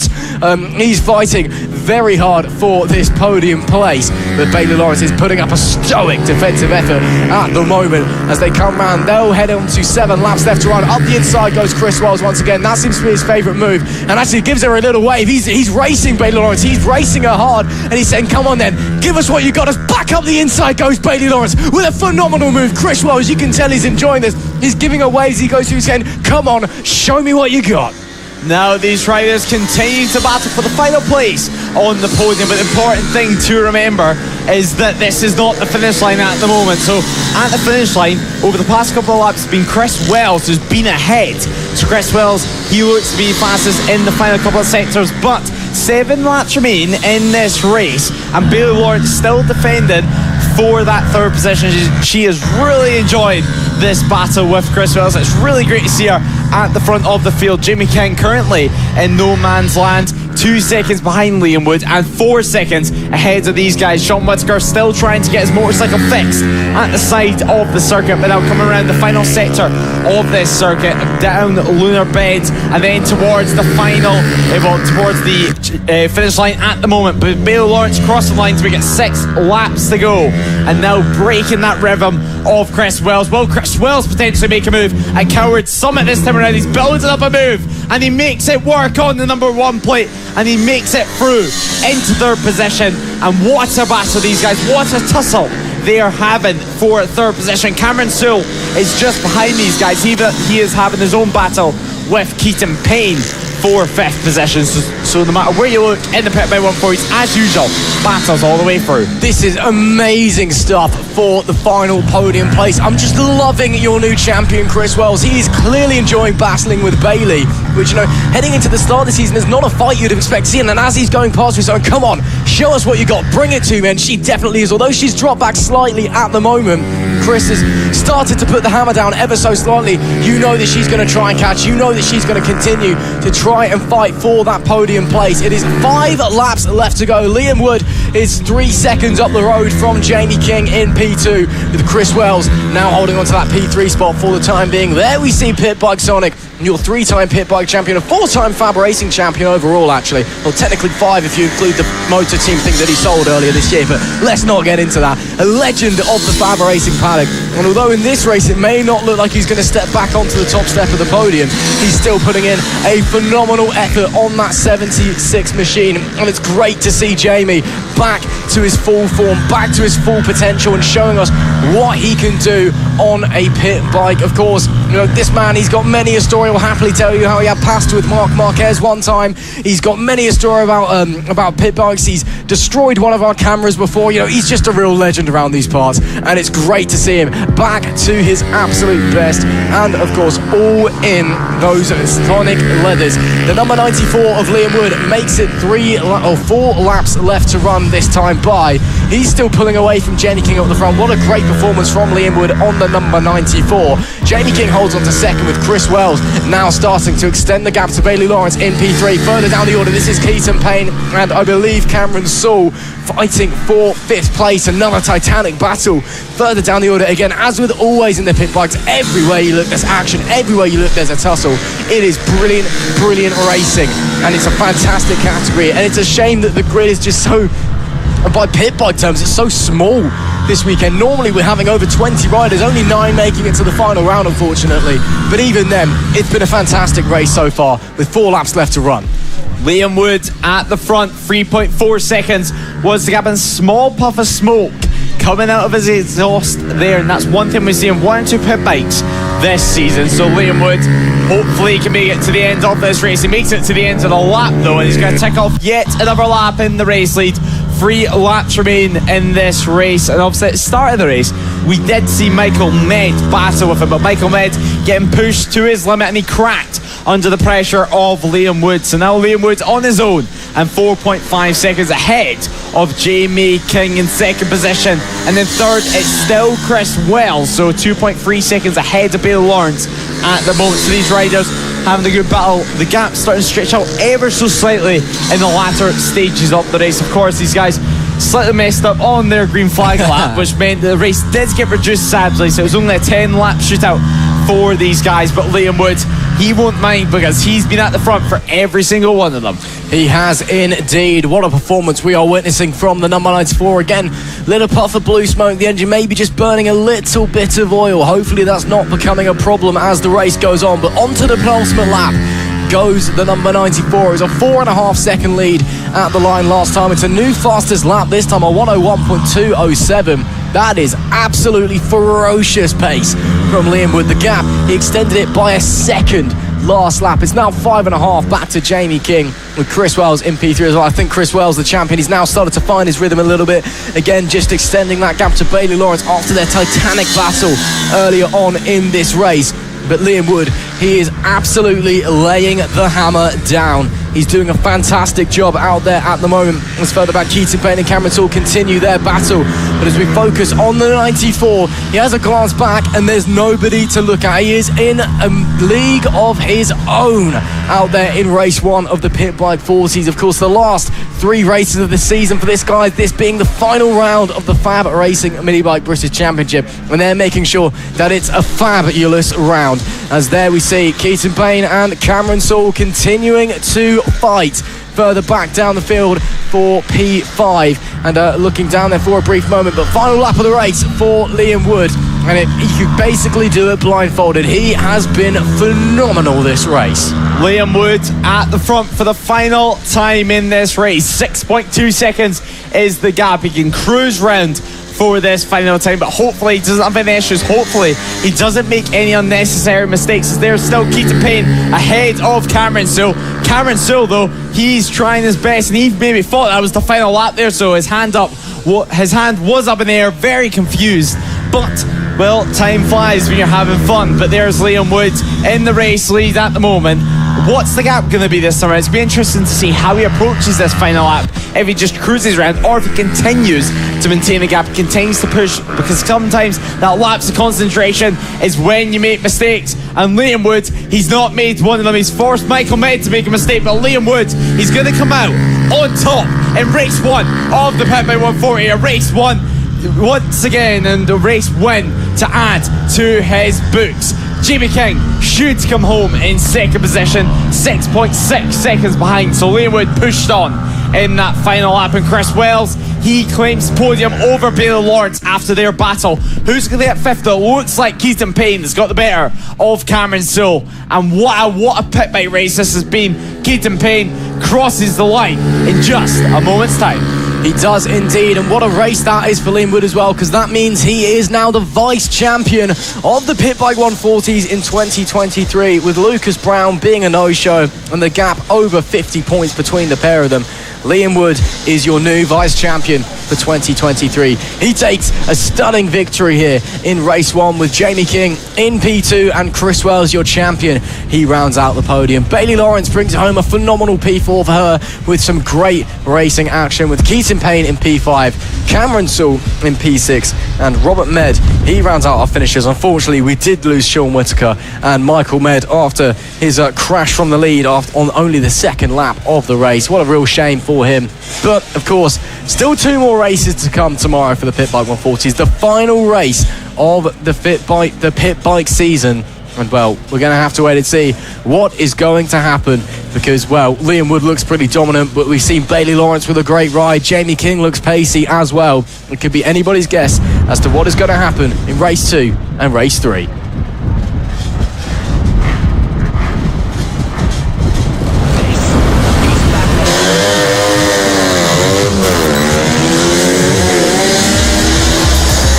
It's hotting up in the Mini F1 Sidecars. They're making their way out for race 1. And boy, oh boy, it is close out there. The championship gap between Mr. Mini F1 Sidecar, the eternal living legend that is Mick Williams, only 35 points ahead of the Green Streets, who have spent years trying to claw their way closer and closer to that number 26 machine. And finally, they've got a shot at the championship, and to make things better for themselves, they're sat on the pole position as well. Of course, Mick Williams starts alongside them. We're not sure if this is going to be the race start or not, so it'll be Green Streets on the pole with Mick Williams and Michael Elms in P2. Mick Lay starts in P3 on the 44 with John Hosker on the 127 in P4. The MPs start in P5 with Mark Parker and the M's in P6. Vince Bailey starts in 7th with Liam Wood in P8, and Ian Glover and Elliot Newton, they start in P9. The Green Streets, it's a 35-point gap. They could take this championship with a few race wins, but they need some misfortunes before Mick Williams. But this is such a scary track, it's such a big track, and the sidecars around here are absolutely rapid. So we're going to have to wait and see what is going to happen. It looks like it's going to be the race start, so we wait for the flag marshal, Lee Clowes, to put the green flag in the air. It's green flag drop. We're on the way. It's a very strong start from Mick Williams, but he's not able to capitalise and take the lead. A slow starting number 44, though, still manages to hold on to P3 for the time being, as they all make around the green streets, already having to go on the defensive from the 26. They're going to take this championship fight straight to the number 90, and up the inside goes Mick Williams, but unable to make the gap appear. This is going to be a fierce battle. These guys take so much pride in their work, of course. All these custom homemade mini F1 sidecar machines. So much love and effort and dedication goes into crafting these things. And now we've got a championship fight on our hands between a family team and the eternal champion Mick Williams. Can the Green Streets win it in race 1, or can Mick Williams do something different as the 44 slides into P3? We officially start lap 1, crossing the timing line and up to the top end of the circuit, where it is very, very scary for these sidecar guys. They're just so fast heading down through there, but it will be the Green Streets holding the lead for the moment as they head through Joey Dunlop corner. But look at the 44, they're looking very pacey in P3. Despite the slow start, they are already beginning to catch the two leaders. There's 44 in third position at the moment. Potentially, could we see Mickley lead the way here at Three Sisters? It's sprung up some surprises already, and well, they qualified in third position, but it's a title pressure getting to Mick Williams in race 1 at a brand new circuit, a brand new challenge for him. So who knows what's going to happen? No one knew what was going to happen going into this round, with of course the two sidecars at the front being two completely different machines. As you're seeing there, one better mid-corner, Mick Williams far better mid-corner. You really have to build up the speed, build up the momentum, while the likes of the number 90 of the Green Streets, they can break deeper. Who's going to get the best of the braking and get the best of the mid-corner here at the top end of the circuit? It's going to be side by side here in the Mini F1 sidecars. Mick Williams takes the race lead once again here in the Mini F1 sidecar class. It's been an incredibly close race so far. Now they power it out through towards the start finish line. The 44 still in third position, and they tick off yet another lap. 6 laps remaining in a freeway battle at the front. The 44 is an absolute rocket ship in a straight line and on the brakes as well. I mean, they're losing out in the tricky mid-section with all the corners, but coming down the straights, they are just so fast. It is unbelievable how fast that thing is in a straight line. But it is Mick Williams that leads the way. If they finish as they do, championship does not end here, but the gap will extend to 40 points, and that puts the pressure on the Green Streets, but they're going to try and fight back. They have a little look heading into the final corner, and a bit of a wobble there for the 26 machine in the lead as well. But the Green Streets unable to capitalise. It's going to be 5 laps left to run at the line this time by. And maybe the Green Streets can try some heroics, much like Mick Williams did on the previous tour. Can they have a look to the outside? No, I don't think they will. Just a bit too far back on this occasion. As further down the order as well, that is the MPs leading the 127 John Husker machine. Contact and crash between the two leaders. Mick Williams is furious. The Green Streets try and get going, and fierce words exchanged between the two sidecar teams. Mick Williams is out of the race. The Green Streets get going once again, but how damaged is that sidecar? Absolute crazy, ludicrous drama here at Three Sisters in race 1 of the Mini F1 sidecars. Where do the Green Streets come out? Mick Williams, your championship leader, out of the race. The Green Streets are out of the race as well. Unbelievable. The Green Streets out of the race. Mick Williams is furious. The Green Streets confused. That means the 44 leads the way here at Three Sisters. Looking through the visor there, his eyes were on absolute stalks. He can't believe what he's just seen. He's leading in race 1. Mick Lee leads the way. Mick Williams is out of the race. The Green Streets are out of the race. The championship leaders collided. The championship pressure showing between these guys. The first time I've ever seen Mick Williams absolutely furious at the side of the circuit. Words will be exchanged in the paddock or in the pit lane between these 4 riders. So now they continue it through, and this is the battle for third position John Hosker and Mark Parker battling it out with the MPs as well, actually, in this battle as well. So Chris and Robert MP down to third now, actually, as John Hosker gets into second position.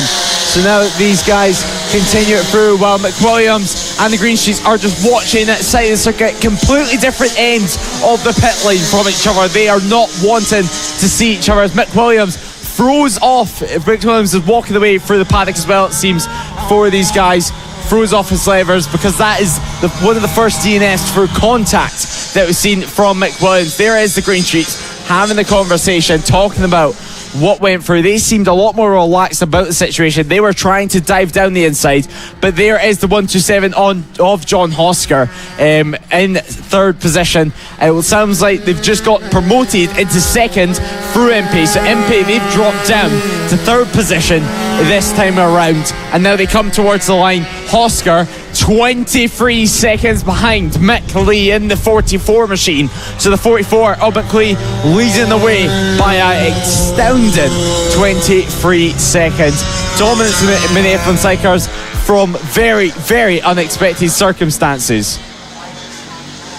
I genuinely cannot believe what I have just seen. I've never seen Mick Williams furious like that in my life. Strange enough, that also hands him the advantage in the championship because neither of them are going to stall, so the gap's going to stay at 35 points heading into race 2, which means to keep the championship going to race 3, the Green Streets are going to have to outscore the 26 by at least 10 points. Or, sorry, at least 11 points, should I say. Just unbelievable drama here in the Mini F1 Sidecars. Just unreal. I know words will be exchanged between the two. Potentially race control could get involved with that one. Potentially penalties handed out. But oh my, unreal action. Mick Lee in the 44. They were looking fast. They were running in third on the tail of the leaders, and they have been handed an absolute gift from the racing gods. A 27-second lead. They could cruise home. All they got to do is bring it home, and they have won race 1 here at Three Sisters. What a way to kick off the weekend. I mean, I'm confused, I'm shocked, but I can't help but smile. Three Sisters has been serving us up treat after treat races all day long, and here in the Mini F1 Sidecars it is no different. What drama, what chaos, what tension as the championship battle goes down to the line. We're starting the final lap of the race for the 44 of Mick Lee, and my oh my, as there we see Mick Williams himself alongside Mike Elms. They are furious, but they're choosing to watch along down at the end of the pit lane. But with just half a lap left to, a full lap, or half a lap, yes, left to run, should I say, as they head through Cowards Corner. Mick Lee has, well, again, he's been given a gift, but also deserved, because that 44 machine has been rapid. I believe it's possibly his first ever win in the Mini F1 Sidecars. I think they've turned up with a new engine this weekend. It's making some strange noises. We all thought it was unhealthy just because of how loud and the pops and bangs that are coming out of the exhaust of that thing.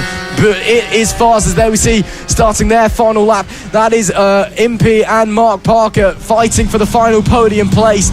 But with only a handful of corners left to run, the 44 machine. Unexpected contact, unexpected drama, but you are seeing something you wouldn't believe if I told you would happen before this weekend. The final corner, and the checkered flag beckons for the 44. Mick Lee is a race winner in FAB-Racing. Unbelievable scenes here in race 1 of the Mini F1 Sidecars. The 44 take the checkered flag after the Green Streets and Mick Williams take themselves out through contact, and maybe getting a bit emotional there is Mick Lee. Unbelievable stuff.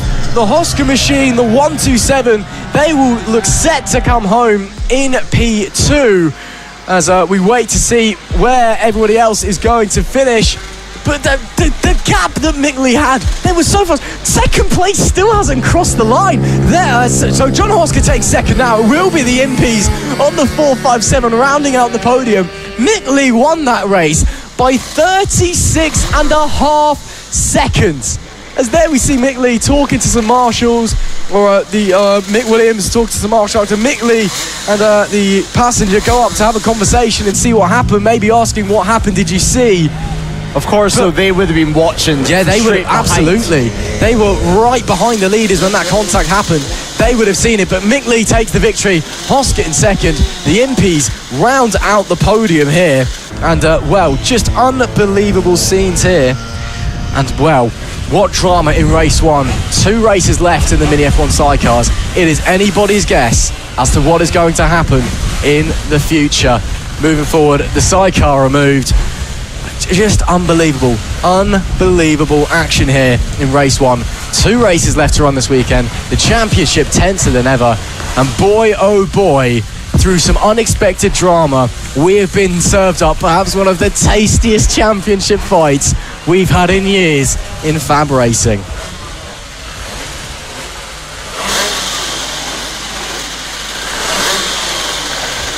Coming up now is race 1 of the Premier Class here at FAB Racing.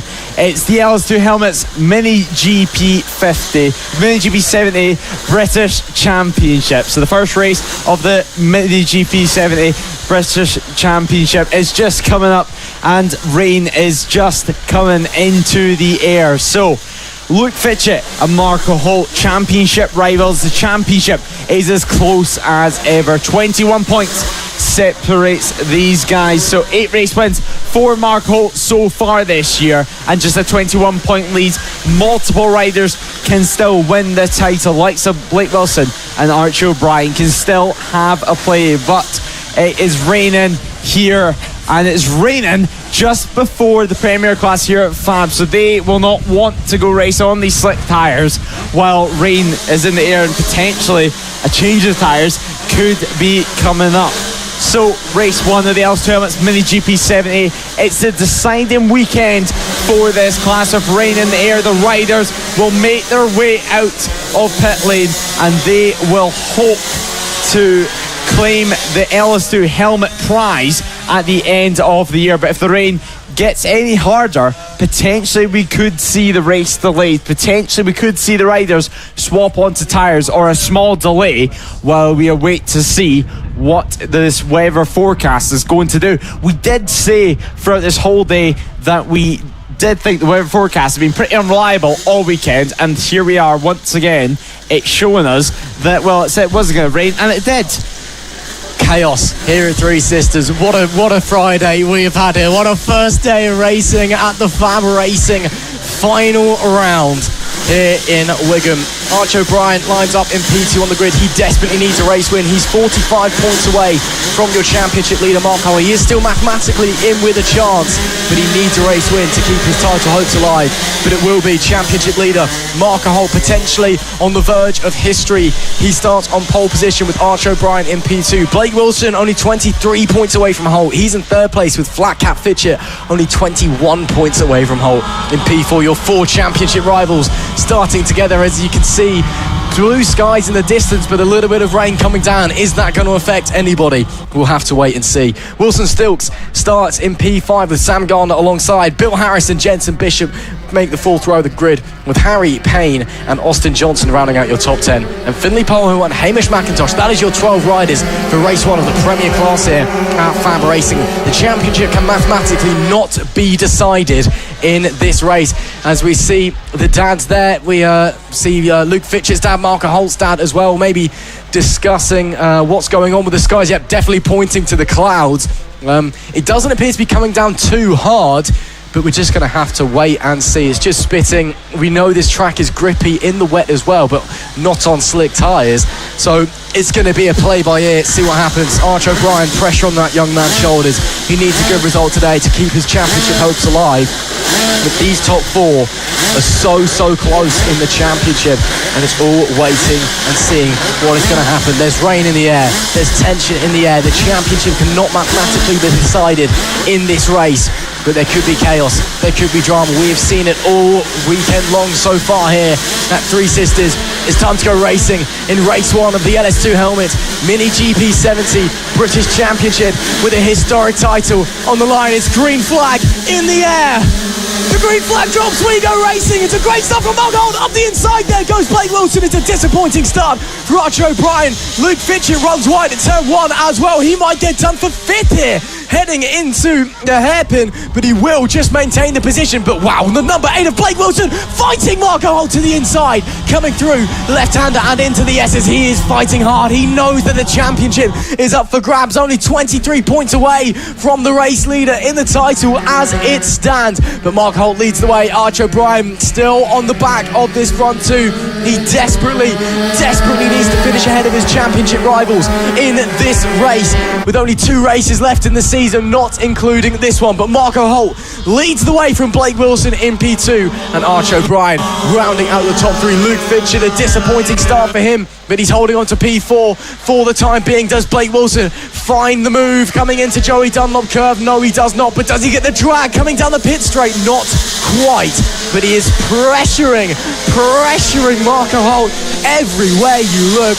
But Holt still leads the way. Of course, he's already won 1 championship this season, the Mini-GP 50s title. He wrapped that up back at Wilton Mill. But now, as we come through into the SS section, we know that he is only a handful of races away from making it 2 historic championships for the young number 58. But Blake Wilson, he's trying desperately to make that not to happen. At the front, the battle continues. Mark Holt continues to lead the way, but Blake Wilson is going to want to do something about it. He's building up a move already, but it's going to be almost 3 wide into the rise. Archie O'Brien on the 91 machine. He's wanted to start to make a move here. The championship is as close as ever, and the racing is just as close on the circuit. But now Blake Wilson, he's continuing to build up that move. He's continuing to look down the inside on the number 8 machine, but he backs out of it. So Marco Holt at the line last time around, 0.2 of a second was the gap between them. And there is Marshall kicking off some debris off onto the side of the circuit. And just behind as well, Wilson Delks and Luke Fitchett continues to battle. So if these 3 continue at the front to duke it out and slow each other up, we could see this 3-bike battle soon turn into a 5. 9 laps remain. We're in the last section of the circuit into Lunar Bend now, and then we power out through, start to get into the power band, build up the speed towards the start finish line. Is this going to be a run? And to see when you can make a move, if you can make it in time. And Archie O'Brien is in 3rd position still, but it looks like he's going to make the move into 2nd position. He backs over very quickly into the Coward Summit. It's so tricky, it's almost blind going into there. It's almost like you're riding off a cliff. But 8 laps remain in this race. Wilson dealt ahead of Luke Fitchett now, so Fitchett dropping down to 5th. Yeah, Luke Fitchett really struggling out there on his Metrokit machine for reasons unbeknownst to us. Hopefully he's able to get back into form again. One of the championship for the missing. Blake Wilson, maybe no. He's looking so fast on that number 8 bike, but just cannot find the gap. Marco Holt knows what's on the line. He knows what's at risk if Blake Wilson gets through and is able to gain on him into the championship heading into race 2. Meanwhile, Archie O'Brien in P3, if they finish as they do, O'Brien will drop out of championship contention, just leaving Holt, Fitchett and Wilson to challenge for the title in the final 2 races. 7 laps left to go. Wilson dilts with the fastest lap now, 57.451. That explains why he got past Luke Fitchett. He is flying at the moment. Oh, Archie O'Brien, that's a late lunge into Joey Dunlop corner, but can't quite make it work. But it was certainly a look nonetheless. Blake Wilson, he's looking left, he's looking right, he just cannot find the gap on Marco Holt. He's got great drive out of the corner there, but again, just unable to make the move. Marco Holt is doing a fantastic job at just putting his bike where he needs to, but this time maybe no. Marco Holt sweeps round the outside. This is brilliant racing in the LS2 helmets, Mini-GP 70 British Championship, race 1 at Three Sisters, and with a massive championship fight on the line, the most prestigious title here at FAB-Racing. Oh, a very big moment there for Blake Wilson. Had to sit the bike up momentarily. Archie O'Brien gets a run. Does Blake Wilson get a run as well? O'Brien looks to the inside, but decides not to go for the move. 6 laps left to run this time by, and he cannot fit a paperclip between the top 3.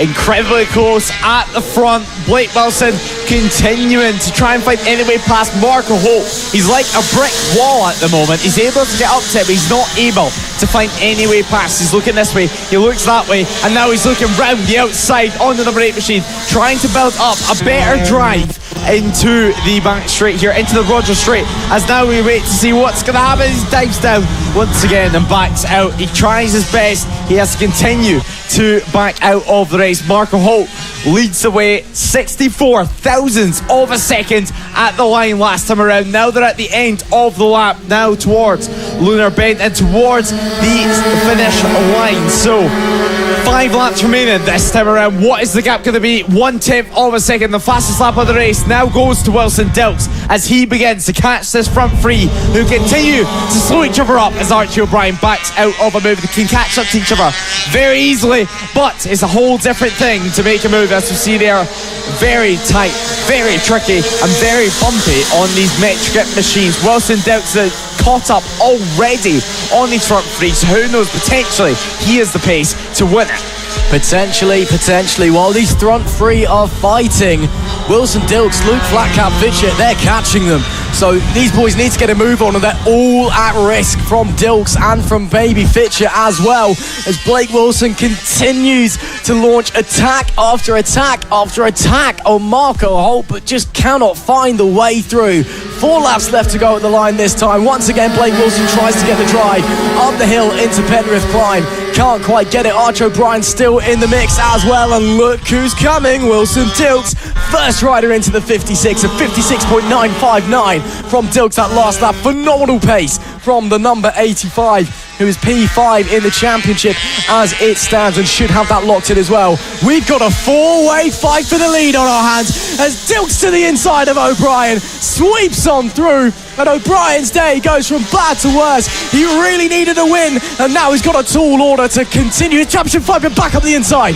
Lovely stuff from the number 91, but this means that these two fighting is going to separate O'Brien from the front two of Marco Holt and Blake Wilson, who can continue their fight forward. O'Brien really needs to lay the hammer down. He really needs to go forward now, because the clock is ticking on his championship hopes. Blake Wilson once again, great drive out of Luna Corner and onto the front stretch. It will be 3 laps left to go. Does he have the drive heading up the climb? No, not quite. He will not have a look heading into the fast, sweeping yet bumpy uphill right-hander.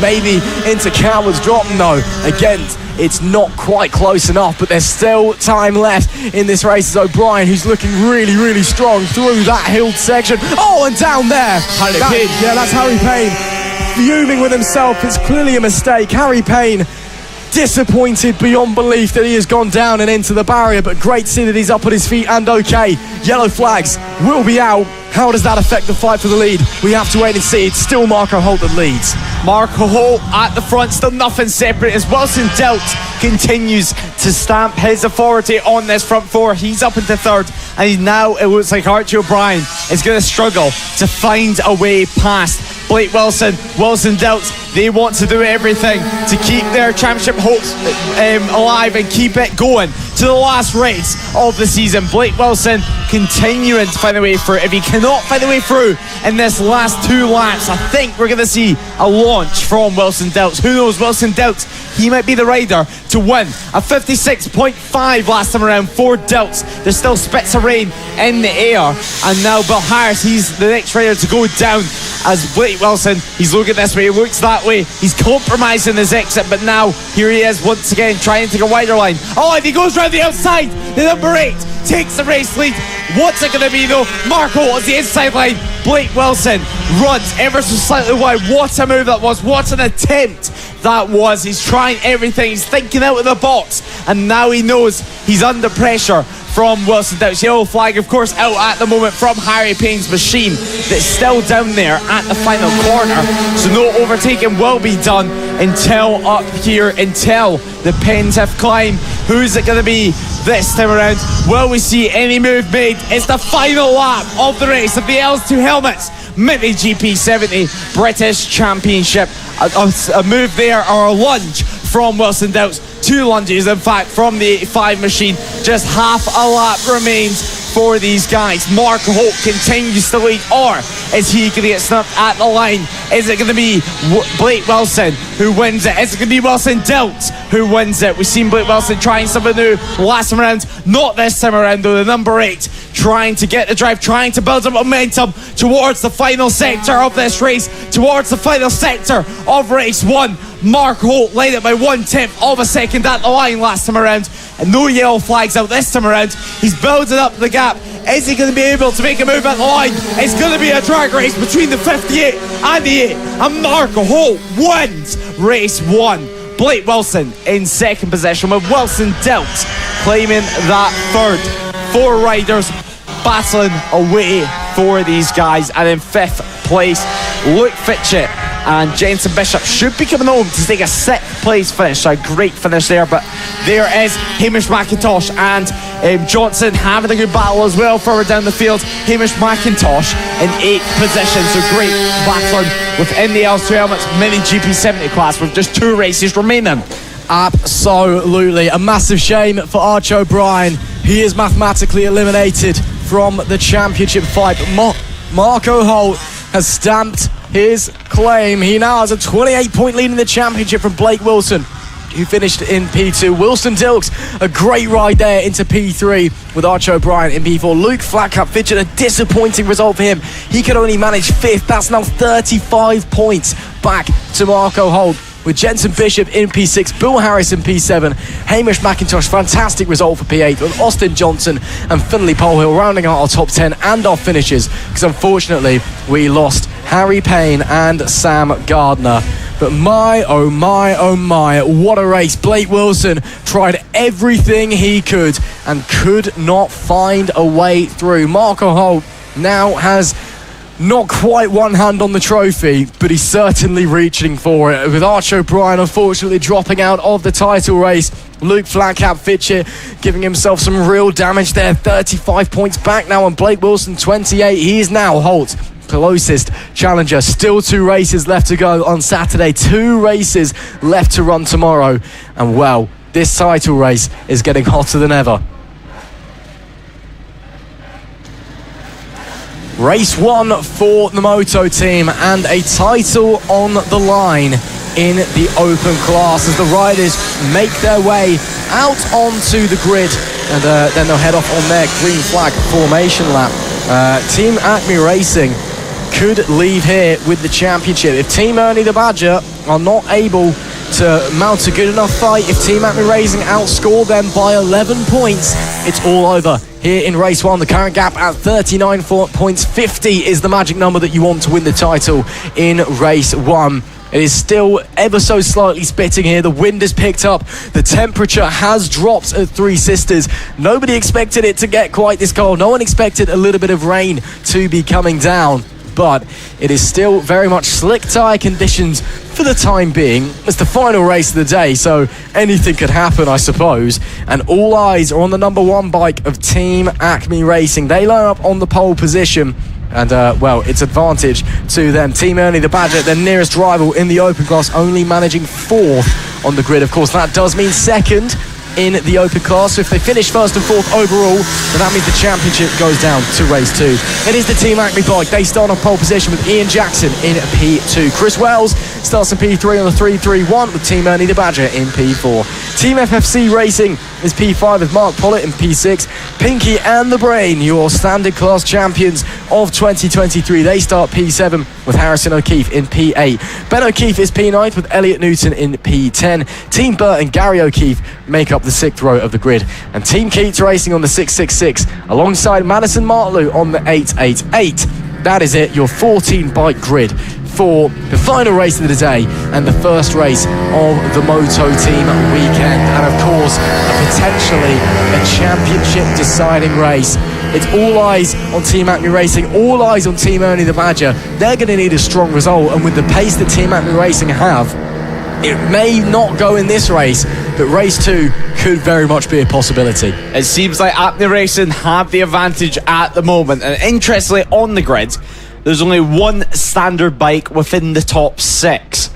So Ian Jackson's doing a great job on the Suzuki to put that bike on the front row out of all things. Well, the next standard bike is Pinky and the Brain down in 7th. So what's going to happen in this one? The open class is still up for grabs. It's Team Acme Racing in first position in the championship and first position on the grid. And Team Ernie the Badger down in fourth position on the grid, but not too far behind.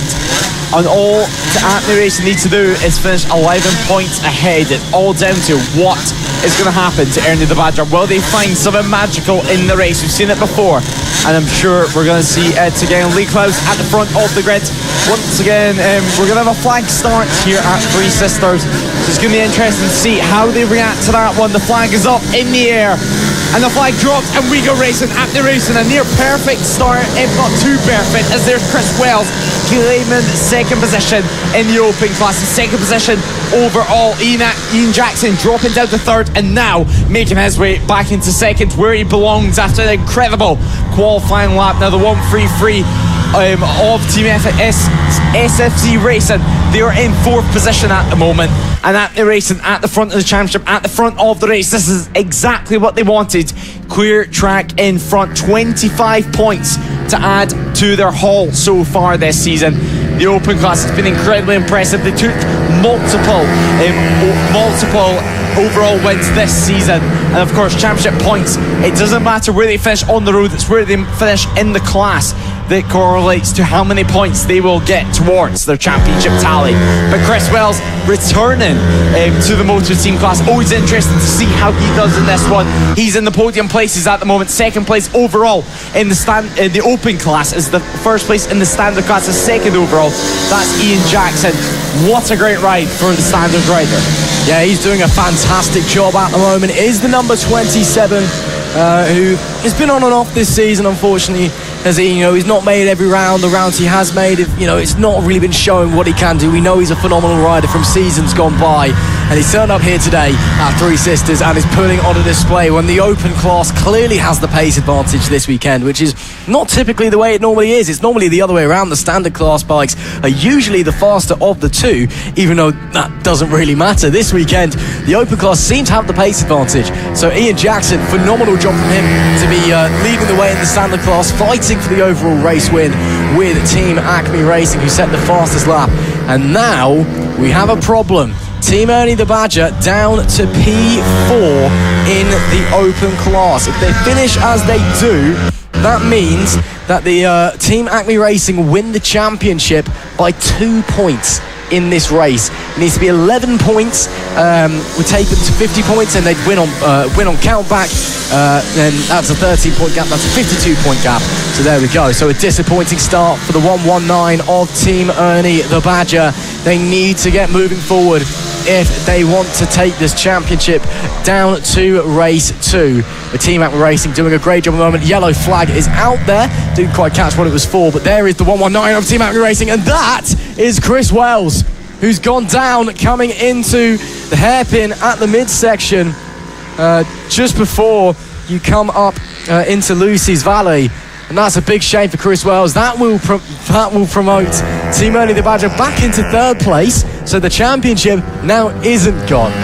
Okay, so it's getting interesting now. So now that Chris Wells has gone down, seemingly out of the race, Team Ernie the Badger now back to third in the open class, and now the championship is still on by about 2 points as well. So now the championship, as it stands, will go down to race 2.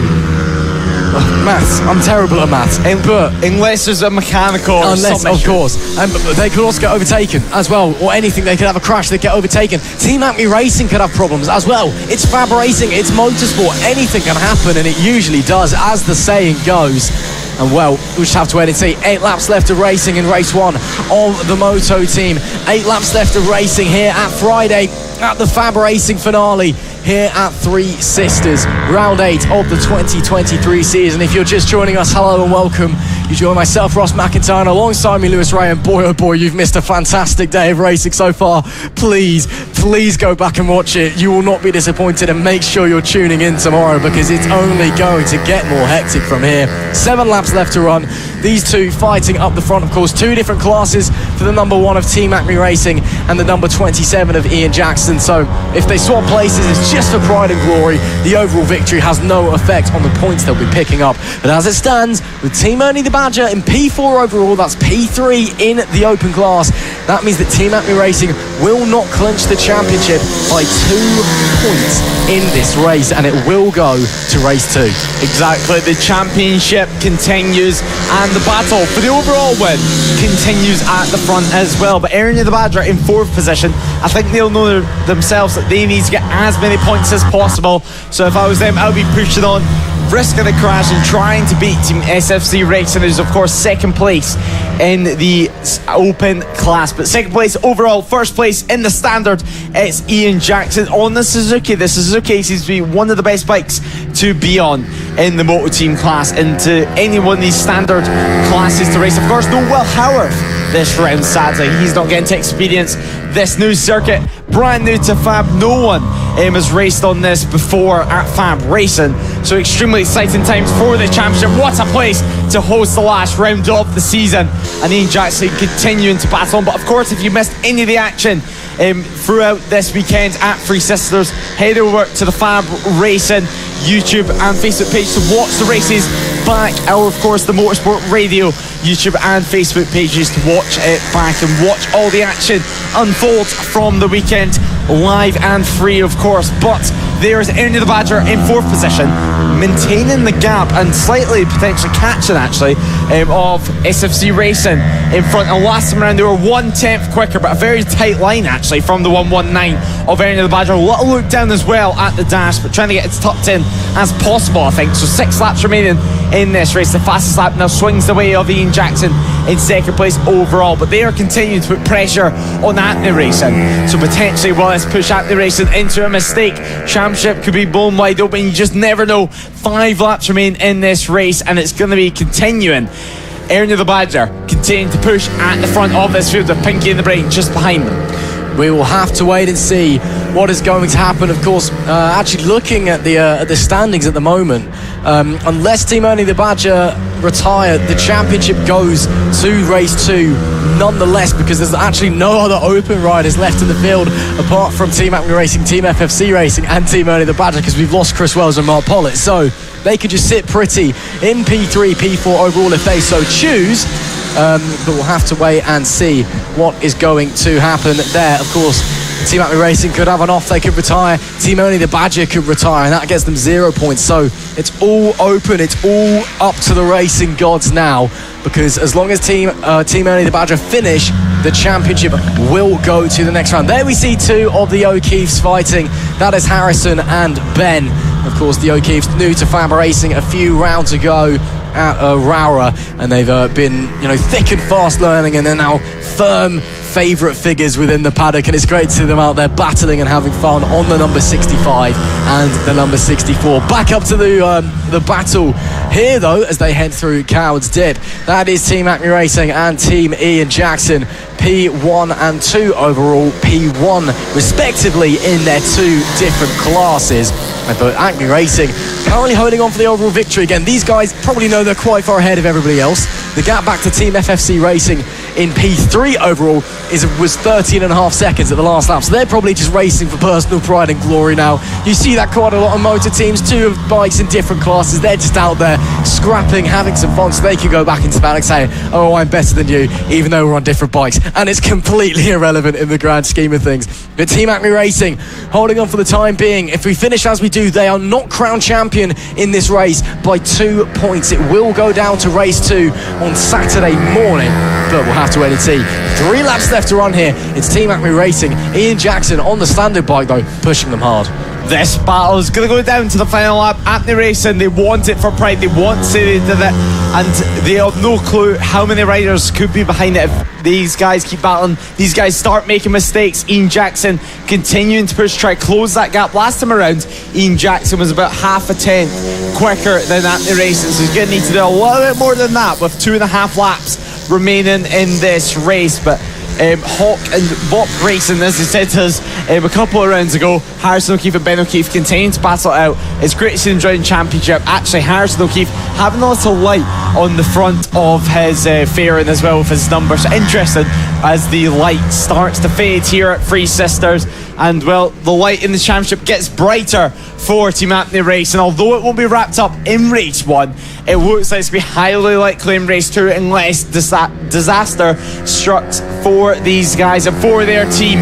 So Acme Racing, they come across the line in just a moment's time to make it 2 laps remaining. The marshals watching on, they've done a great job in the opening day of racing here in the Moto team and here in FAB Racing and in this Moto team race, of course. Acme Racing now, the fastest lap of the race, a 1 minute 4.123 is their fastest lap, as Ian Jackson also a 1 minute 4.1. So both of them pushing each other up.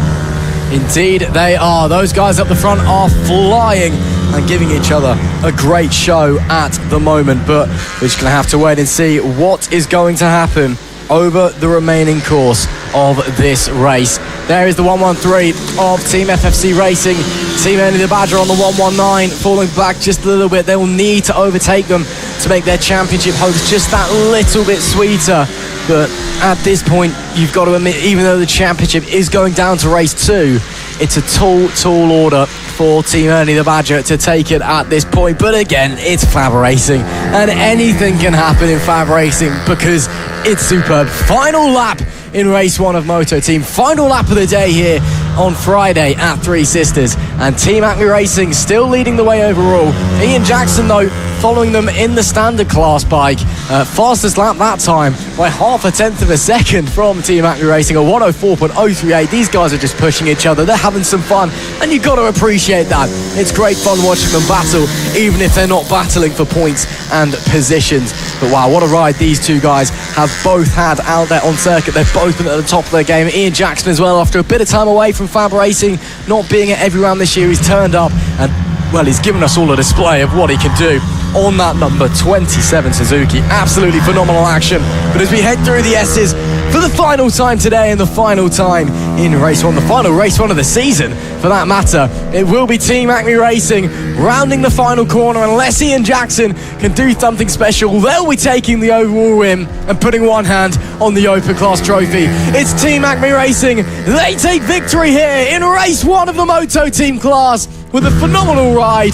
Ian Jackson on the 27 will finish P2 overall. He takes the standard class victory. But wow, what fun it was watching those two push each other out there on 2 different classes of bikes, having a great time. Team FFC Racing, they'll finish P2 in Open Class and P3 on the overall podium. Team Ernie the Badger finished 3rd in the Open Class. The championship will go down to the next race, but it will mean that if Team Ernie the Badger want to take it to race 3, they're going to have to win and hope Team Acme Racing don't score. It's a very, very tall order, and Team Acme Racing can go to bed tonight feeling happy and very, very confident going into race 2. Team Acme Racing take the Open Class victory, with Ian Jackson taking the Standard Class victory. The Open Class podium rounded out by Team FFC Racing and Team Ernie the Badger, with Harrison O'Keefe and Ben O'Keefe actually rounding out the Standard Class podium. A great showing from the O'Keefes there. Pinky and the Brain finished P4 in Standard, with Elliot Newton behind them, Team Burt behind them, and then Gary O'Keefe, Team Keats Racing, and Madison Martley rounding out our Standard Class. And we lost Chris Wells and Mark Pollitt, unfortunately, both of them in the Open Class. There we see Chris Wells explaining what actually happened. Still smiling. Yeah, he's smiling about it. He's sort of, I just fell off, hit my head on the floor. He's laughing. Chris Wells, the man, never has a smile not on his face. He's the happiest man in the FAB Racing paddock. Of course, he is your current Pit Bike 140 champion as well. He took that last time out at Wilton Mill. So, reasons to be smiling, even if you have just had an off at the end of race 1 here in the Moto team.